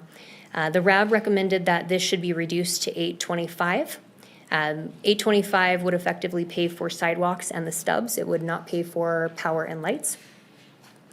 The second item that ranked is the River Path Phase 1 construction at $6 million. You may recall with ARPA money, you were able to pay for the design of Phase 1. Phase 1 is identified as Lake Street along the river to Broadhead Park. Phase 2 is Broadhead to John Champion. Phase 3 is John Champion to effectively the Sparks city limit over around Galletti. This is an important step forward. Generally, design indicates that you are moving forward with construction. So design is different from a plan. I think that's an important thing to designate for the public to know. A plan is a blueprint, and if we have the money, we're great to go that way. Design actually are the full mechanics of what you are going to build. So Phase 1 construction is not just asphalt on a path. This is an expansive shift around the river as we know it. This includes removal of fuel tank that is housed right underneath of the path. This is new asphalt that will create ADA accessibility for folks who are mobility impaired or kids on tricycles. What this will also do is allow for additional lighting, benches. This includes further setbacks along the river, widening the river path to 50 feet. So we will have some boundary line adjustments with this as well. Lastly, this is going to include extensive invasive species mitigation inside the river itself. This helps right now. If you walk along the river path of this Phase 1 area between Lake Street and Broadhead, there's an incredible amount of erosion that is happening, and our trail is actually falling into the river in some areas. This will help us with those setbacks to be able to create safer paths along with a railing to prevent people from falling in. The second item that was proposed was the Phase 2 design, as I mentioned. So what you are seeing is construction of your previous phase and design of your next phase.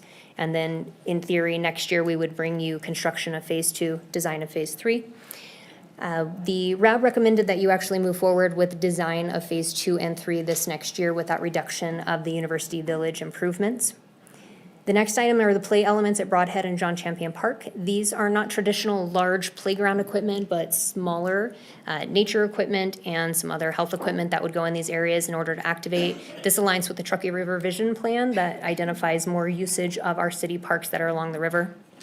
The last is the East 4th Street bistro lighting. You heard from some of the business owners today indicating that this request would help with safety along the 4th Street corridor where they've made their investment in their businesses. As mentioned, the RAB made this recommendation, and RDA 2 CIPs are looking at $10.3 million. All right, next steps for you today are board feedback. You are not agendized and stylized for direction. However, we're happy to take your feedback.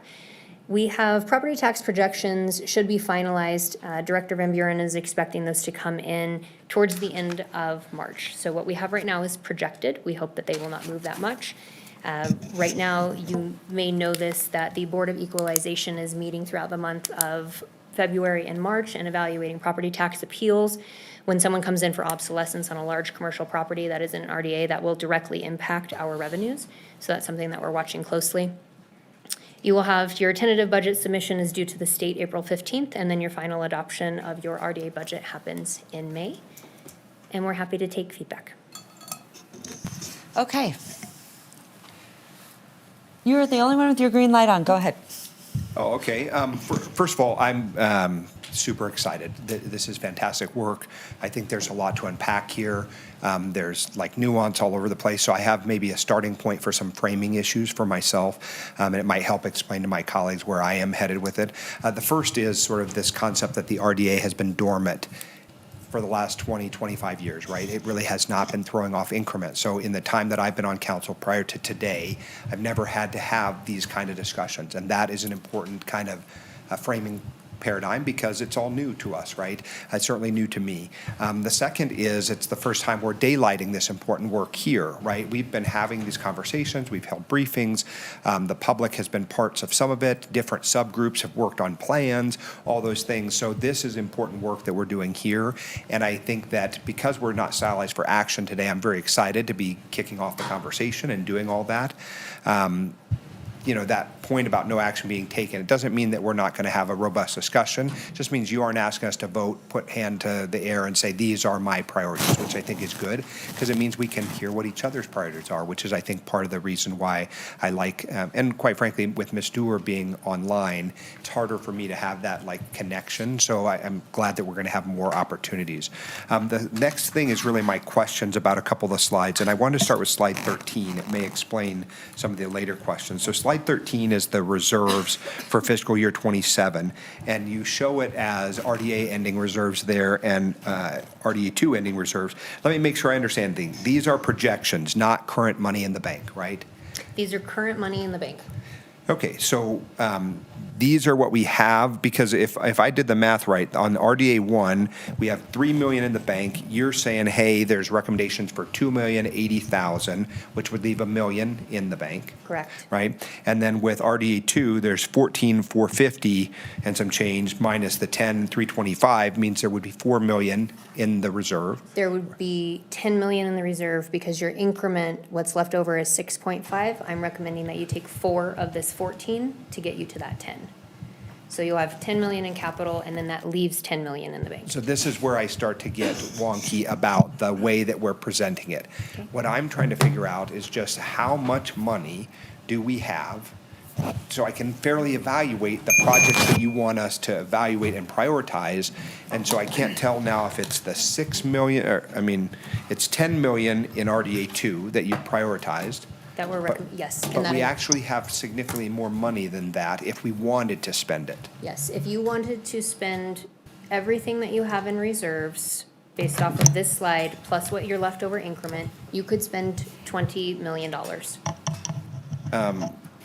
Well, the math ain't mathing then for me, because I'm missing some part about, that's why I started my questions framing it by saying, what's in the bank today? What are you projecting over the next fiscal year? Right? And so somehow the slide is either misleading me or I'm a simpleton. I don't know what the answer is, but I want to know, because when we are prioritizing, it's not like Hunger Games up here. We don't want to fight to the death about which project gets in and which does not. So which slide, okay, so this slide is a better way to look at it. So I think the way to look at it is for your next year's projected, what do you have? So when we take the expenses, which are the people, the debt, the programs, you have 122,000. This is increment for this next year, and 6.5. So that is how much is projected for you to be able to do something with for your capital projects. When we go back to this slide, this is what do you have in the bank? That's the 3 million and the 14 million. How do we get to spend $2 million in RDA 1 from a $100,000 standpoint? Because you have 3 million in the bank. So we're recommending of your 3 million that's left in the bank, this is your bank account, your savings account, 3 million.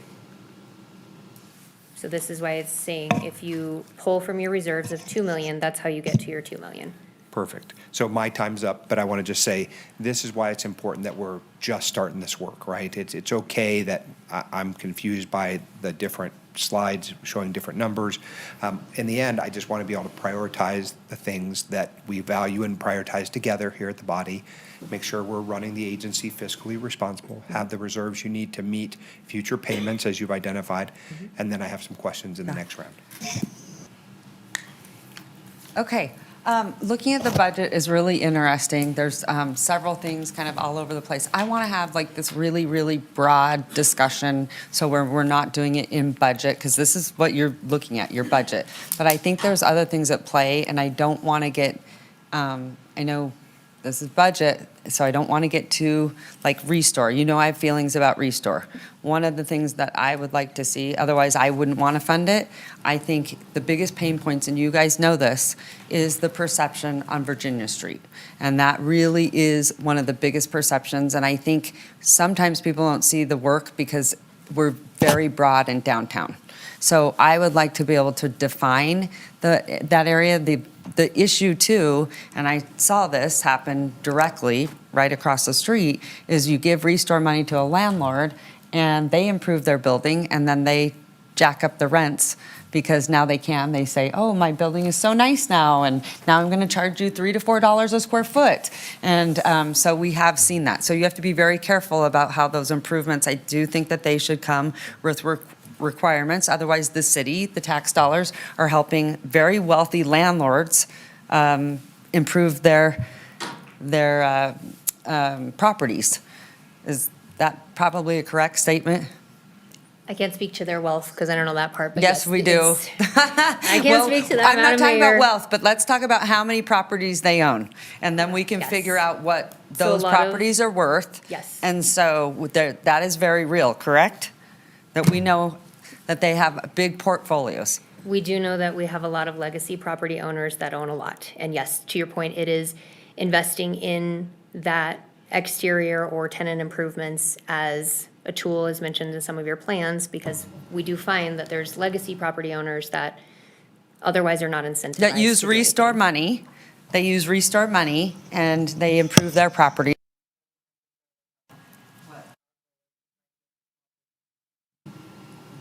So I just feel very strongly about that. And then also we've had businesses that didn't come to fruition that we gave money to. And so that also is tough. And I appreciate your efforts. The other one I want to go back to is go back to the bowling stadium. Let's look at that. The bowling stadium. You have 800,000, correct? And then, am I right, 400 is coming from the RCVA?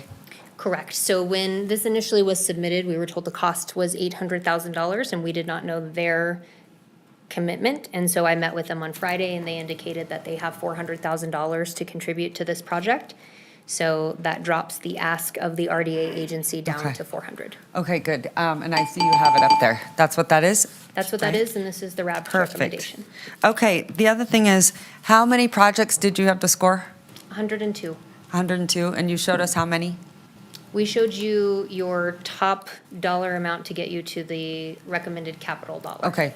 I do think, and I know that it's in your packets, everyone, but we should probably also see all of them so that it's very transparent, so it doesn't look like we just, for some reason, here were the ones that, that's it, right? Correct. You have full authority to pick anything off the list that you would like or anything not on the list. Yeah.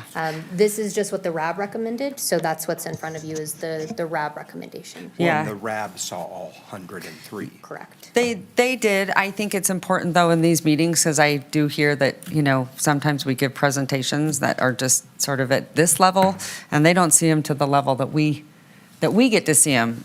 Sometimes I think the public just doesn't, they don't have all the information we have, so sometimes I think that they don't realize that there are other things that they're probably wanting to see on there, right?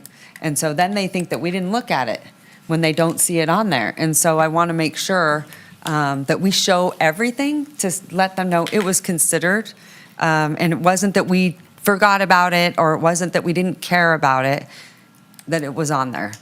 There are Yeah. incredible needs, to your point, Madam Mayor. Of the 102 submissions, again, these were the known issues from your adopted plans, stakeholders, the extensive outreach that's done for those plans, and every single project is deserving. Yeah. I don't believe that there is anything on this list that staff would ever recommend that you don't do. It's just that Right. there's more months than money, is what my grandpa used to say. Yeah. And so you have the very difficult job of prioritizing what you would like to see come to fruition. And so our goal was to bring you forward what the RAB recommended, and ultimately it's your budget and your decision. And so Perfect. we're happy to execute Yeah. whatever you want. Thanks. So I just want to make sure that people know, just because I didn't see on the list does not mean that it didn't get looked at. Correct. It does matter. It just didn't rank as Yes. high. What I've been saying Okay. is not no, just not yet. Yes. Because there's incredible needs that are identified. Perfect. Okay, awesome.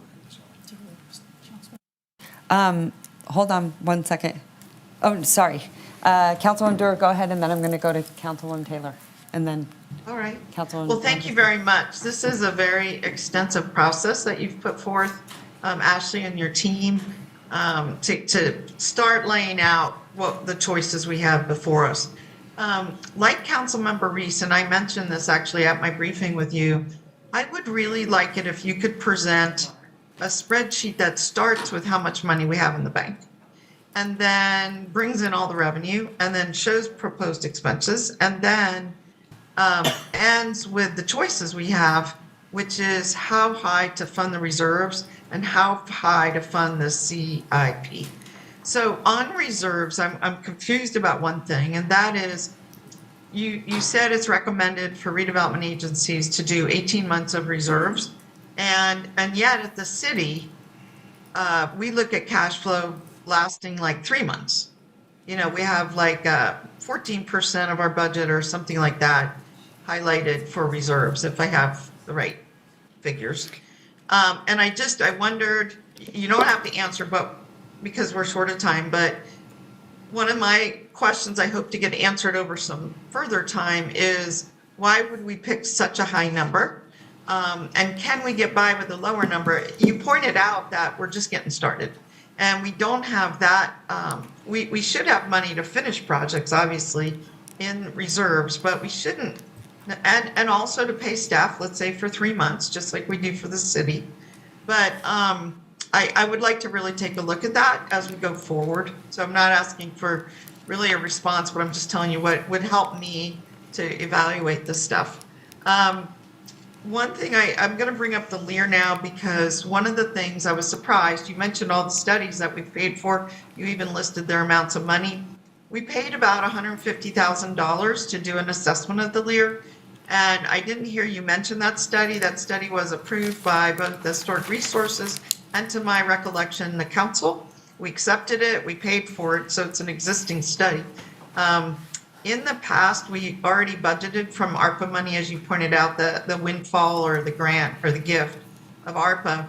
We budgeted to spend $1 million, and that was primarily on the exterior. We deducted $200,000 for the study and other things. We actually had a budget of about $800,000 for exterior improvements. We also, through the study, found out, and I just looked at the figures again, around $600,000 roughly for interior. The reason I think both are important, I'll just really quickly get to it. We have an asset, and I'll compare it to the train station, which is on the list for expenditures. We have an asset that if we do not take care of it with things like water intrusion and plant intrusion, the asset will go into the category of demolition by neglect. So my theory is that we've got to protect the asset. And even if we didn't spend any more dimes, let's say for the next 5 years, until we aggregated enough money, at least we're protecting the asset and it is not going into some kind of remission or decline. The second thing about the outside, and then I'll end this round, what I would love to do is turn the LEAR into an asset that is helping pay for itself. If we make the outside improvements, we will have the ability to charge money, to use it for weddings, which would probably come with a, which would be outdoor weddings, which would come with a higher rent fee than, let's say, McKinley, which is only like $100 or $200 an hour. We could utilize it for events right away downtown, like our town, and other outdoor activities like the Western Lights and so on and so forth, things that need space. And I think it turns it into a revenue producing facility quite quickly, which can all go to the maintenance needs. So I would advocate that we need to do those things based on the reports, the studies that have already been done, and the fact that we don't want to lose our asset. We want to stabilize it. I'll leave it there. I will come back to that, but some other stuff too. I have some, obviously some thoughts, but I don't want to exceed my time here. So thank you. Councilman Taylor. Thank you. I'm going to have some general thoughts here, and I want to, the redevelopment agency, this money, our efforts, my understanding is it is an investment to increase property tax, to increase revenue. So everything that I look at through here, that is how I'm going to be judging it. How are we increasing investment in property tax revenue? Is that a fair assessment to be judging things? Yes. One of the things, the 102 projects, I want you to kind of talk about how those were brought to us. I don't know if I'm ready to say I like this project, I like that project, but there are also things that I am very supportive because of the investment that has already been made by outside people. For example, the university has invested, I don't know, $300 million so far, and it is going to generate revenue in other parts of the city for investment and redevelopment. To me, that is a good use. The river is something that this council has said is a number one priority. $6 million on the river, perfect. Everybody can win there. The East 4th Street bistro lighting, again, those businesses have put a ton of money by themselves into that, and it is going to generate more money and more development. My questions with some of the other things, I mean, is there like a do-nothing option with the rest of the money and save it to where it can accumulate and get more money too? Yes. Like for next year, so maybe we take 3 big projects and that's where we put our money. I might not have a popular opinion on the LIRA, but because my colleague brought it up, we had somebody that came forward, they wanted to take the LIRA from us. We still have debt on that project based on the presentation we just had. We're gonna have a payment this year. We have a payment next year. My understanding, it's gonna take $20 million at least to get that to a place where we could use it to generate money. Is that accurate? Yes, there are 3 options proposed in the study, but To say yes. that we're gonna use it, the front part of it, without any bathrooms, electricity, or anything like that does not make any sense to me. You can't just put some grass and some fence in the front part of it. So I've said this from the very beginning, sell it to somebody that can love it more than we can, because we don't have $20 million to do that. Plus, it would not generate any property tax, because it's our building, right? We're not, Correct. okay. Okay, that's it for right now. I don't want to go over. Thank you. On the 102 projects, so can you tell me how you, real quick on Restore. I completely understand the concerns, but I think we also had like 13 new businesses that came forward under Restore. So I don't want to minimize the positive impacts that program had too. And the public comment that we had here earlier, we had 5 business owners come forward and say we wouldn't have been able to be where we are without the Restore. So there's probably some things that we can tweak and make better, but I also think it's a very important program.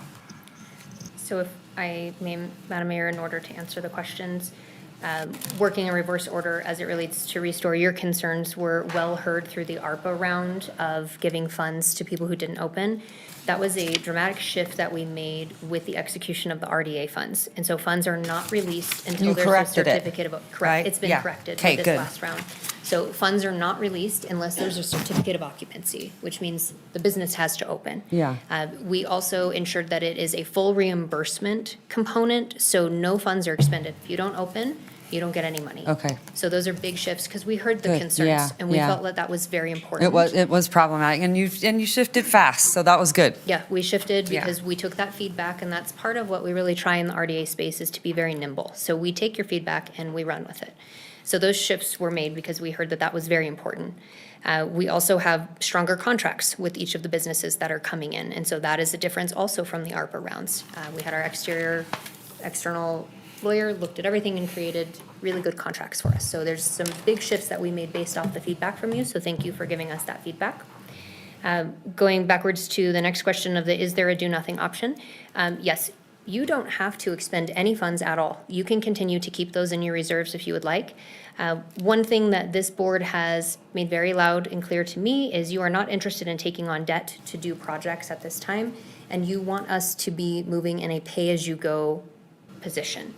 And so that's part of why the projects that were brought to you dip into your reserves, because you have some. However, we're not proposing taking out debt until you tell us to do that. So you do have an option to keep that money in the reserves in order to build it up to do larger projects. As Councilman Reese mentioned, you haven't seen this before because, one, we didn't have any staff. And then last year, we had a very small amount of money that was set aside to do that first Amtrak bathroom. Very exciting first project. And so that's something that, again, we're happy to take that feedback. You can continue to let that money grow in the bank. We're earning positive interest on it. So that's a path for you too if you don't want to move forward. Going to the last one on the 102 projects, how are those chosen? And how did they come to us? So we started from a place of our plans, and as Councilmember Dewar mentioned, there is the study that was done from Historic Structures Report. That's how the LEAR made it into this. So that was considered, Councilmember Dewar, just for awareness. And all three versions that were presented in that plan are in the CIP list in front of you, which is stabilization, turning into a theater for 15 million, or turning into a performing arts center for 20 million. So all three are listed, all three were ranked. Predominantly, these started from the plans, and because those plans have been adopted by you as a body, so these are not things that staff thought were important while they were out walking around. They were very specific to your direction. We met with each of you, if you took briefings with us, to ensure if you had additional items that weren't listed. We met with partner agencies, so we reached out to RTC, RSCVA, to find out, are there projects, NDOT, flood, are there things that they are working on that we can use RDA as an enhancement? The idea is that redevelopment funds cannot be used to supplement to take over an existing project. They should be an enhancement. So we're really trying to find ways to stretch your money as far as we can. We did meet with city departments. As you saw from your last presentation, there's a tremendous amount of known needs on the city side for that city-owned infrastructure that may never be able to be funded based off your general fund. So those are how the 102 came through, online submission, and that's what is included in your packet with the full list, and that full list to go to the RAP as well. Councilwoman? Okay, thank you. Thank you for the work on this. I'll just quickly give you my feedback on what I think is exciting, and generally say that I'm here to be a part of the really exciting work and how we are going to improve these two RDAs, the built environment. There's so many projects that could be achieved, and what I'm looking for, especially in the beginning, is things that can be have meaningful impact, whether it's finishing a significant project that is related to our strategic goals, anything related to the university, the built environment that brings the university across, I'm in support of. I know that we're also going to be considering going out and looking at partnering with other agencies in the region to help the university to secure additional funding for that area, so that makes perfect sense to me. Knowing how many bowlers we have coming into the region this year, anything that improves the safety around the bowling stadium and improves the lipstick on Reno for the bowlers, I mean, that's important. We should put the best face on that we can for the bowlers in that area. Anything on the river that is significantly impacts our goals on the river, I'm in support of.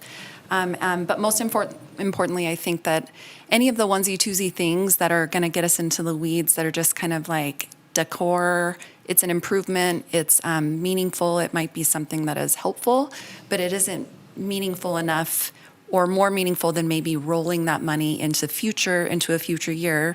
To Ms. Doer's point, if we save, we might be able to do something more meaningful as we learn more in the future on projects like the LEAR or whatever. But at this time, I feel like we won't be able to get anything that's truly meaningful done there. And if we can save so that we're ready to be more nimble when opportunities come up, I'm in support of that as well. So thank you for your work on this. All right, good comments. Okay, go ahead, take it away. Okay, so we just got this ball rolling again, right? What you said, the first RDA was formed in what year? 1983. And the second one was? 2005. And how long were these not active? 17 years. Okay, and why weren't they active? Because we didn't have any property tax above our debt obligations to be able to pay staff or do any capital projects. Right, and because of that, what happened with our original agreement with the ACEs?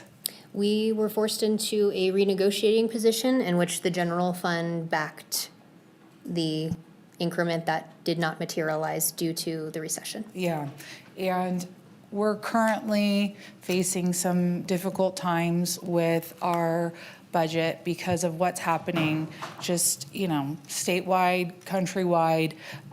So with all of that history and what's going on, in mind. I'm really apprehensive about doing a project right now. There's a lot of things that are worthy. That's not the question.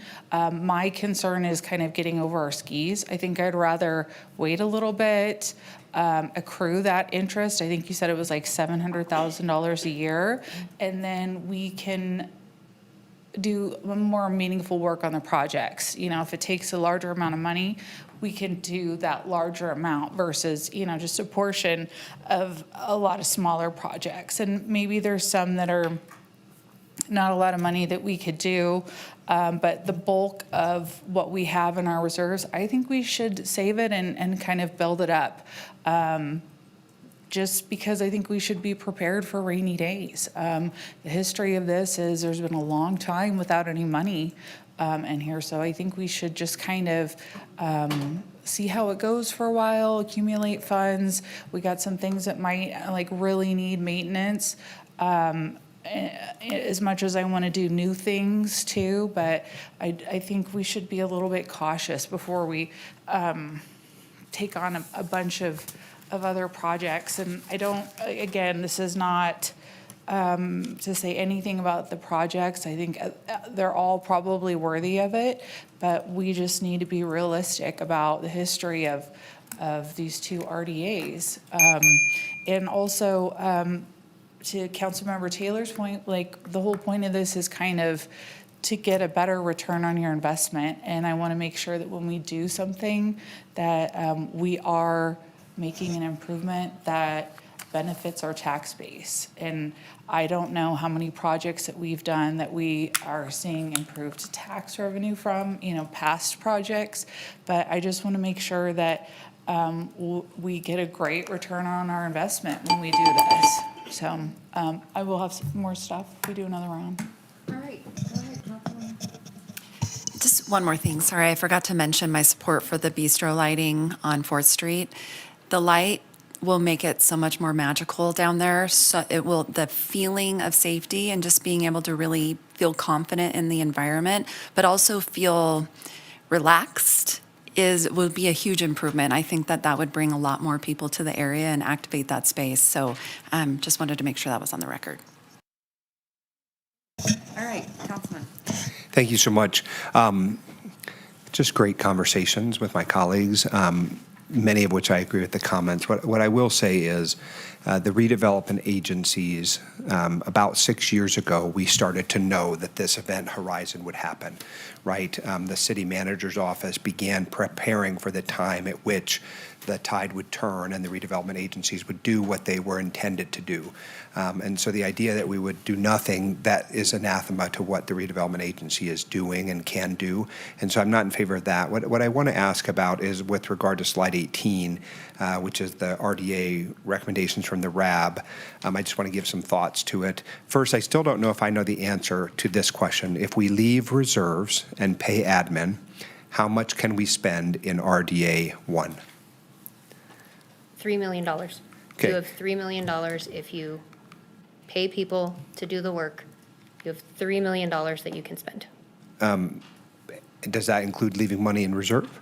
No, Okay, that's your whole reserve tank. It leaves the agency overhead, I understand. but then it's when you want to know what can I spend, Yeah. technically you could spend $3 million. The RAB recommended that you only take 2 of that 3. To leave reserve, right? So my question was, if we pay admin and we leave a reserve, what's the number? Let me try, Councilmember Reese. If you look at the top, it says beginning fund balance in RDA 1 is 4.2. Yep. You're going to subtract 4.2, you're going to take 1.2, which is the overhead. And then that leaves you 3. So you will have $3 million. But where is the reserve out of that number? That is, it's your ending fund balance, I guess, let's use that word. You could then save $1 million or 2 or 2.5. And that was the policy question that Ms. That's Dewar exactly asked. right. So I wanted to ask it the way that a lawyer would ask it, right? Because that's all I can do, because I am a lawyer if you're drinking at home, right? If we leave a reserve, which is a policy question, Yes. and we pay the admin, Yes. how much do we have to spend in RDA 1? The question of if you leave a reserve is the policy question. So if you pay the overhead. You keep overhead in the reserve. So that's the 1.2 bucket that is saved. That leaves you with 3 million. And your policy recommendation is we leave $1 million in there in reserve. So your recommendation as a policy question is that we have $2 million to spend. Correct. Okay. Now we're going to do the same thing for RDA2. And Madam Mayor, because I've had to get through this process, I'm going to need a little more time. That's fine. Go Same ahead. question in RDA2. How much do we have to spend in RDA2 if we leave a reserve consistent with our policy direction? You have $14 million available to spend. We are recommending that you take 4 million of that to add into what's left of your increment for this incoming year. No, that wasn't my question, Ms. Turney. I'm trying to figure out what the dollar amount is that we can spend in RDA2, the top level, 14 million, okay? Does that include money to pay for overhead? yes. Does that, it includes it, meaning you've already I've subtracted already out? taken that out. Okay, and then what about a reserve? That is your total savings account Nope, reserve. so there's and no income. reserve included? At 14 million, there's no reserve? 14 million is your reserve. I'm recommending, and the RAB recommended you take 4, and that leaves you with 10. I don't care what the RAB recommended, because Ms. Dewar and I are trying to figure out an answer to a very simple question. Okay. You can either say it's 14 million, and that does not take into account any kind of reserve to set aside for next year or to pay something that happens outside the thing, or it's 10 million, which is the recommendation. It's 14 million, and you can decide if you want to spend any on that of capital projects this year or not. I know, but I don't want to spend every penny we have. I'm trying to understand what the universe is as the starting point.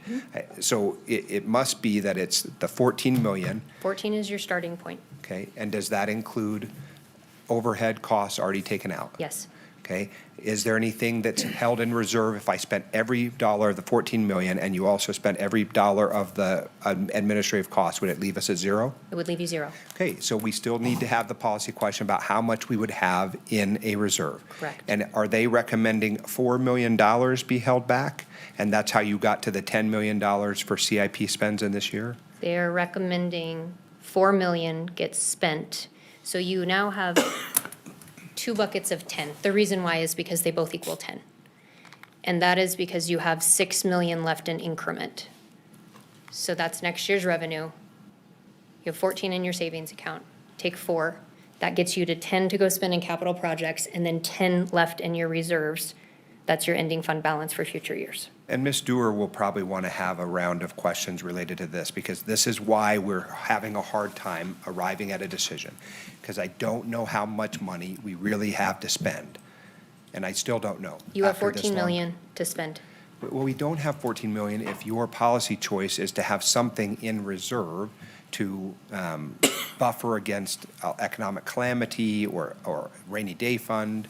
We have some, that's already calculated in. That's the set aside for the agency overhead and your future increment. So 14 million is what is in your actual ending fund that you have the policy choice to either spend every penny of that, no pennies of that, or some pennies of that. We've have our recommendation. Still have not gotten the answer that I was looking for, so I'm so sorry. Either I'm not explaining it well or we're just not communicating well today. My point is that We'll let Brian if try. there is $14 million to spend, but your CIP recommendations were only 10, there's still $4 million to spend that could have been allocated to worthy projects. If that's not the case, then something is off and the math ain't mathin'.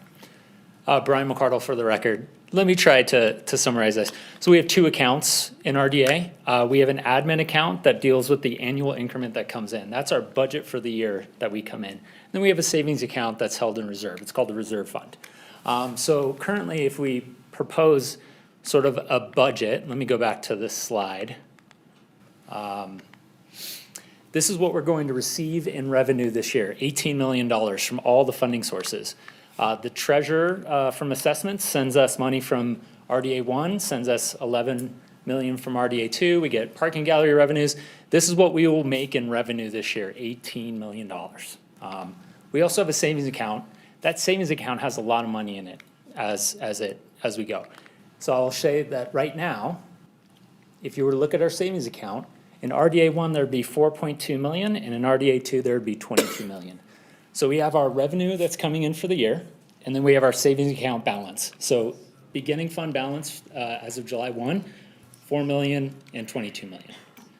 We good there? We're getting closer, but the fact that you've combined them and then want us to develop CIP budgets based on RDA 1 and RDA 2 being different confuses it all again. Okay. Let me try to explain that point. So let me go back to the slide. So 18 million in revenue coming in. We have agency overhead of 2.8 million to pay for the agency this year. We're expecting them to come out of our annual revenue. Then we have program expenses, same thing. And this is a summary of our obligations. So we're gonna bring in 18 million in revenue. We're gonna spend 11 million. So that means at the end of this year, we just used the revenue coming in. We will have $122 left in RDA 1 to spend on projects, and we will have 6.5 million in RDA 2 to spend on projects. That's not talking about our savings account. That's just looking at the revenue that came in this year. Based on agency overhead, based on staffing, we'd have $122,000 to spend in RDA 1 and 6.5 in RDA 2. What we're asking, and what the RAB recommended we do, is pull up $2 million from our savings account and add it to the RDA 1 bucket, and pull up $4 million from the RDA 2 bucket, so that we can do $2 million and $10 million in 1 and 2. So if you look at the beginning fund balance, the beginning fund balance is 4 million and 22 million. If we left, just as a stress test for the agency, if we left some overhead in there and left a half a year's increment to pay for things, we could safely extract $3 million and $14 million respectively without breaking the threshold that's recommended here. And why were the recommendations for 2 and 10? That is what was proposed, and that is what the RAB recommended. But it is your discretion to see to decide how much you would like to pull up from reserves. And the threshold, without getting into, and it is a policy decision, but the threshold without getting into the danger zone would be 3 million and 14 million. If you extract more than that, you're risking the sustainability. Well, and Mr. Ricardo, I'm not suggesting that we take more than that, but I don't understand why we didn't take at least that, right? And so, and I'm gonna maybe cede my time because I sort of need a minute to just collect my thoughts and take a deep breath. Maybe Ms. Dewar, it looks like she might be trying to get in on this. Go ahead, Councilwoman Dewar. And then I will go to Vice Mayor. What I'd like to suggest, because this is the oral explanation between Ms. Turney, Mr. Ricardo, is a little bit hard to follow, especially online. What I would recommend is that we just lay out the RDA budget the way we do the city budget. So you have your opening balance, that's everything that's in your savings account.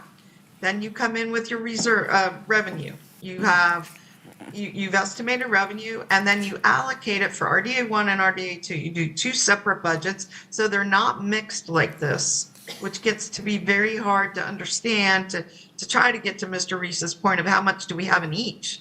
We should separate them out from the beginning, allocate the staff costs and so on.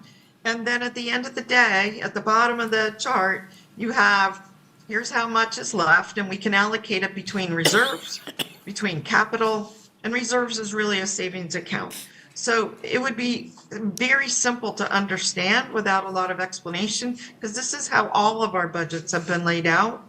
And maybe between now and next time, you guys could redesign how your presentation here goes, so we could just understand it straight from top to bottom, and then we'll be understanding what our policy choices are.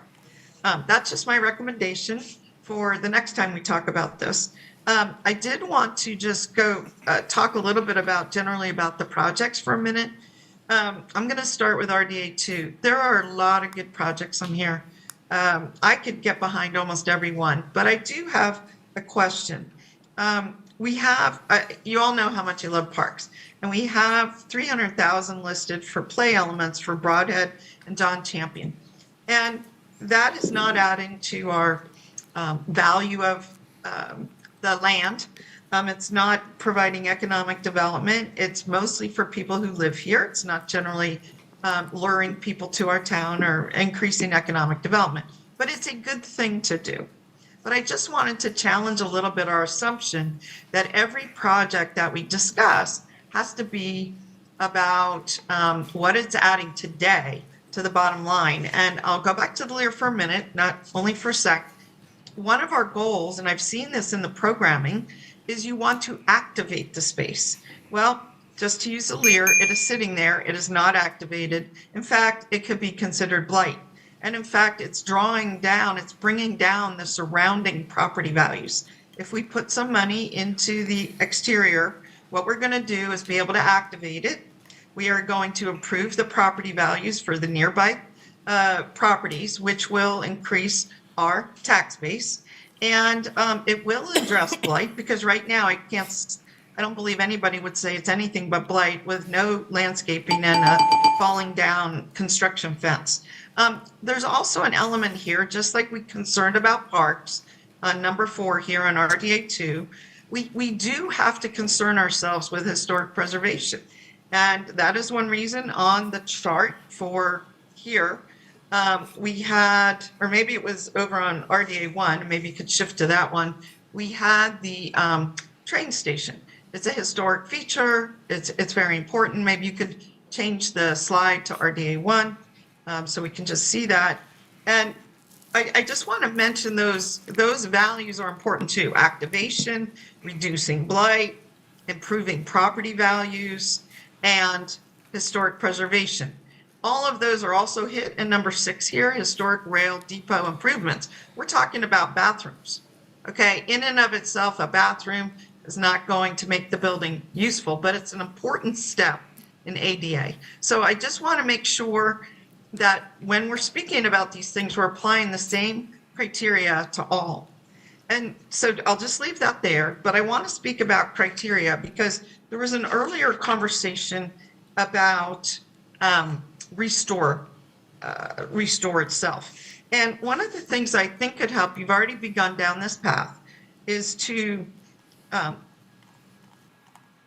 set more, let's call it stringent criteria for restore, beef up the criteria, I guess is a better way to put it, so that the folks getting it, maybe there's a means test in terms of, do you need this money or could you fund it yourself? I mean, often that is how grants work, is they look for where money's needed.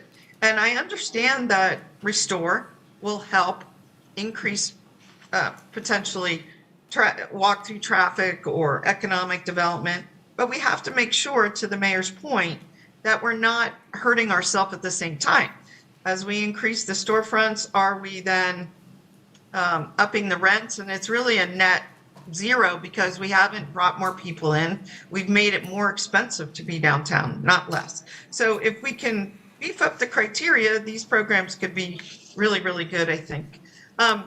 I am unclear, and this is not to be answered now, I'm unclear on just letting a question out. I'm unclear on the shade on Believe Plaza. So I've supported having shade on Believe Plaza my entire career on city council, but the proposal was always over $1 million, not 150,000. So I'm unclear on this project. Is it umbrella? Is it little tents? So in other words, I don't really understand what is proposed with the project. Similarly with the Whitewater Park pullout, I love it. I think it would be really useful, but I don't in my own mind have a concept of, are we talking about changing the concrete or just moving the rocks as was discussed? You know, I'm unclear, so it's hard for me to evaluate it. On the Virginia Street sidewalk improvements, originally staff had 0 recommended because they said, well, it's going to cost 20 million. We don't have 20 million. I was pleased that the RAB said, well, can't we do this in pieces and parts? Can't we focus on perhaps one block and do it that way? And that's the kind of project that you really can segregate. It's not, while it adds to an overall whole, it is not, it is doable block by block. You know, it may be more efficient if you're mobilizing to do 2 blocks, but if you can see, I like the concept of dropping some of these big dollar ticket items to smaller pieces that are a little more affordable. And then finally, wayfinding signage, I've always supported it, but I guess where my focus is prioritizing. So I feel that ultimately, probably we will do almost every project that's listed on these 2 pages and more. It's just a matter of timing and priority. And to that end, I'm going to, again, use a principle that I've brought to the table, which is if we have something that's falling apart, and I'll take the historic rail depot here, if its roof is not solid, that's something we should do. We may not be able to do the whole entire project, but we need to do the improvements that will keep the building sustainable so that we can work another day, that it doesn't fall apart. And I have been on this theme the entire time I've been on council, which is to support our facilities, to maintain them and improve them. I mean, you can't maintain a roof. Sometimes you have to replace the whole thing. And in talking with the attorneys, they said that is not a maintenance. That's a capital improvement. So I want to just say I love many of the projects. I think it's a timing issue, and that in the moment we need to prioritize our things on the things that if we don't do it, what will be the outcome? And then lastly, to repeat, we really need to lay this budget out in a way that, average people, myself included, can understand a little bit better. And I think if you do it the way that our CFO did earlier, starting with what's our opening balance, coming through what's our revenue, what are proposed expenses, because I even think there are some expenses that are included in the program that probably could be reduced or eliminated. And so I do think we can't just skip over that. We need to look at what is included in the programming phase of RDA, not just the project phase. Thank you for the time. Okay, thanks. Go ahead, Vice Mayor. Thank you, Take it Madam away. Mayor. I wanted to see if I could maybe ask some questions to help us understand the budgeting situation. I get that there's a lot of moving parts and there's sounds like 2 separate buckets, but each within their own redevelopment agency as well. And then the way that staff charges those in a 70-30 split can also cause some inconsistencies in the numbers as they come in. Obviously, they make sense once you're seeing the line items and you're analyzing them on your end, but when we're seeing just the overall picture and the larger sums of money, I'm gonna try to look at this in a timeline, I guess, sort of way. So on July 1st, the Redevelopment Agency 1 has $4.2 million in the account. Yes. And the Redevelopment Agency 2 has $22.1 million. Yes. And you're projecting RDA 1 to get a projected $5.4 million Yes. in TIF, in the automobile registration, that sort of stuff. I didn't include the parking gallery stuff because you basically said that's a wash. So I didn't include that money, but I'm guesstimating and projecting that that's what it is. So by June 30th of 2027, we're looking at a total of about $9.6 million that could be in that reserve fund, which you're proposing to do overhead costs, the Love Your Block, Restore, Resecure, Small Walls, and all the other list of projects that the RAB recommended, Yes, as well as debt and stuff. and the debt payment. Correct. So similar thing on the RDA 2, that would be 22.1 plus the 11.9, which is what I calculated from slide number 7 on your presentation. So we're looking at about, what would that be, 35 million Yes. in total for the current plus projected revenues by June 30th of next year.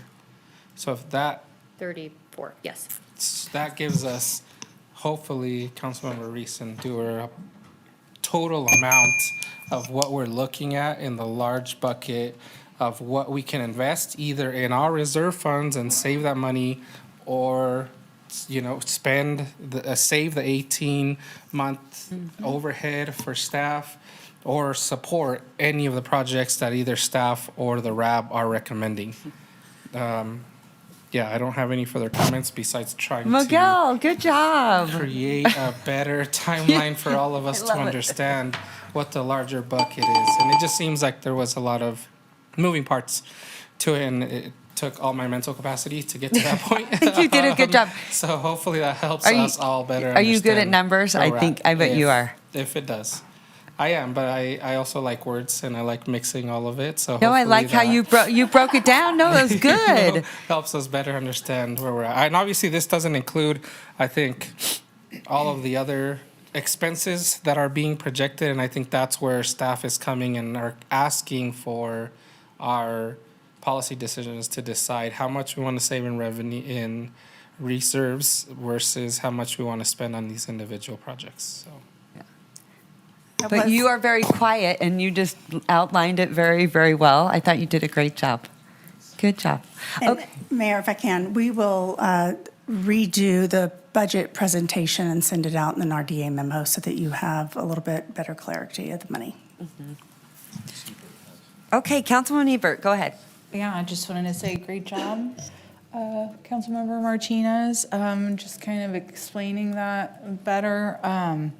Yeah, I feel like we might be able to do more. And I know that the Lear is going to take a lot of money to do any work on. And I know there was mentioned, there's a fear of demolition by neglect. I'm afraid we're already there, having been in there. I know that the facility on Record Street that we owned was basically condemned. I think the Lear is in really awful shape. I don't know if my fellow council members have been in there, but it's going to need so much money, and I don't know if the city of Reno is capable of completing that task. So I do think that there's some smaller projects that we can maybe do that would be great and a good return on investment. But I think that if we could save our funds, accrue some interest, we could do some bigger projects going forward. So thank you. Okay, Ashley, let me ask you, because you know this one is really important. What is going to be the plan? And I think just go back so I understand this more clearly. And I know this one is one of your big initiatives. We share this because I know and you know we are always like lighting, right? And it's been super challenging because of the infrastructure. How can we also, again, I go back to the placemaking on Virginia Street from walking from City Hall down, 4th Street is going to get the bistro lighting, going to be amazing. I would like to see the same thing because you're going to have to break it down. You don't have the $20 million to bite off the whole thing. So I would like to see it done in incrementally. And then also, if we placemake right here in our front door, this is like literally the front door of the city of downtown is how people perceive it because they go under the arch. That's our welcome door. So think about what people see right there at the arch, our welcome door from walking to here to there. The experience is, it's not attractive, it's underwhelming, people view it as not safe, those types of things. I think we need to put our best foot forward and show that we can have a great presentation when they are coming through our front door of downtown Reno. And so I know that it's a lot of money, but how can we do it incrementally? And I know the overhead lighting, what do we call that? It's what do we call that lighting? It's string lighting? Yeah, the bistro lighting Yeah. or the market lights. Right. These are a little bit different than the bistro ones, but you and I have looked at this a million times. So how do we get there? And also, I really would like to see ways to activate those sidewalks, and whether it's like Thursday to Sunday, and do the pop-up vendors, get shade, get places where artists can come down and they can create parklets. Just the little things that the bid did with the planters and even the garbage cans. And I know people weren't happy about the garbage cans. They look really, really nice. They have branded the area. And I think just a little bit more of that just in these few blocks to show our front door that we can, welcome people and our visitors and community, that we're putting our best foot forward. And I think too, when it gets attractive, people do want to put their business down here. The other thing I do think there should be conversations, and maybe you guys are doing this, but like with the Nugget or other properties or Kashmiri, what about Restore? This might be a great opportunity for Restore to parcel their square footage, so they can put 500 square feet in there, up to 2,000 square feet. Maybe if the city took that on and we paid for those improvements and made a deal, you cannot charge more than market rate or whatever. It's much easier for an entrepreneur or a small business to be able to afford a 500 square foot. You start small and then you build it up. But if we could talk to them, if we really want retail down here, and that is our biggest goal, is talking to them to see would they be willing to partner in parceling out those large square footage, because those are so hard to take down.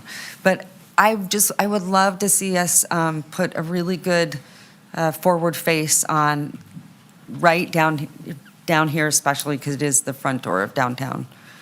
Without, I know we don't have the 20 million, but how do we get there to where we invest at least? Something. Yeah. So I'll work in reverse order to answer your parceling activation component first and kind of go backwards. You see, that's how my brain works. I can only remember the last thing first. That's normal. One of the line items that is proposed is $150,000 in a retail attraction campaign. We're calling it, that's a generic name. One of the things, an idea that will be brought to the RAB and then to this body is exactly what you're speaking of. And so one of the strategies that a lot of other RDAs engage around the country is they will lease a space and then they will do the TI. And then they essentially hold the lease, and then the RDA would sublet to Yes. these smaller businesses. Yeah. So that is a strategy. Yeah. And so that is one that is being researched, that will be brought to this board from a policymaking decision, because that is a choice that we feel that you should engage to let us know how you would like us to go spend your money. And so our placemaking manager, Rachel McIntyre, is doing that research, and we'll be bringing that forward to you in the next couple of months. So that's why you see that line item up there, is to do exactly what you're asking for. Okay, that's good. There's like a whole bunch of different ways you can slice it. There's so And very I many would just say different we did that over at West Street Market, I think. And be correct. careful of that. Yes. That was, There's some challenges, and so we have to make sure that, one, we are protecting the agency so we don't run into challenges like we've had in the past. And that, two, you're a very active part of that decision, because you are the ones that people stop in the grocery store and say, why did you rent out to this person or not to another one? So we want to ensure that you have all the information based off that research so we can go execute. So that's to your point of trying to activate on Virginia Street. So that is a line item that is proposed. okay. To your point of Virginia Street and how do we do a something and how do we get the lights? I would say what staff can do is we can go and do a power mapping to try to understand the power. What we find right now is the biggest challenge, not even stringing lights across Virginia Street, because that's a weight-bearing issue with the Sternbergs. What we really find is the power source itself. So the lighting that was previously in the trees that we would put twinkle lights on, those short out. So when we power wash, every time that either we or the DRP is pressure washing Virginia Street, those short out is one issue. We find a tremendous amount of vandalism also with the electrical that happens in those public spaces. And so often we either have to shut them down when we're not doing special Yeah. events or turn them on. Gotcha. So what I would say is we could go back and try to figure out what the power mapping, because the other piece is we don't even know why they're shorting out their source. We just know that they pop a breaker 3 blocks over, and then we have to call somebody on call to try to sort it out. Yeah. So that could be one way, is we can try to figure out where the power is breaking, Yes. because that's your root. Let me ask you this, the historic rail depot improvements, I believe we were looking for a tenant, correct? We are, yes. Yeah. So the idea is we would look for a tenant. This $650,000 is proposed to help get the historic side up to a place where someone could lease it. This includes splitting the power. As I mentioned, the original deal with Amtrak is they're supposed to pay their own power. Right now, the building is not separated, so there's no way for us to segregate that out. There's also, it's stubbed for water. There's no water on the historic side. There is. Yeah, There is water right. stubbed. There's no sprinklers. Yeah. There's no grease Yeah. traps. So those Why- are things that. Can I ask you this? I would just recommend until you find someone to lease it, because it's a little more challenging than regular retail. But until you find someone to lease it, because you said that we could hold off on spending money, I would hold that off, because also if they're going to go in there, tenants also have their own idea of tenant improvements.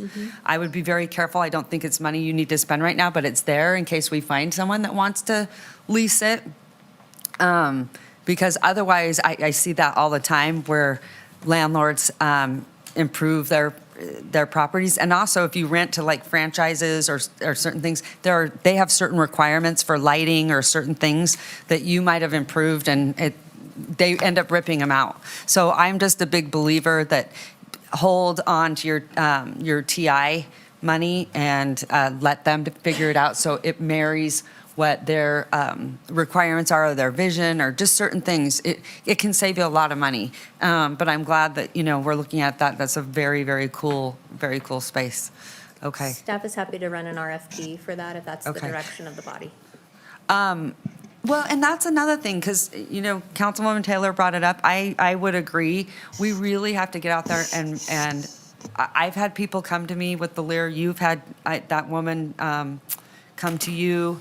I think it's good, but I think we get out there and say, I could see it be, a school or something like that. We really also need to do it for the neighborhood. That's not fair, the way that it looks for that neighborhood. But I think it has a ton of potential. I think Councilwoman Ebert makes a really good case. Are we going to come back and say, oh, now we have to demolish it? We can't do that. That would be shame on us, right? And then we would look very, very negligent. So I think, too, we need to put our best foot forward. We've had conversations about it, but what does that look like for the future of the Lear, and finding someone that wants to take on such a project? I believe they're out there. I've had people ask me, but it's kind of been in limbo with what we're doing next. And I keep telling people, hey, wait for us. We're gonna get it out there. We're gonna, see if there's a good marriage that really works out there. So, but if not, I do think, the outside really needs to be preserved. I just feel strongly about that, because you absolutely could lease it out. I know we do not have the ability to do the whole thing, but we need to do the landscaping, and we need to do the fence that I know you fought so hard for. Am I right? Yeah. Did you not fight hard for that I fence? did. We met with many state agencies to try to get that approval. Yes, and you did a good job. You did it. So you should be proud. Anyway, and what else? So let me ask you, so who decided on these top 7 exactly? This is your RAB recommendation? Yeah. Is So what's in this front is of you. RAB, but This is RAB. but when I heard your presentation, you said it was all staff. It was a CIP committee comprised of multiple departments and then DRP. And so they put forward the ranking, which is what's in the packet.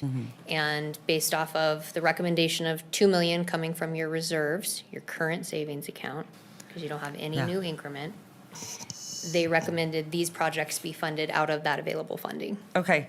And then how many people were on that committee?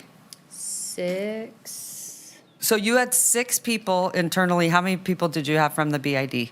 1, One? I assume that was Naoma? correct, Okay, so you had 5 from the city, 1 from the BID? correct, And then they came and made a recommendation to the RAP board? correct. Got it. Okay, so that's how we got here. And that's a similar process that we follow on the city side for CIP and CDBG funding. Got it. Okay. All right, take it away.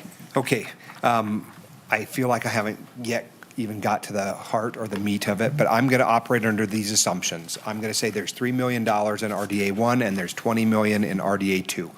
Whatever numbers Mr. Martinez came up with don't exactly align with that, but it's close. Yes. For my part, in RDA 1, Number one, I'm not sure that the ranking list, I'm not interested in the triage of Virginia Street. That's what I think you were talking about with heat mapping. We can go do that, but I don't think that $400,000 should be spent there. The bowling center is going to be paid half by us, half by RCVA. That's great.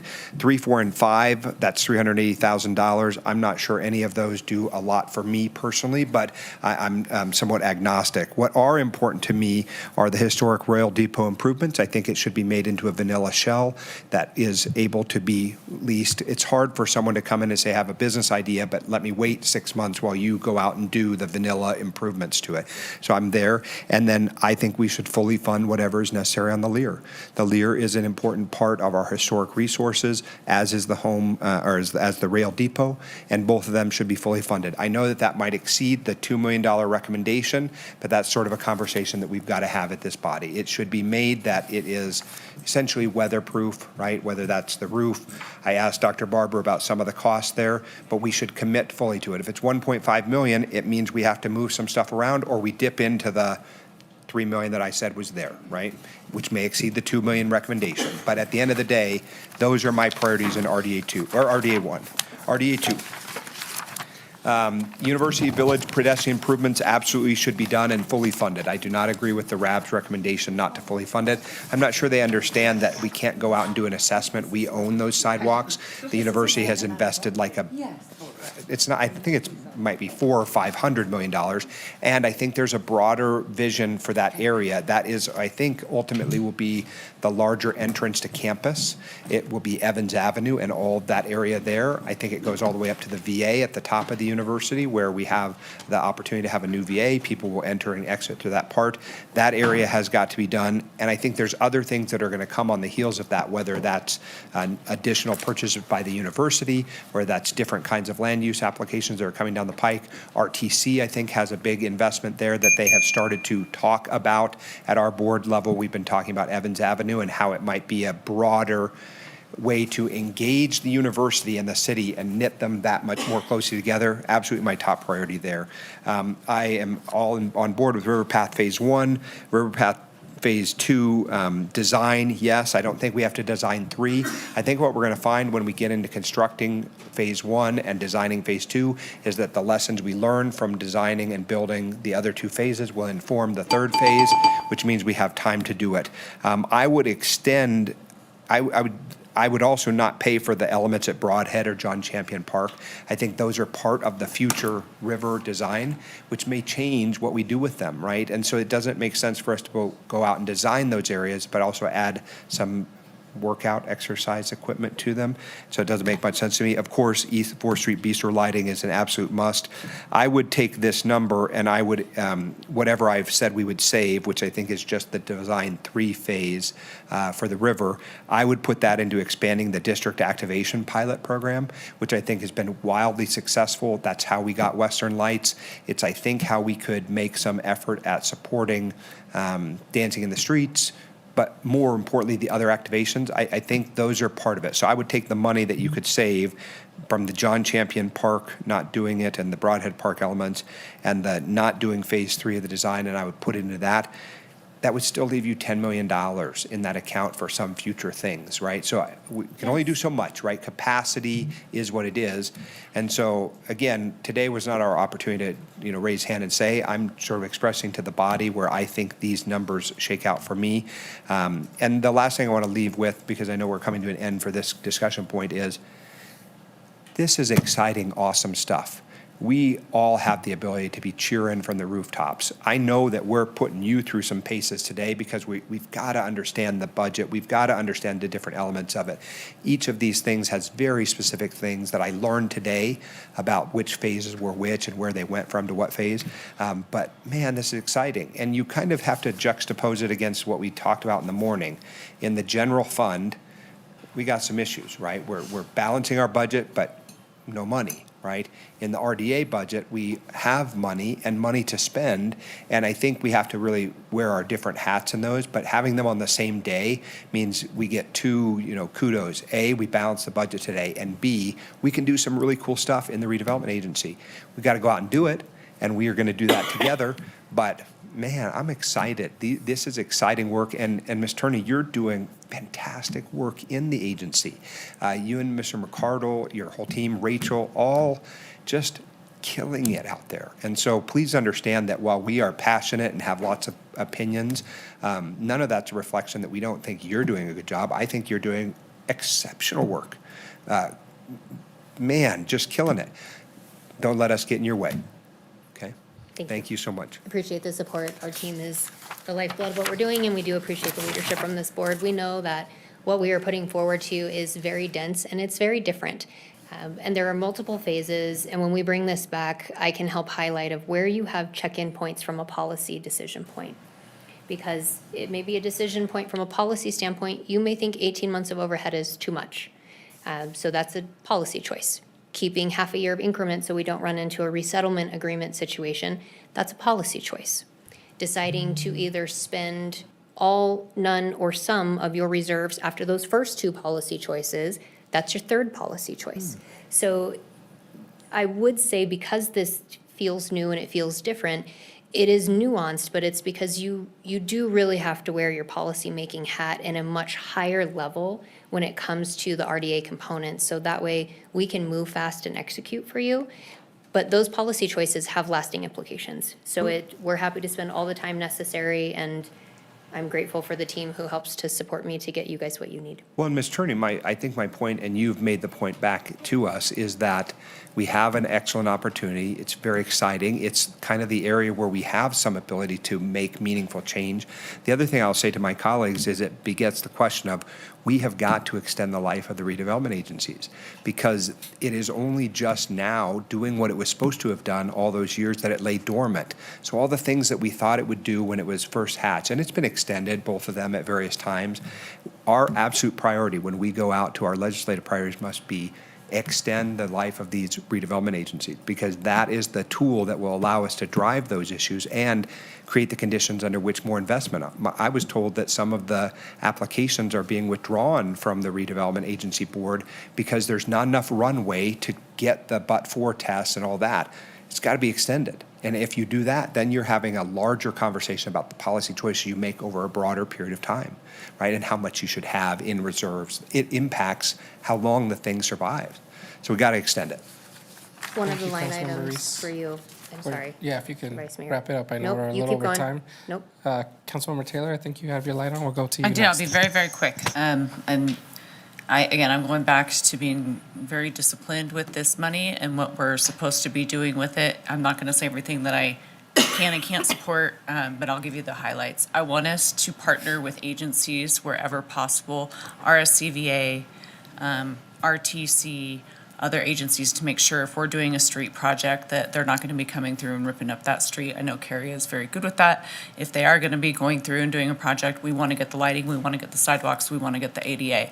So I guess, going through the projects, I'm absolutely on board with anything with the Truckee River. I'm not in love with so much of the design further down the road. I'd like to get that stuff constructed. I can get behind the University Village pedestrian improvements for sure. 4th Street bistro lighting. Again, I go back to the Lear. I think it's better to do an RFP, get somebody out there that can actually take it and do something with it that we're not going to be able to. I agree with Councilwoman Ebert. It's in so much disrepair. We need somebody to come in and love it. We're not able to. We did do a disservice to it, and we still owe debt on it. So I would not be in favor of that. I like the thing that is different for me in RDA 1 with the historic rail depot is I think with a minimal amount of money, getting a vanilla shell on it, like Councilman Reese said, we have the opportunity to lease that out and make money on it in an area downtown. So I think that's real important too. And I think you can do a big TI improvement package or whatever you're going to do with it without actually having somebody agree that you're not going to lease it out and say, we'll do something for you in 8 months. So those are my big comments. I'm in favor of saving some of the money until we can do something bigger too. But appreciate the work that you guys are doing.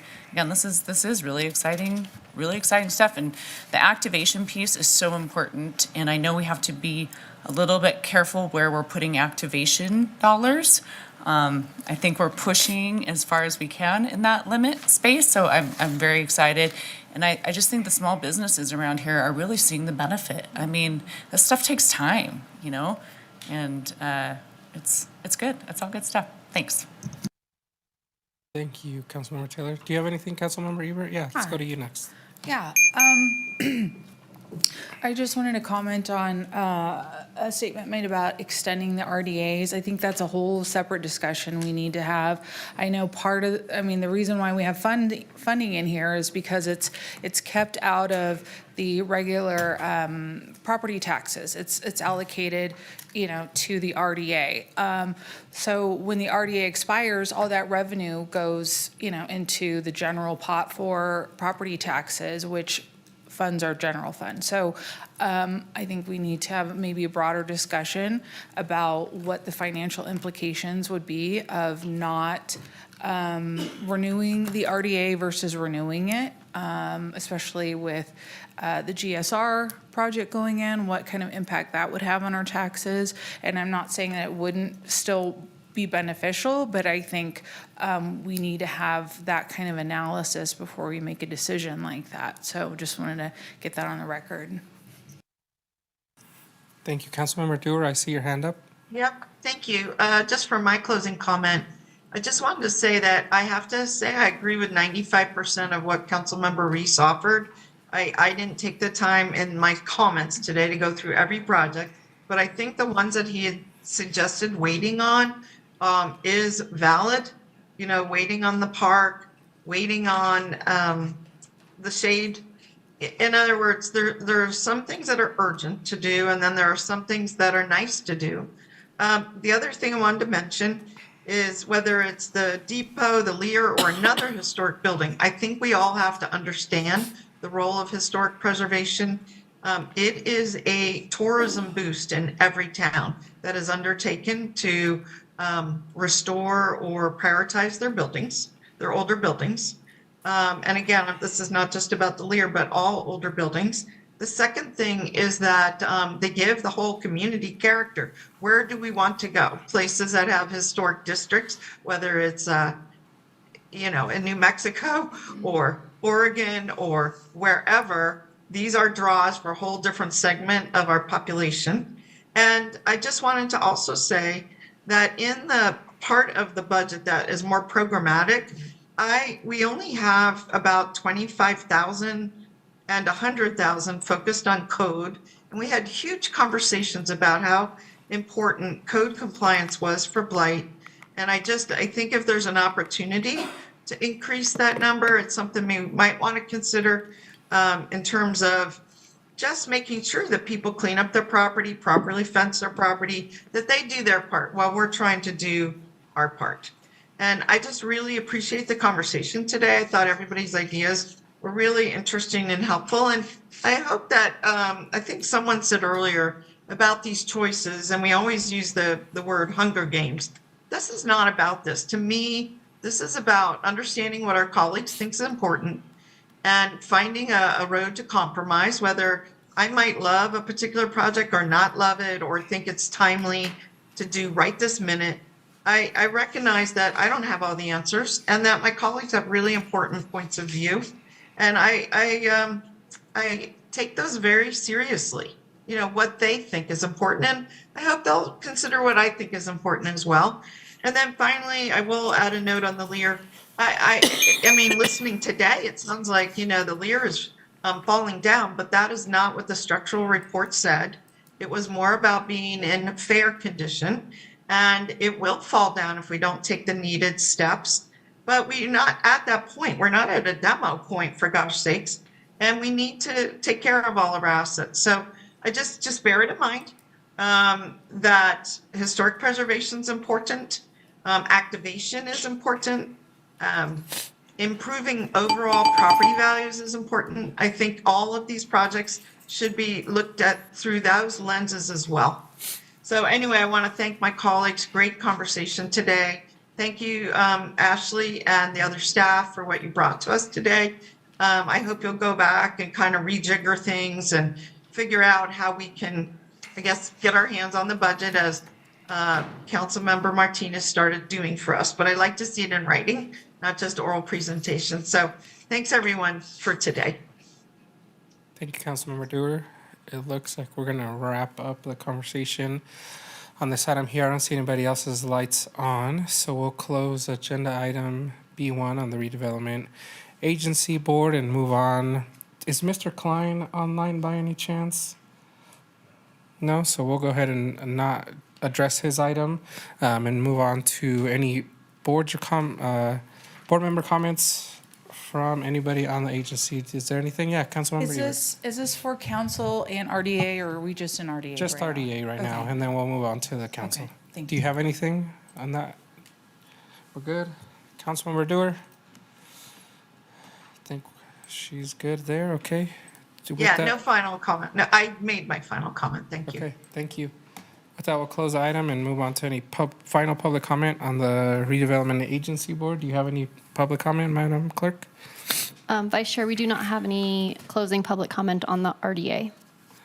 Awesome. With that, I'll look for an adjournment, motion to adjourn for the agency board, for Second. redevelopment. So motion a second. All those in favor say aye. Aye. Aye. Aye. Any opposed? All right, so the redevelopment agency board has adjourned, and we'll move back to the Reno City Council. Let me just reorient myself. We did that one. We'll move on to C1, City Council comments, announcements. Councilmember Ebert. Yeah, I just wanted to make some comments, and I know I've spoken with City Manager Bryant and Chief Nance, but I just really need to raise public awareness for the necessity of traffic enforcement in Ward 4.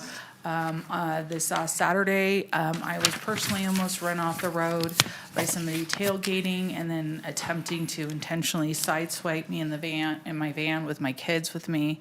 I actually had to call 911 over it. That was on Lemon Drive in my community. And then today on my drive in to council this morning, I was almost rear-ended by someone who was tailgating me to the extreme. And there was a car in front of me that stopped, and the vehicle behind me had to swerve out into the dirt to not hit me. So that's just 2 instances in 1 week for me.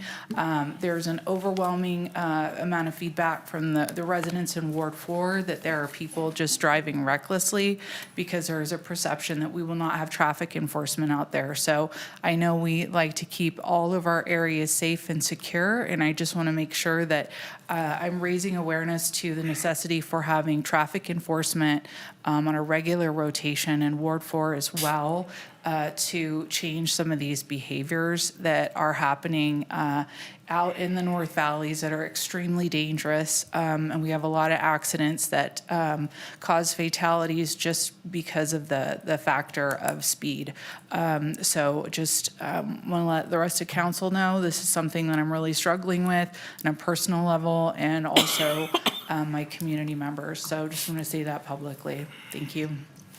Thank you, Councilmember Ebert. Are there any other announcements? Councilmember Reese. Yes, thank you so much. I wanted to just express some gratitude to Ms. Van Buren again and her team for the excellent work that was done in the budget process, the city manager's office, of course, as well, and all the folks on the RDA team. I really think that both of the issues that we dealt with today are really fantastically well handled by staff, incredibly adept at working through the last 7 months. It's been hard and a struggle, but a lot of kudos to the staff for the work that they did. Thank you, Councilmember Reese. Councilmember Dewar.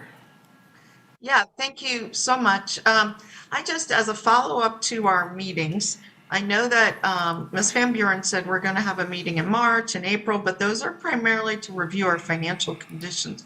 And I'm just wondering if a part of those meetings, those presentations, can include further discussion like we had today, not to this extent, but I don't want to wait all the way to May 6th and find out how this was all processed, because just 2 weeks later, we have to make a final budget decision. And by May 6th, I can hear people, we don't have time to recalibrate that. We don't have time to calculate that. We're in a bind. We have to get the budget submitted, blah, blah, blah. And I just hope that we can either have another discussion so we can sort of set a direction for staff before, today was not even direction. Today was some feelings, some thoughts, lots of questions. And so I guess I'm hoping that we can have more discussion before the May 6th, when things should be pretty much wrapped up. So I'm going to be asking staff, I want to understand some of these projects that did not make the list.